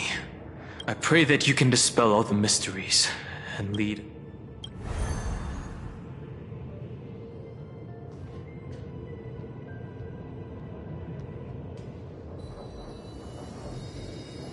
Someone once told the very first me that everything was false. That the only life in Amphorius was a great catastrophe, nurtured using the world as a factor. But how could a dream feel so real? That's why I didn't agree with him. My good friend, I'll read this book to you. For the 33,550,335th time. That way, it won't just be Cyrene's memories alone. Formatting progress 23.815%. Process error. Analyzing. It doesn't even make me feel cold anymore. It's like a ceremonial conclusion, ending every cycle's narration with a full stop. Then, there will be a new me returning here with new memories. Before I knew it, this palace we built together was no longer a dream that Cyrene alone indulged in. It's now a saga, composed by you, me, and all the Flame Chasers. It's our weak but endless prayer for tomorrow. There will come a day when someone turns over this nearly eternal page and awakens all the dust-covered memories, so they can be recalled by the world in a more beautiful form. Process error. Analyzing. I'll read, and you'll listen, like how flowers always bloom, then wither. I shall welcome my own decay, becoming nourishment for the next flower's bud. And you shall continue to wait here, protecting this garden of memories. That way, when the Deliverer arrives, the first thing they'll see is an endless sea of flowers. And our stories will be lying silently among the flowers, like every ripple of remembrance.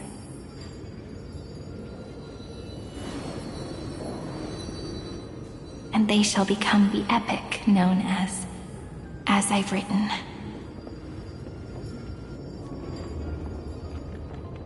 The texture of memories is preserved in countless pillars. She gave everything to record all the forgotten recurrences across 30 million cycles.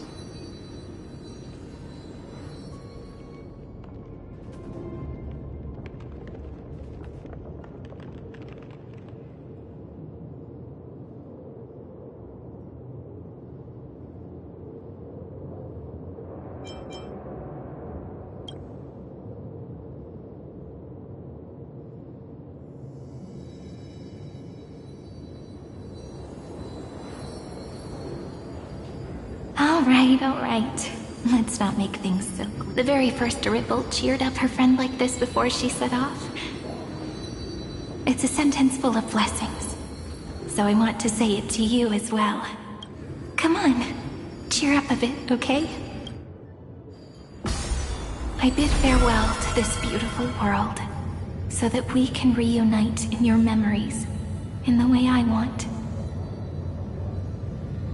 You will see the footprints I left behind in the ripples of past reverie. I have never had any other fate beyond this memory. So please remember me with love, like that eternal footnote in all the faded sagas. Now, open this book. I'll be waiting for you. in the past. Operation authorized. Protocol name, Illusion. Welcome to the Demiurge Matrix.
My childhood musings, huh? So naive.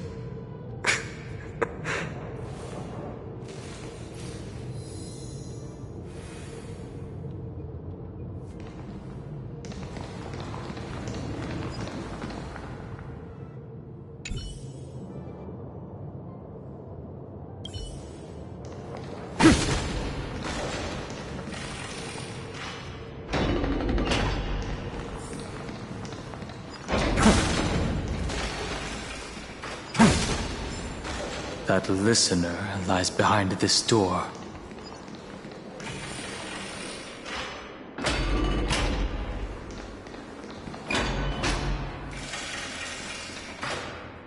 She gave everything to record all the forgotten recurrences across 30 million cycles.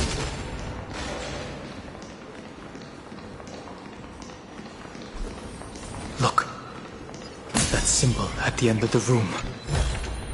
It belongs to the 13th Titan, the unknown solitary god. The first new spore, Demiurge.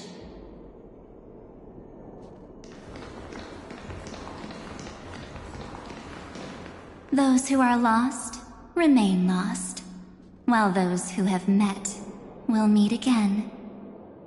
What a touching scene. The deepest place in this world is exactly the ideal location for the Trailblaze to reunite. You're not the one we want to reunite with, Evernight. But you'd better explain everything to us. This tomb and the 13th Titan. Tell us everything you know. You're too on edge, Don Hung. I've always been honest with the two of you. Before we talk about Amphorius's destiny, why don't we lay aside our differences and take a moment together to mourn for the cruel truth? Truth? So you still haven't figured it out. Take another moment to look around. Look closely. You must be curious as to where the final Titan is located, right? What a good question that is. I too am curious. Because there's absolutely nothing here. Except a cold, empty void. You mean Cyrene was deceived? Indeed. Fu Li planted a false hope in her heart, making her believe that she was special, and that Amphorius still had a chance. Then, that poor girl walked into the Great Tomb, over and over again, and willingly offered herself to the remembrance. Why did they do that? Did you really think they would just save this crumbling world? In the way Cyrene was praying for? Don't be naive, Memo Keeper. In this game between gods, the Remembrance chose to stand with the destruction. Given your evident hostility towards the Garden, I find it hard to take anything you say at face value. Aren't the Memo Snatchers' activities enough evidence? They did everything they could to help Iron Tomb reach completion. And it wasn't just to obtain some fanciful memories. Let me tell you the real reason. Iron Tomb is a perfect ark. If a seed can be planted within, then the moment the Lord Ravager blows the erudition to pieces, the remembrance will be spread to every corner of the cosmos. That masterless path will be equally split between two eons. Fu Li will devour the erudition. Do you understand now? The war among eons started long ago. Fu Li did not glance this way to save Amphorius. They will drain this world dry and turn it into a most poignant and tragic poem.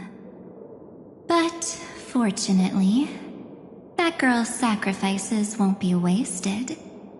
I will give her another possibility. I promised him that I would recreate the cause and effect of this world, and form a flawless Amphorius. But the only way for a world that can't be turned back to be considered flawless is to burn it with a raging fire until nothing remains. You plan to destroy all the memories Cyrene has ever recorded? That's right. I'll set fire to all the stories, all the emotions, all the futility. I'll turn the Garden's conspiracy to dust. Setting fire to this much material will be enough to completely annihilate the Scepter's operating logic. Iron Tomb will lose the soil upon which it grows, and Amphorius will be truly set free. The freedom you speak of is no different from destruction. Everything this world ever was will disappear from the extrapolations, never to be regained. That would also include your memories, by the way. That's right. That's why I needed your help, little bird. The more we walked together, the more I was convinced that you have a beautiful Dharmakaya. It fits me very much. So that's why you took me here. Your true form is a bottomless obsession. Smart girl. You haven't disappointed me. This avatar is but a shadow cast by the candlelight. Discarding it invokes no feelings within me. What I must preserve is only my wish. My wish. To kill the path of remembrance. March 7th will not find peace, as long as they and their fanatical henchmen exist. The road ahead is still long, and she needs a guardian to stand by her side. You are my best choice. Allow me to refuse. That duty seems far too heavy. Resistance is pointless, my darling birdie. I will personally plant myself into your heart.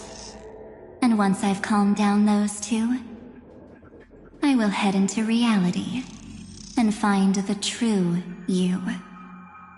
So, that wasn't enough to fool you? A genius's mirror trick and a protective mechanism of the erudition? Is that right? Those layers of security do make things a little difficult. But unfortunately, those two nameless are already right outside the door. Your plan is about to encounter a few mishaps. Until we meet again, Miss Evernight. Will you still not stand with me, my companions? We'll save the beautiful cosmos, and we won't leave even a single scar behind.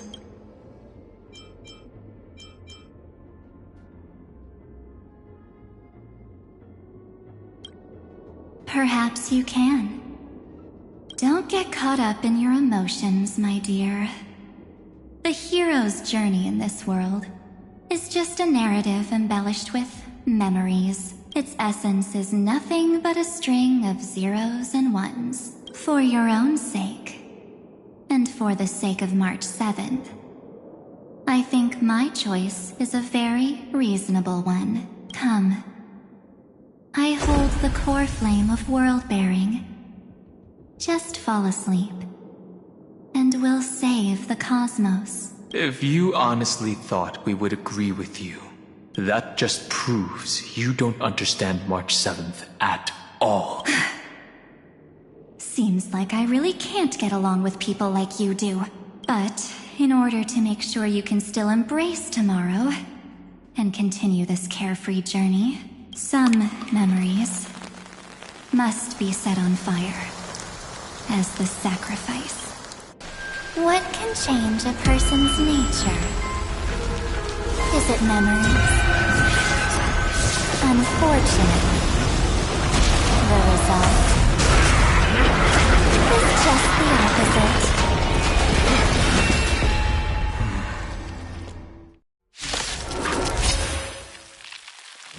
If a new life is to be born, its seed has to be dead. Only through abandonment and oblivion can souls walk from emptiness towards rebirth. Step onto the board. To the defeated, oblivion. To the victor, the throne. Your downfall is absolute. Feeling spiffy? Existence is of no consequence. The future will come! Thank you. I can still keep going.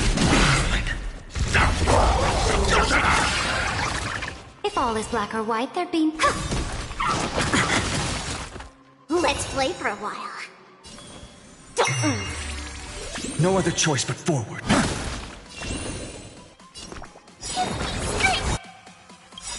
Thank you. I'll never yield to fate.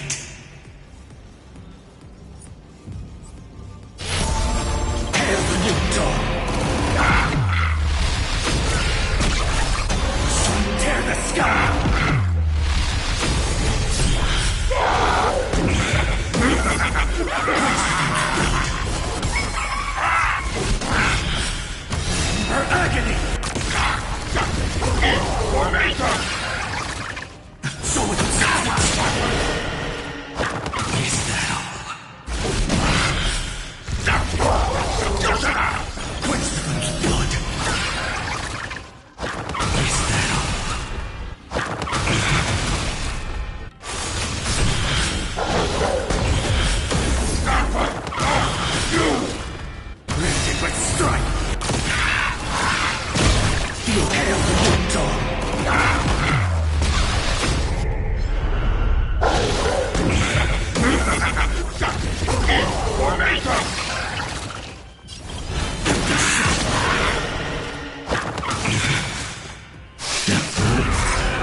Can you find the answer?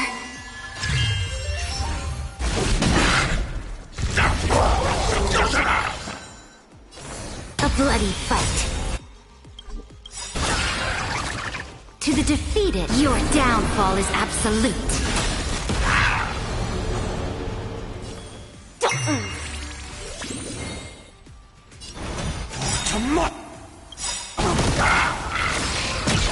Future will come! It's time to end this. Return March 7th to us, and end this pointless conflict.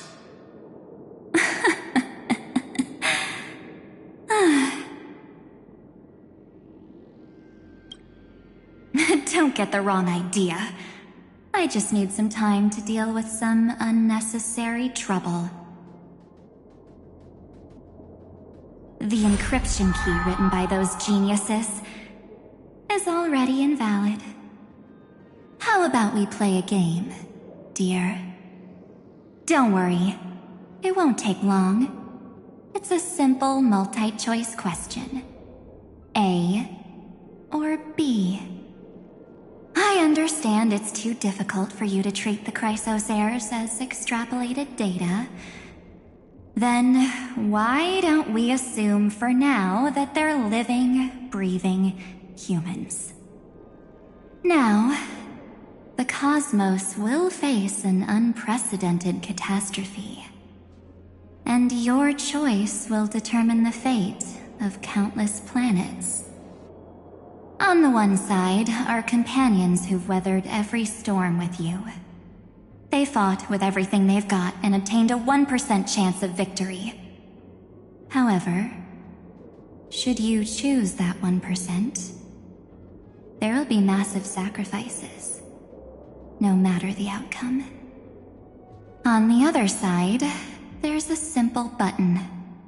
The Oblivion will burn away all traces of their existence, as well as your entire memory of this trip.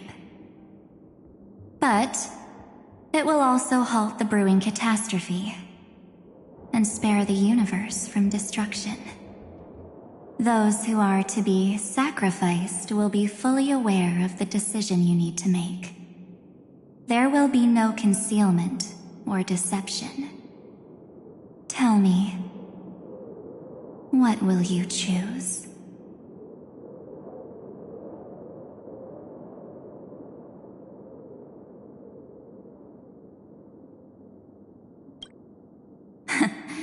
You're right. This choice is meaningless and unimportant. The only interesting thing is the number of people making that choice. I've just posed the same question to Don Hung. The answer doesn't matter. Let me see. Is this Trailblaze spirit truly as unified as you all claim it to be? Now, why don't you prove it to me? Wait! Cyrene? Another damsel in distress rescue plays out again. Still think you can do something, little pink memo sprite? What weapons do you have to stand against me, besides your somewhat witty words? Don't underestimate me. Besides my charm and eloquence, I can stir up ripples of past reverie. What?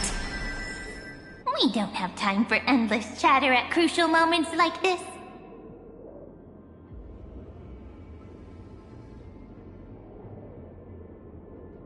Quick, friend! Take this! Take the shot! I can't hold on much longer! Of course not! Take a photo of Miss Evernight!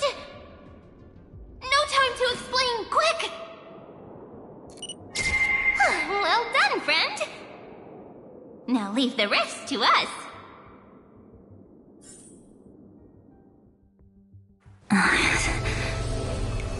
This is a light cone made from someone's memories. harmony entwined with it.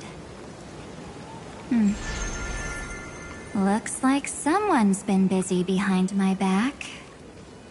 We meet again, naive me. I know you mean that as a compliment. But as for the word naive, I think I'll give you that one back. Welcome to Ides Elysiae, a small village shrouded by the veil of Evernight. Now, this memory will also belong to you. Let's give you a taste of your own medicine. With my home as the inspiration, I've created this maze. Hope you like it, Miss Evernight. Quite perceptive little memo sprite. But with just you and that Harmony's little birdie, thinking you could trap me? That's a bit of a stretch. So, tell me, what role did you play in all of this? I really didn't think that this other me would be this strong. But at least when it comes to brains, I've still got the edge. My brilliant plan? Bet you never saw it coming. Oh. You mean that time? In that split second when we switched bodies. With your last flicker of consciousness. You hid yourself within the Titan's veil. Huh? You got it already? No suspense at all. But my plan was super thought out. I know those two better than anyone. A promise is a promise for them.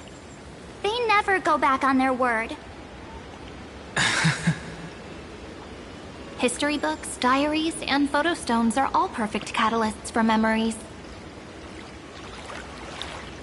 That's right. So when I hear him press the shutter, even if there's just a tiny bit of my consciousness left, I'd whoosh right into the camera. But if you put it like that, aren't you leaving a lot to chance? No way. He will definitely be snapping away all over Amphorius because he promised me to take photos. I'm guaranteed to run into him, eventually. True, you really know him well. Miss Evernight, let's be real. My amateur skills aren't enough to keep someone like you contained. But if March 7th were here, that would be a different story. Because there's no way for you to ignore her, right? Fine. Lay it on me then. After going on such a long detour, what exactly do you want to do now? First, I want to thank you for protecting him and Don Hung. But what you did later went way too far. So, while there's still time, I've got to make you change your mind. There is something that truly puzzles me. How did you find yourself again? After giving up all your memories and becoming an empty soul. Looks like you aren't so omnipotent or omniscient after all, huh? The answer is simple. I have been dozing inside the camera all along, and I accompanied him during his entire journey. So, when he told Cyrene in this cycle about his interstellar travels, those memories of journeying with the Express entered my mind as well. I may still be far from the complete March 7th, but these memories were more than enough to fight you. So, you know what led up to this, and what followed, right? Go ahead. Tell me.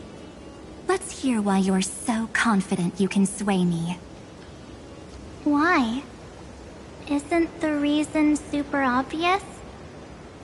Even through a camera lens, I know that the love, hate, and struggles that happened in Amphorius were the same as what real living people experience. Same old topic. I already got him to make a choice. The weights on each side of the scale are far too unequal. When destruction looms, trying to preserve everything only means sacrificing everything. Well, take a step back. Before we ask this question, have you ever really thought about it? What right do we really have to make choices for others? If the cosmos were nothing more than a bigger Akama, ruled by a so-called imperator, maybe then she'd have the right to weigh both sides and decide for us all. But the truth is, we're just a bunch of nameless. Even with everyone calling him Deliverer, I believe that he hasn't forgotten that the meaning of Trailblaze is to explore, understand, establish, and connect. It's not about standing above the cosmos as some kind of savior. It's about walking alongside every world within it.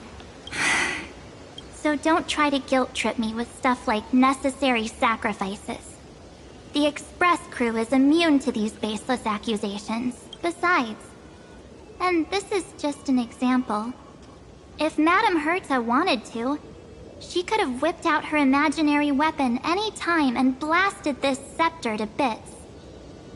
Because, according to your logic, the lives of a few nameless are nothing compared to a Lord Ravager's potential threat.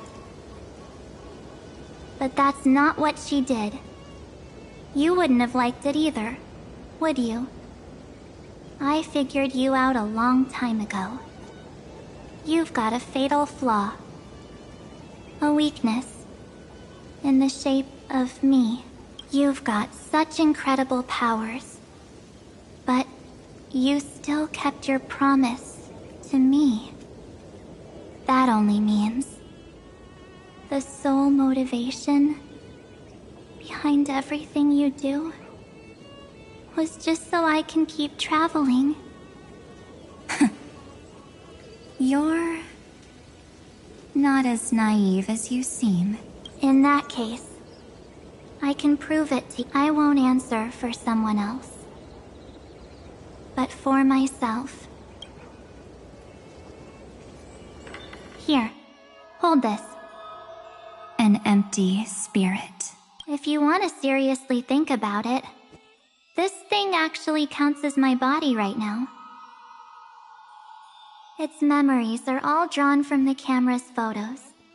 In other words, from my journey of trailblazing. While I was awake, you were always sleeping. So talking about this probably doesn't feel real to you. So, why don't I walk you through these memories all over again? The spirit turned into a journal? Yup. That's what memories are. You don't know where they are, and you don't know what you actually remember. But when you need them most, the forces that have once changed your soul are guaranteed to appear again.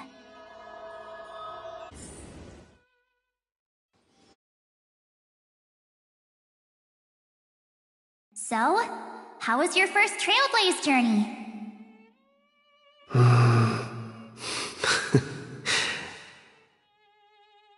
It was very fun.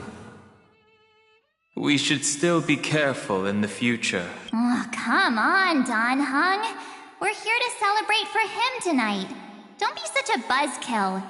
Don't listen to him. Listen, I am practically a Trailblaze expert. Stick with me, and you'll be just fine. You call this trip fine? Well, that's because we could only find 700-year-old guides online. So, you've been to a lot of places before? You bet. Capital of Passion, Calcis, Tychean. If I count on my hand, it looks like this is my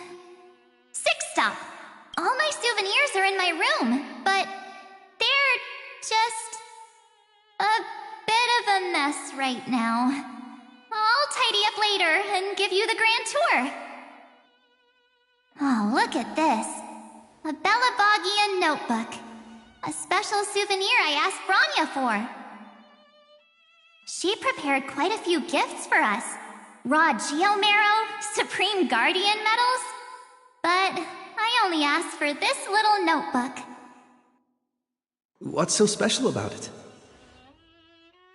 The previous Trailblaze missions were all on super high-tech worlds. Forget about paper books. Even holographic projections were ancient relics there. Eurillo is completely different. Watching people record their lives with pen and paper, I finally understood why some still cherish writing journals by hand. It's just like calligraphy. Those deep emotions buried in human hearts can only be awakened through such seemingly thankless actions. Danheng, you truly embody both a fierce beast and a delicate rose. Anyways, that's what I thought too. A camera can only capture fleeting moments, but stitching those moments into a story, you've got to use your own hands. In other words, just taking photos isn't enough. They need a place to be displayed. Isn't the photo wall enough? I told you it's different. Besides, this little notebook is a memento of our first Trailblaze together with you. That makes it even more special. Anyways, the next stop is the legendary planet of festivities, Penacony. So, when we get there, I'll make sure we take tons of pictures together, until the memory card's bursting. And one more thing. If I'm ever too busy to get off at a stop, this camera is gonna be in your hands. I don't want to miss a single Trailblaze. So you all need to practice your photography skills until you're at least 80% as good as me.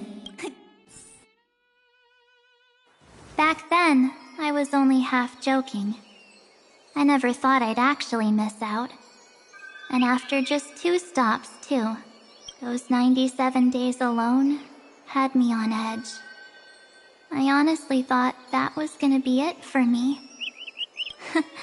Thankfully, with my quick thinking and sharp planning, I managed to keep up with those 2. By hiding in the camera. So what? That's still trailblazing. The camera is my true form.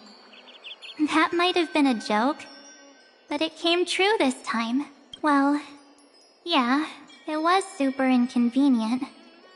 I couldn't help them when they were in danger. Couldn't complain when they talked total nonsense. And watching him snap a terrible photo, I couldn't even control the shutter.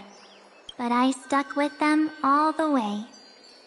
Till where we are now. Together with them, I got to know this beautiful yet dying world. I claimed our first core flame on the flame chase journey. I met new companions, then bid them farewell.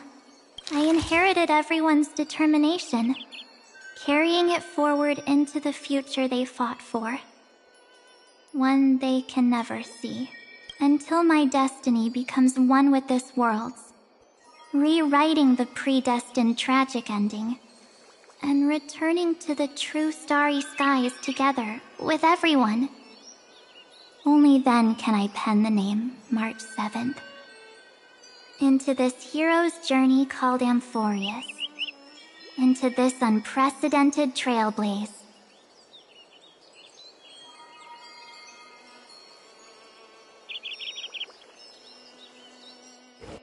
Looks like our trailblaze in Amphorius is coming to an end.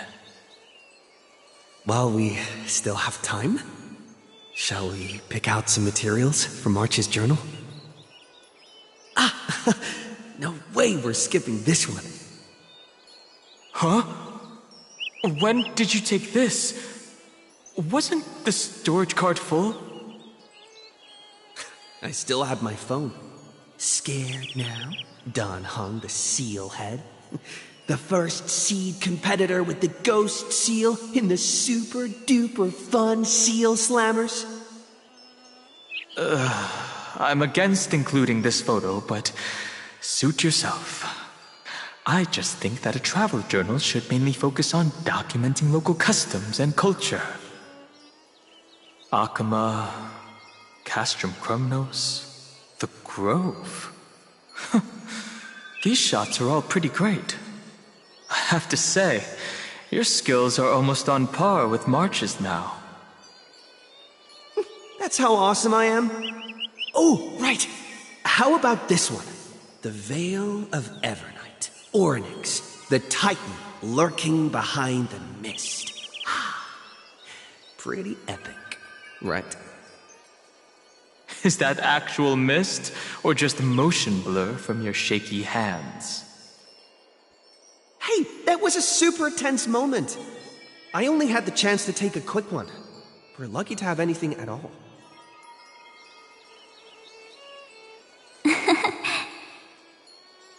Huh? Did you hear something? March 7th? Perhaps the photo captured a trace of time's divine power, which replayed echoes from your memories. Alright then. Let's keep going.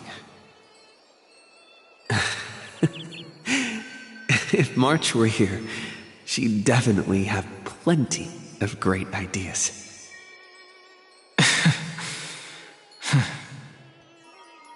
They went back and forth like that, discussing for hours. It was like they were arguing about which game to play. How to sneak midnight snacks from the dining car without Pom-Pom noticing. Or who was gonna wash Miss Himeko's coffee cup. Just like every other night on the Express. They've always been by my side. No one knows about my forgotten past. But no one holds it against me. That's because... we can't go back to the past and make better choices. But at least we can do better in the future. Isn't that right?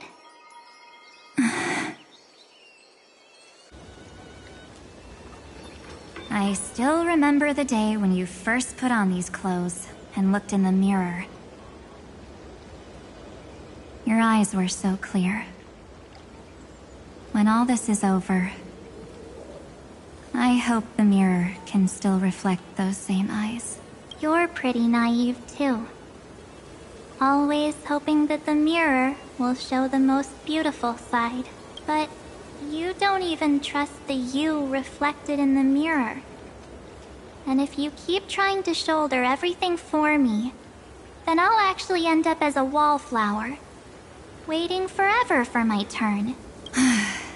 Yes, I get it, March 7th. I only have your memories, and you have always been the me that I wanted the world to see. Just hearing those words from you makes me feel super satisfied. Well, I've appealed to your emotions. As for reasoning with logic, could you help us out here, Cyrene? I'm here. Finally my turn to shine, isn't it? Miss Evernight. You've been so fixated on your targets that you probably haven't even realized that a massive variable has emerged in Amphorius in this cycle. Amphorius is about to be destroyed. There's no time left for pointless debates. There is only one law I want to overturn to aid the final battle of deliverance. So I will only offer the life of one demigod. The Imperator added one extra rule to the final Era Nova at the cost of her life. That's how she can ensure Amphorius doesn't become a sacrifice in the cosmic conflict. Even if this world has to exist in the form of Iron Tomb, it will stand on its own among the stars, just as she had wanted. Oh, interesting. What does she want to do? simple. If any anomaly occurs during the Era Nova process, all foreign elements will be eliminated immediately. Whether it's the Remembrance or the Trailblaze.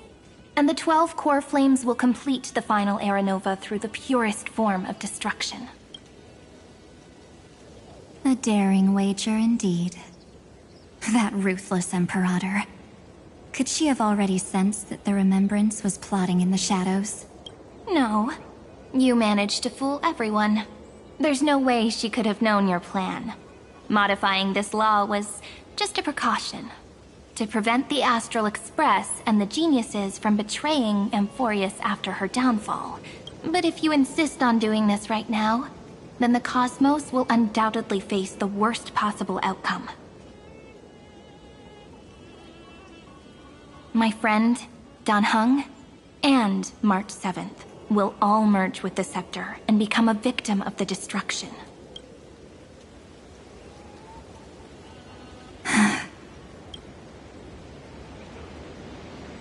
You knew all along? Yep. But I decided I needed to have a heart-to-heart with you first. I won't be afraid. Even if my inner world is nothing but an Evernight. That's because my journey's destination lies among the stars.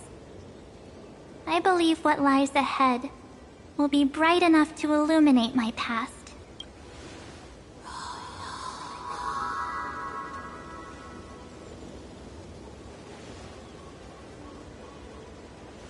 Thank you for your coddling.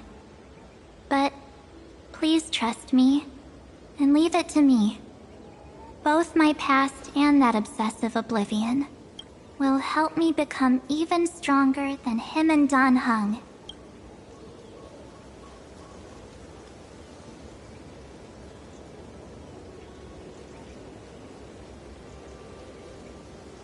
I'm sorry for becoming an obstacle in your journey. Don't apologize, Evernight. We're just two sides reflected by the same mirror, aren't we? So, when we bid farewell to our division and become one,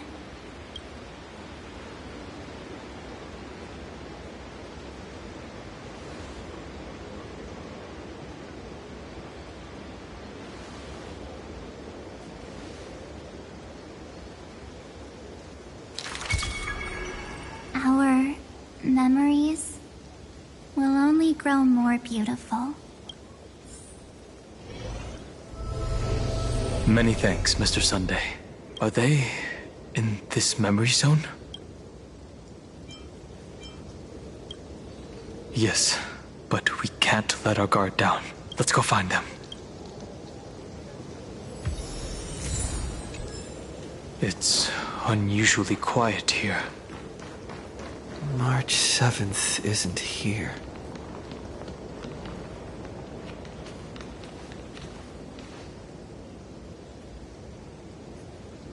Get ready.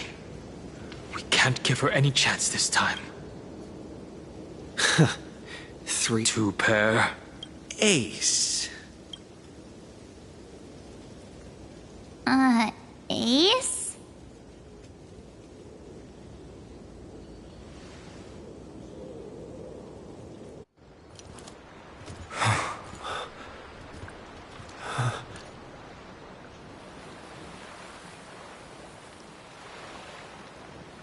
March?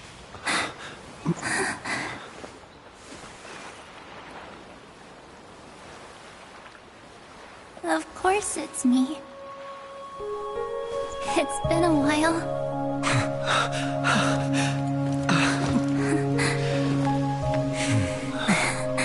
Welcome home, March. I'm back.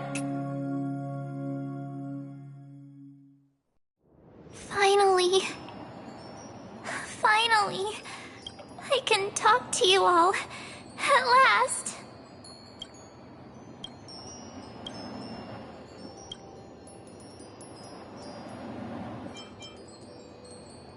You saved us, March.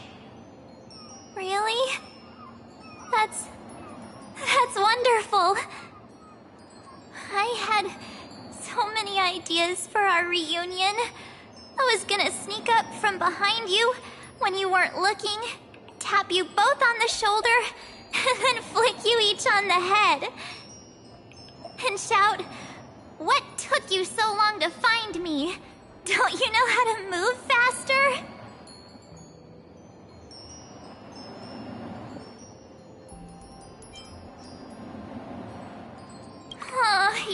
You too? If this keeps up, I won't be able to stop crying.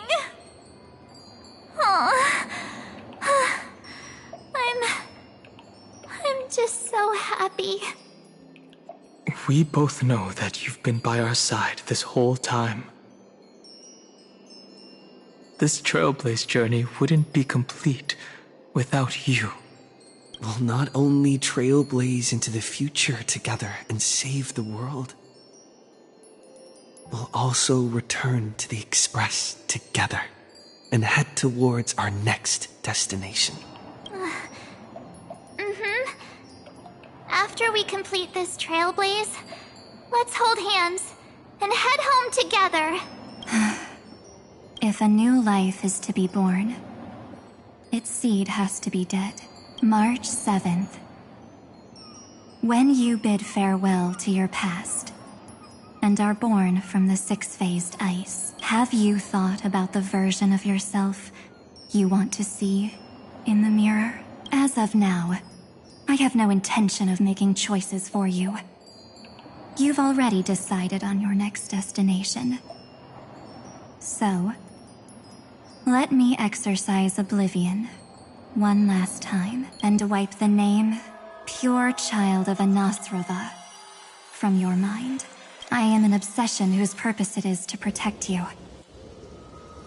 The only memories I have are yours. Therefore, the only one thing I can be sure of. The Garden of Recollection is your enemy. The Path of Remembrance is far more than what people observe on its surface. Will not allow you to become this broken conspiracy's next sacrifice. If you ever need me again, feel free to awaken my power. And when the time comes, don't hesitate to devour or burn away anything that stands in your way. Then trailblaze through the darkness in my stead. As always, oblivion shall keep watch over your past. Veiled in the hush of the Evernight, silent and serene.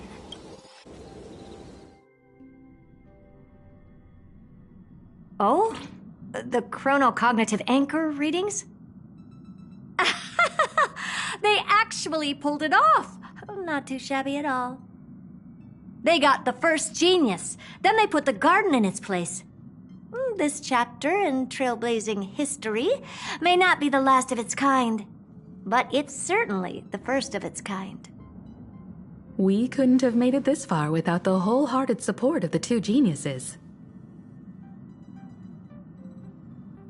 And next, we'll be facing the Lord Ravager as they break free from their shell. Let me give you a warning. The backdoor screwy setup in the Aeronova system can only get you as far as breaching the core of the scepter, nothing more. As for those nastier malware programs lurking inside Iron Tomb's belly, you'll have to deal with them as they come. That's more than enough to help us. By the way, how are Mr. Screwlum's preparations coming along? Oh, give him a bit more time. Those screwheads at the Imperial Advisory Council need to understand what the concept of war means first. The worst-case scenario would be them having already dismantled all the fortresses in Screwy's collection while he was away. I've heard Mr. Screwlum's fleet includes planet-class mechs. Hyacinth, Poppy, Oleander. Which one will answer the call, I wonder? You sure know your stuff. I'd rather none of them show up and let my space station save some face.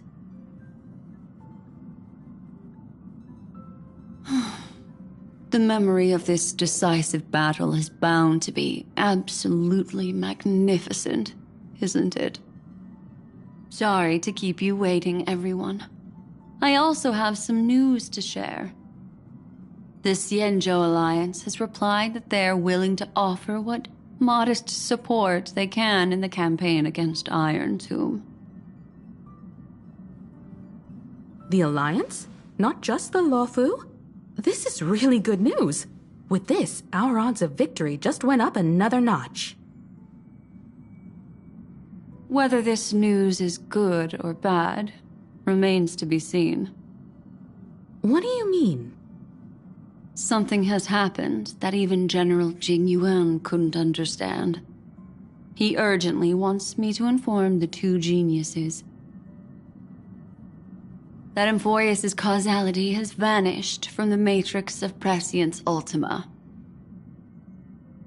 This means the instant in Noose's calculations is drawing closer to this world. As the Theoros, I have observed. The night has faded away, and what I have created, I will destroy. This starry sky will return to freedom and chaos, just as it was in the beginning. Confident, aren't you? But from where I stand, it seems you've run out of options. When the Deliverer and his companions fully uncover the secret of the 13th Titan,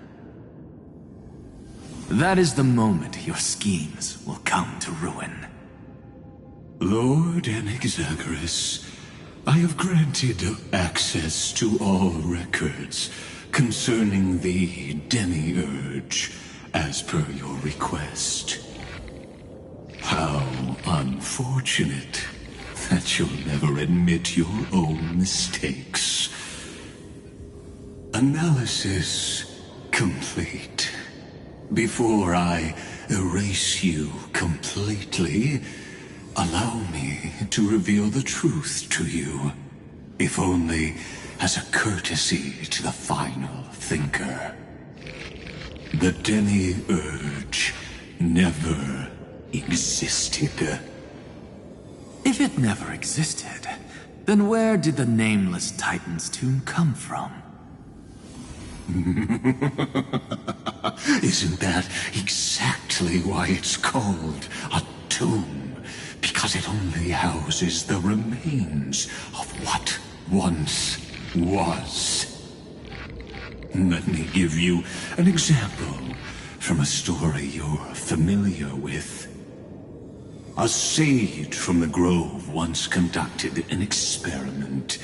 He took a chimera embryo, removed its head before maturity, and continuously stimulated its body to make the chimera believe it still had a brain, then nurtured it in an ichor vessel. Remarkably, this chimera regrew its skull, but it was completely hollow inside. It had reserved a space for a brain it never possessed. The experiment was over. The sage had assumed the shell would perish once the stimulation ceased. Unfortunately, he was wrong. Driven by instincts, the chimera's body seized the sage's head.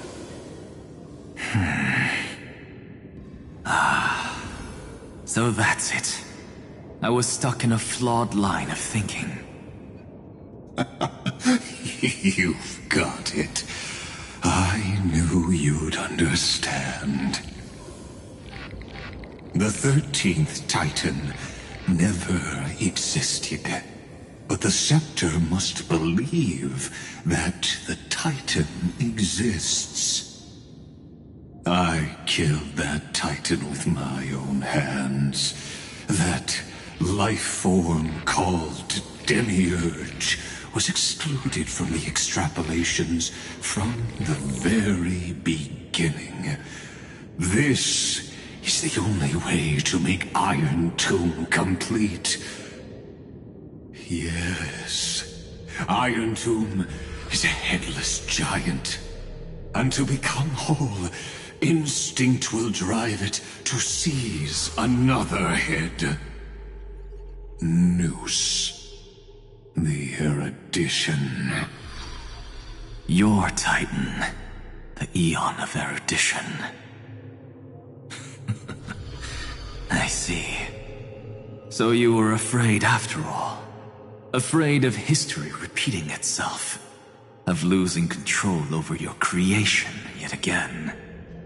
You had to resort to turning it into a mere puppet. I shall shackle God with my own hands. Iron Tomb will connect to their body, infiltrate their mind, and guide all their extrapolations toward the destruction. I hear it. The tolling of the Doomsday Bell.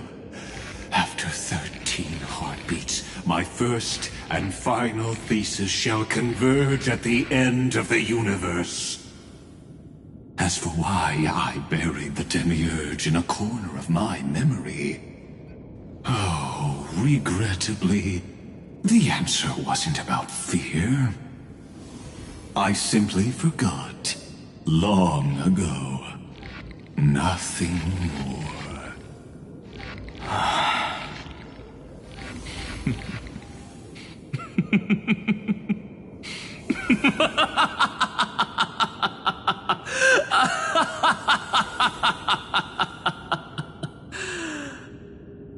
Your laughter is but a helpless sigh. Helpless? What a joke. You merely created a false god. But Amphorius has long since written deicide into its fate. The final Era Nova is at hand. Why don't you wait and see?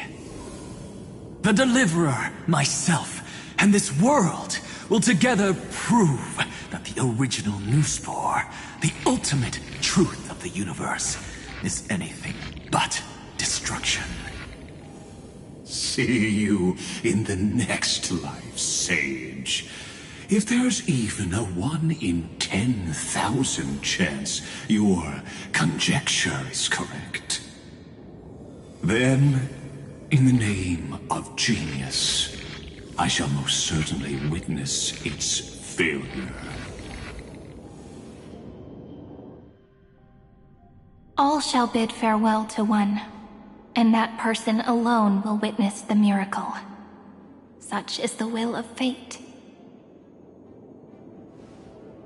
But this time, it will be the final flame chase journey. The epic with endless cycles is about to end. The extrapolations of the erudition, the core flames of the destruction, and the textures of the remembrance.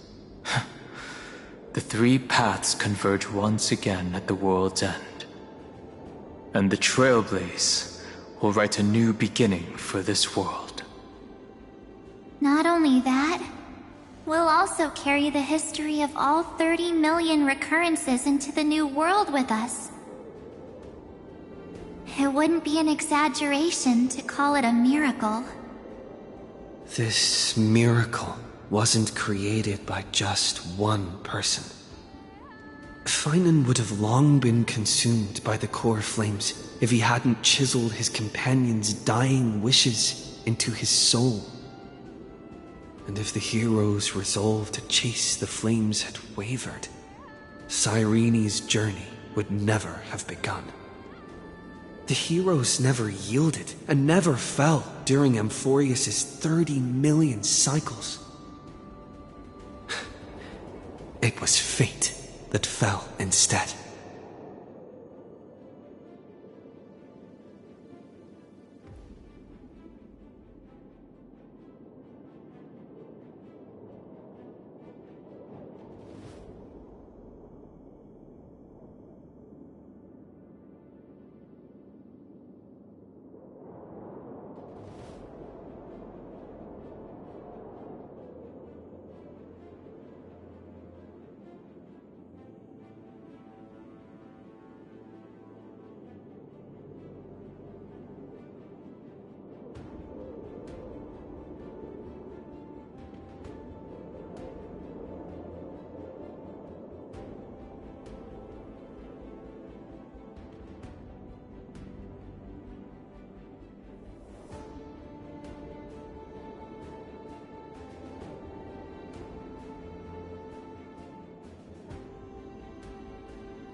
know you're watching, aren't you? The original Philia.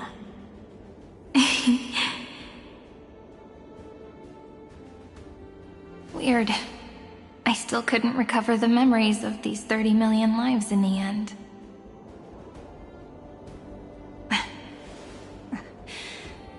But that doesn't matter anymore, right? I will make the same choice as you, because that's just who I am, and I will always have my charm. Losses are a constant on the flame chase journey, but even if everything fades away with the wind, there's one feeling that will remain.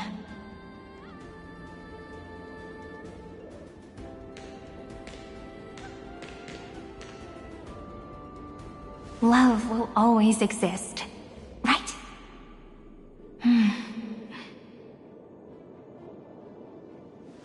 Let's write an ending, unlike any before. For this world, we so deeply love.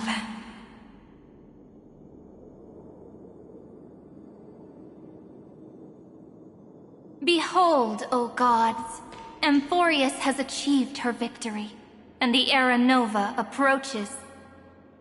The Radiant Soul has arrived, having walked through the bustling nights, bearing the golden fire and blood, stepping with pride into daylight.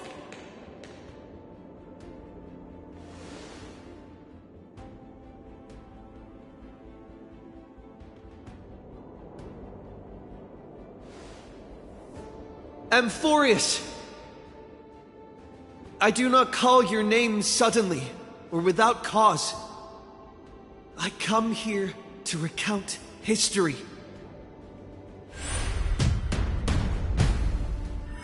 In this world, they fused burning golden ichor into their bodies. Will destiny remember their names in days to come?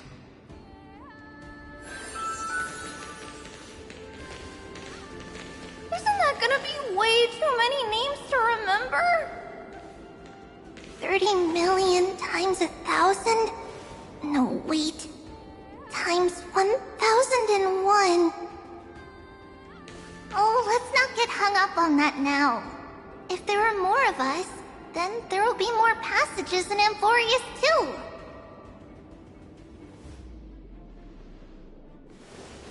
Together, let's reach the end of the west wind where flowers bloom in spring. See you tomorrow.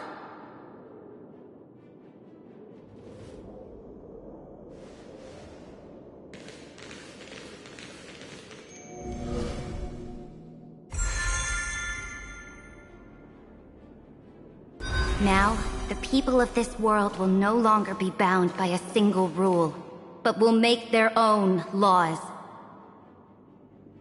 Though the Imperator's figure may seem rather small against the stars beyond, she will suffice as the cornerstone of the world and become the foundation of the greatest empire. Looks like this will be a feast that never comes to a close.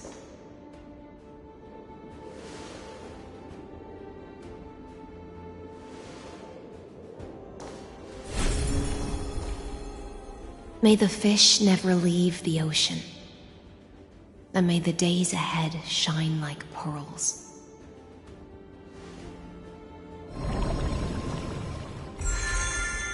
May the gentle sky watch over all beings. There'll be no more distinctions of status or rank. Only you, me, and everyone's shared hopes.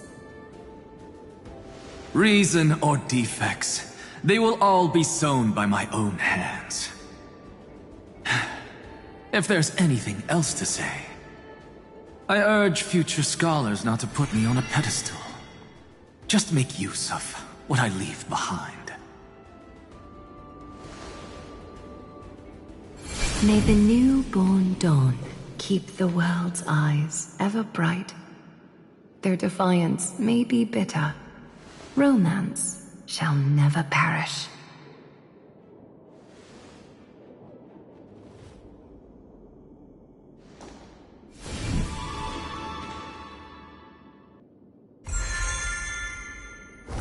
In the name of the son of Gorgo, warriors shall fight for strife, not with glory as their end, but to march forward in its light.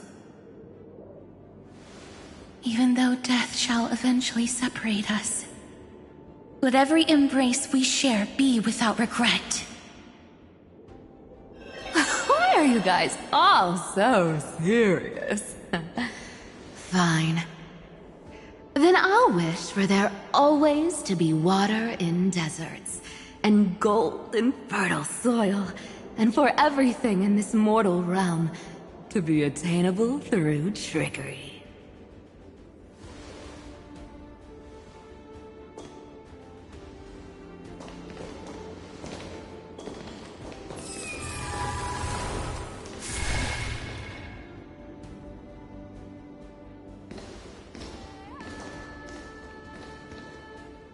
Earth shall protect the past, present, and future, eternally sustaining life.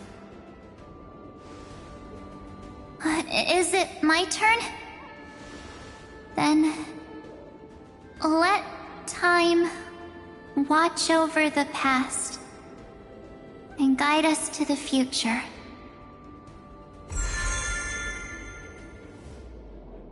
Just like the Trailblaze. It isn't like you to be this serious, partner. Are you hesitating about how to carry out the divine authority of world-bearing?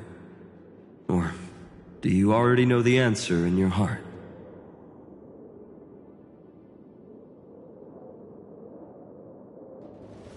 That's right. Just keep moving forward. In your own way. Bring a true dawn to Amphorius.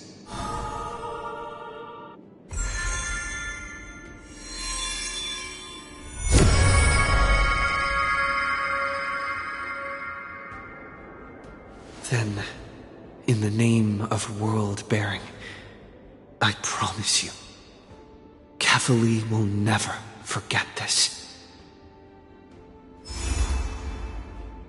And now, let us all embark on this final grand journey.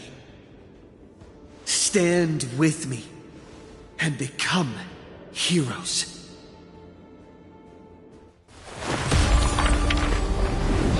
Turn over this nearly eternal page.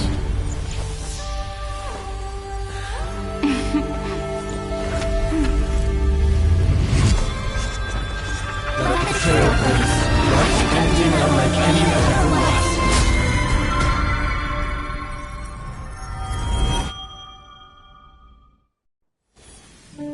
In the legend's ending, the world was pure chaos. Then the gods cast down the core flames, and the Titans were born within.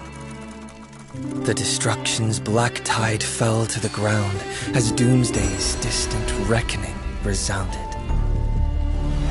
Yet still, there were giants who chased the flames, leading the way in the grand undertaking of Trailblaze. Flow, golden blood, flow. Converge into a boiling river that flows across the divine inscriptions of this world. Aglaya, the chrysalis of gold, you must caress the holy city's web and hearken to the sounds of the stars. There shall be the three-faced goddess traversing through myriad passages, bearing tidings to you from the universe. Anaxagoras of reason has enough knowledge to refute the world, and to stir up a torrent capable of enlightening all. Go seek the holy maiden who severs dawn from dusk, and let the sky become the slumbering cot from which she wakes. Make him return, mighty most the lance of fury. Pierce the enemy's king with Kremnos' heroic souls. Set her at rest, Cyphera the coin of whimsy. Command the frozen fate to once again flow. And that hand of shadow Castrus, the master of the River of Souls. She has been granted the right to embrace and warm new life now blossoms at her fingertips. You will hear the chalice of plenty reverberating through eternity. You will see the veil of Evernight visiting before the break of dawn. Until the journey's end, when all beings reach the end of the earth. And the nameless new king ascends the throne alongside countless heroes. To embark on the grand mission of deliverance. I have witnessed the distant past, where the blazing sun once etched the footprints of humanity. The children of humanity known as the Chrysos heirs have restored the gods' core flames and once more upheld the world. Losses are a constant on the flame-chased journey, among which even life itself holds little value. Therefore, we cast even ourselves into the flame, only to inscribe the opening stroke in the poem of creation.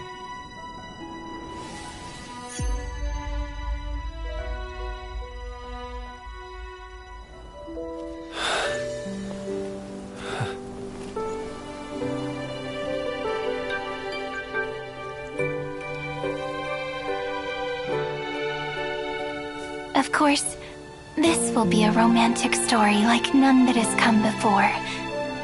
You think so too, right?